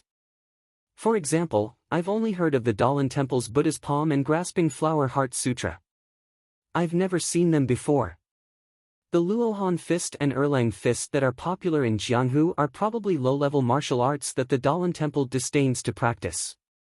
The Dalan Temple's Nigong Heart Sutra is rarely taught to outsiders. The Luo Shui faction doesn't even have their own Nigong Heart Sutra. I've only managed to obtain a Nigong Heart Sutra that was left behind by others. Otherwise, I don't know where in Jianghu I'd be holding swords and using blood to exchange for life. Peng said, yes, Brother Shui's Sai is the voice of many people in Jianghu.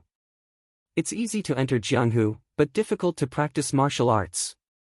Without good luck and the heritage of a sect, it's extremely difficult to practice profound martial arts. Shui Yupeng was still puzzled.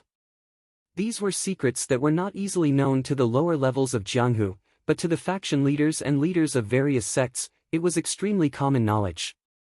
What did Peng mean by saying it today? He could not help but frown, but he still said, yes, back then, when I was in my teens, I ran away from home and wanted to make a living in Jianghu. But I was fooled and joined a small faction. After fighting and killing for several years, I finally understood the situation in Jianghu. Only then did I know that the Dalan Temple and the incense cult were the holy places to practice martial arts. When I found a chance to go there and learn martial arts, I was told that I was already past the age to practice martial arts. Although I did learn some martial arts in those years of life and death battles, they were nothing but trash in the eyes of others. They were not worth mentioning at all. Now that I think about it, I was too impulsive and my thoughts were extremely naive. I thought that I could practice profound martial arts in Jianghu, really. At this point, Shui Yupeng shook his head, looking as if he could not bear to look back on the past. Peng also agreed, Brother Shui is right. In Jianghu, it's always been the master who chooses the disciple. There's no such thing as the disciple looking for the master. Most of the disciples are selected at a young age to strengthen their muscles and bones and to forge their meridians. Occasionally, there are those who are not selected. Even if they have excellent aptitude, after their meridians are fixed, their achievements will be limited.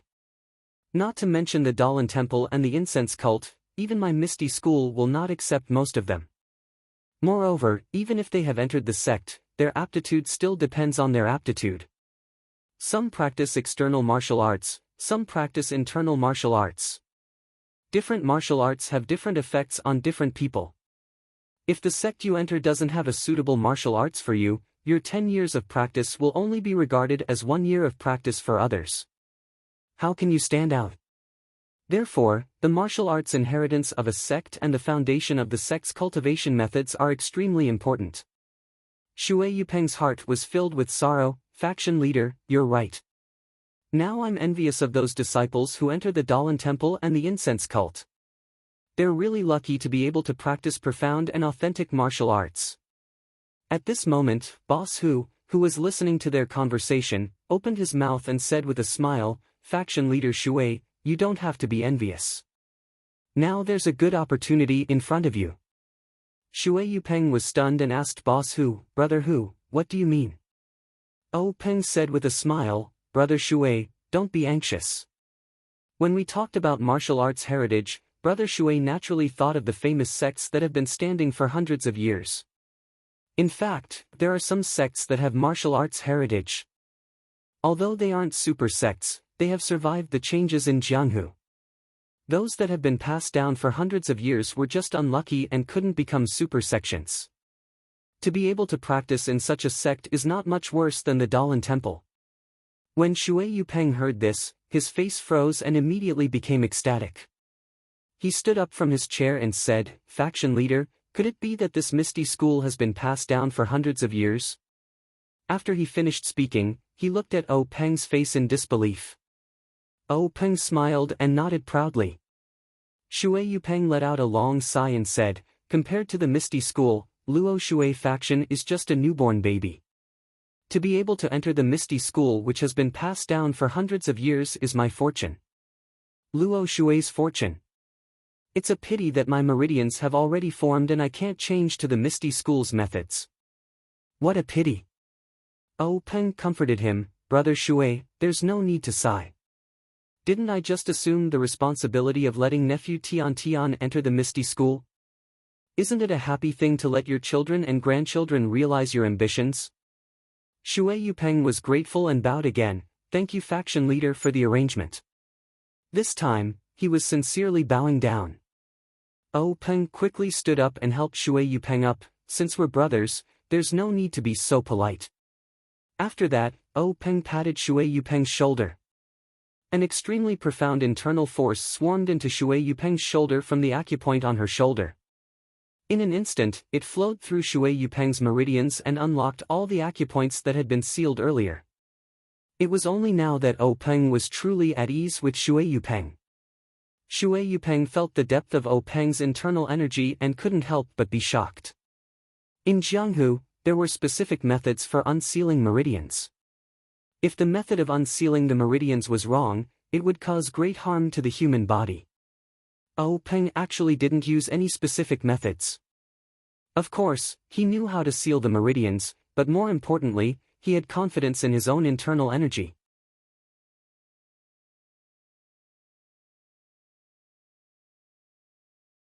Chapter 89.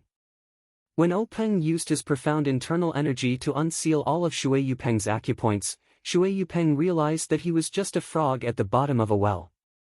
The Luo Shui gang that he managed was not worth mentioning in front of these large sects with hundreds of years of history. At this time, O Peng said, "Brother Shui, you don't have to regret it. My misty school has countless ancient books for you to read. When you have time, you can go to the library and take a look. Although you can't practice internal energy cultivation methods, there are many martial arts you can refer to. Some of them don't require specific cultivation methods.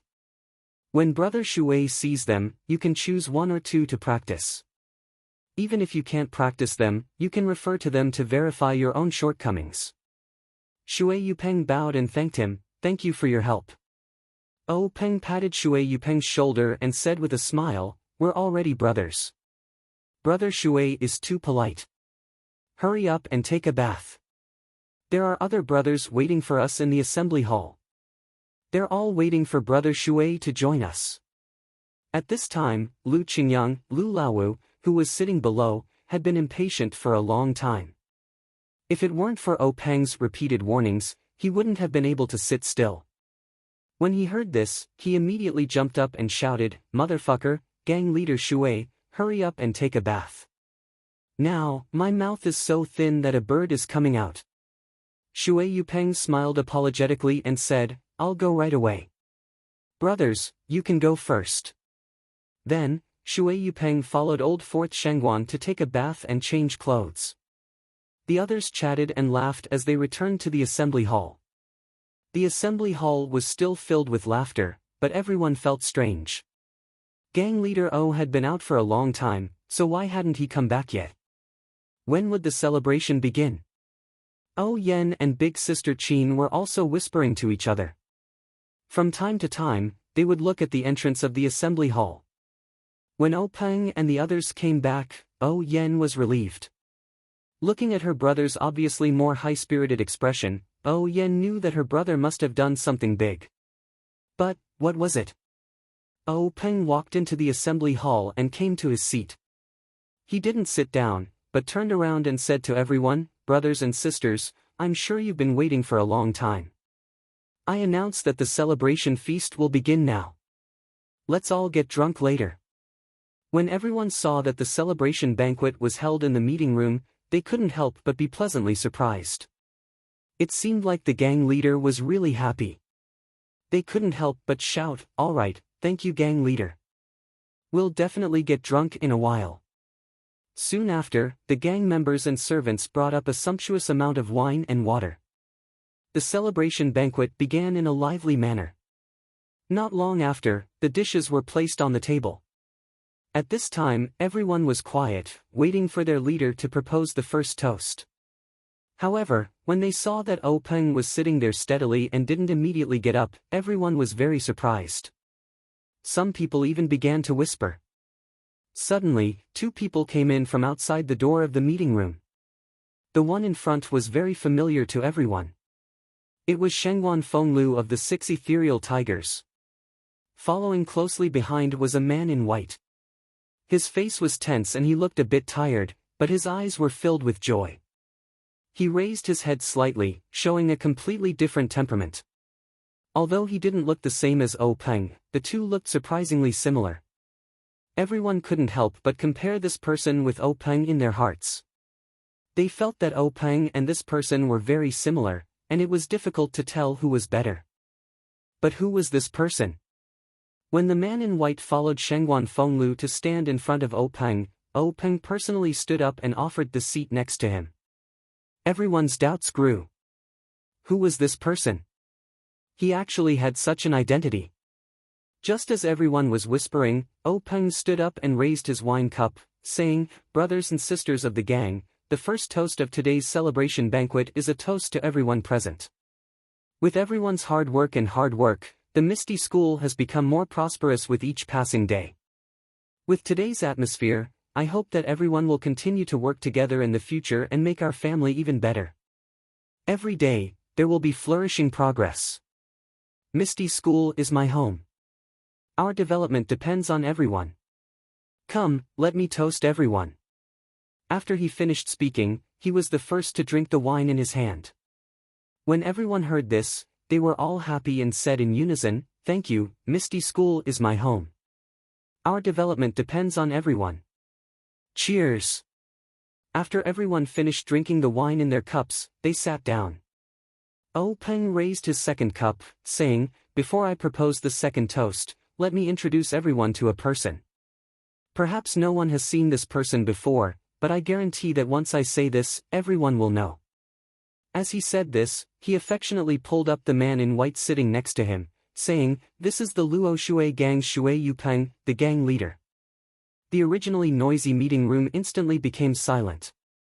That's right, no one had seen this person before, but the Luo Shui Gang's name was very big. The Misty School had been busy for so long, and today's celebration banquet was to celebrate settling the Luo Shui Gang. Now that the big boss of the enemy was sitting here, how could no one not know? Seeing everyone looking at each other in dismay, Peng was very satisfied with this effect and continued, "This second toast is to gang leader Shui and the brothers of the Luo Shui Gang, to celebrate them joining our Misty School." These words were like a candle flame thrown into a fire, immediately igniting the enthusiasm of the Misty School's people. Everyone raised their cups and looked eagerly at Peng and Shui Yupeng. That's right, although they had taken down the core of the Luo Shui Gang, the Luo Shui Gang's power was still not firmly in the hands of the Misty School. If Shui Yupeng did not represent the Luo Shui Gang in joining the Misty School, then there would definitely be some fierce battles. Moreover, it would be on water, which the Misty School was not good at.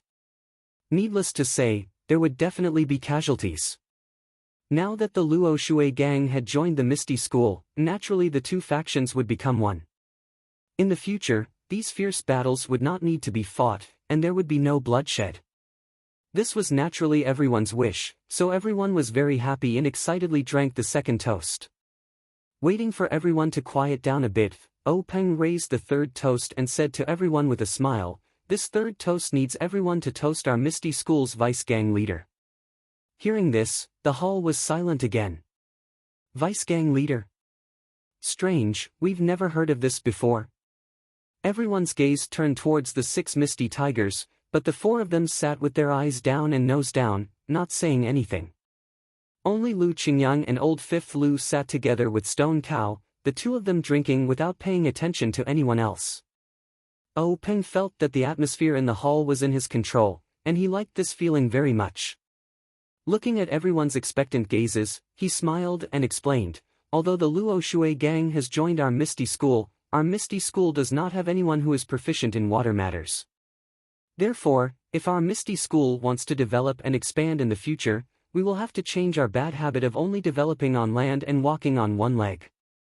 Instead, we will have to develop on both land and water. Both hands must be strong, and only when both sides are strong can we truly be strong, and only then can we walk on the road of harmonious development. In view of this, we plan to use the Luo Shui gang as a test subject, and give them special policies. We will make the Luo Shui gang a special gang, under the direct leadership of the Misty School's elders. The Luo Shui gang's development will be decided by the people of the Luo Shui gang, and we will give them a high degree of self-control. We will encourage the people of Luo Shui to control Luo Shui, and this policy will not change for the next 20 years. In the future, the gang leader of the Luo Shui gang will be called Chief Executive, which means special leader. Moreover, this Chief Executive will directly be our Misty School's Vice Gang leader. Therefore, the first Chief Executive of the Luo Shui gang will be Vice Gang leader Shui Yupeng. Come, everyone, let's toast Vice Gang leader Shui. Shui Yupeng, who was standing to the side, was stunned on the spot. This day's experience could be said to be extremely thrilling, as exciting as jumping off a cliff. Just a moment ago, he was still in the upper echelons of the Luo Shui gang, but in an instant, he fell to the bottom of the valley, and became a captive of the Misty School. A long sword flashed in front of his eyes, and he thought that his life was coming to an end. Even Shui Yupeng's nerves of steel couldn't help but crack. However, after Peng's wave of combo punches, he was dazzled. For himself, for his family, for the pursuit of the peak of martial arts, and for his child, he was willing to enter the Misty School. He originally thought that he would just be a puppet gang leader, and at this moment, he had a calm heart, and very low-key participated in this so-called celebratory feast. But this Peng's words, once again, elevated him to the top of the slope. Now, standing on the high cliff, looking at the abyss that he had just jumped, he really didn't dare to believe that this was real. He couldn't help but hurriedly refuse, "Gang leader, this is too frightening. This brother has a heart condition, you can't play with him like this." Peng laughed heartily, saying, "Vice Gang leader Shui, do you think I'm joking with you? Our Misty School is most particular about using virtue to win people over. Brother Shui has been in the Luo Shui gang for many years, and everyone knows that you have a chivalrous heart. Even in the Misty School, everyone admires you. It is extremely suitable for you to lead the Luo Shui gang. If you don't have the title of Vice Gang leader, won't the brothers of the Luo Shui gang be bitterly disappointed? You haven't even truly enjoyed the benefits of the Misty School, and you're already half a level lower than others. You'll have no reason to let the Jianghu people say that our Misty School's upper echelons do not conduct themselves well. The position of Vice Gang leader will definitely be given to the Luo Shui gang. I've already said it out loud in front of everyone, do you still want me to take it back?" Shui Yupeng was extremely excited, and held Peng's hand as he said, organization, I've finally found an organization. I've been the gang leader of the Luo Shui gang for so many years, but I've never felt the warmth of the Misty School. In the Misty School, I've found the feeling of home. In the past, when I was in the Luo Shui gang, I had to cross the river by feeling my way around. Now that I've followed the Misty School, it's truly a broad path. Brother my parents gave birth to me, and they use me to support the Misty School. Peng was also very happy, and held Shui Yupeng's hand, saying, "Good, brother. With your words, it's enough. I believe that with the two of us working together, we'll definitely be able to catch up with the great Lin Chao legend, and do something that will allow us to conquer the heavens."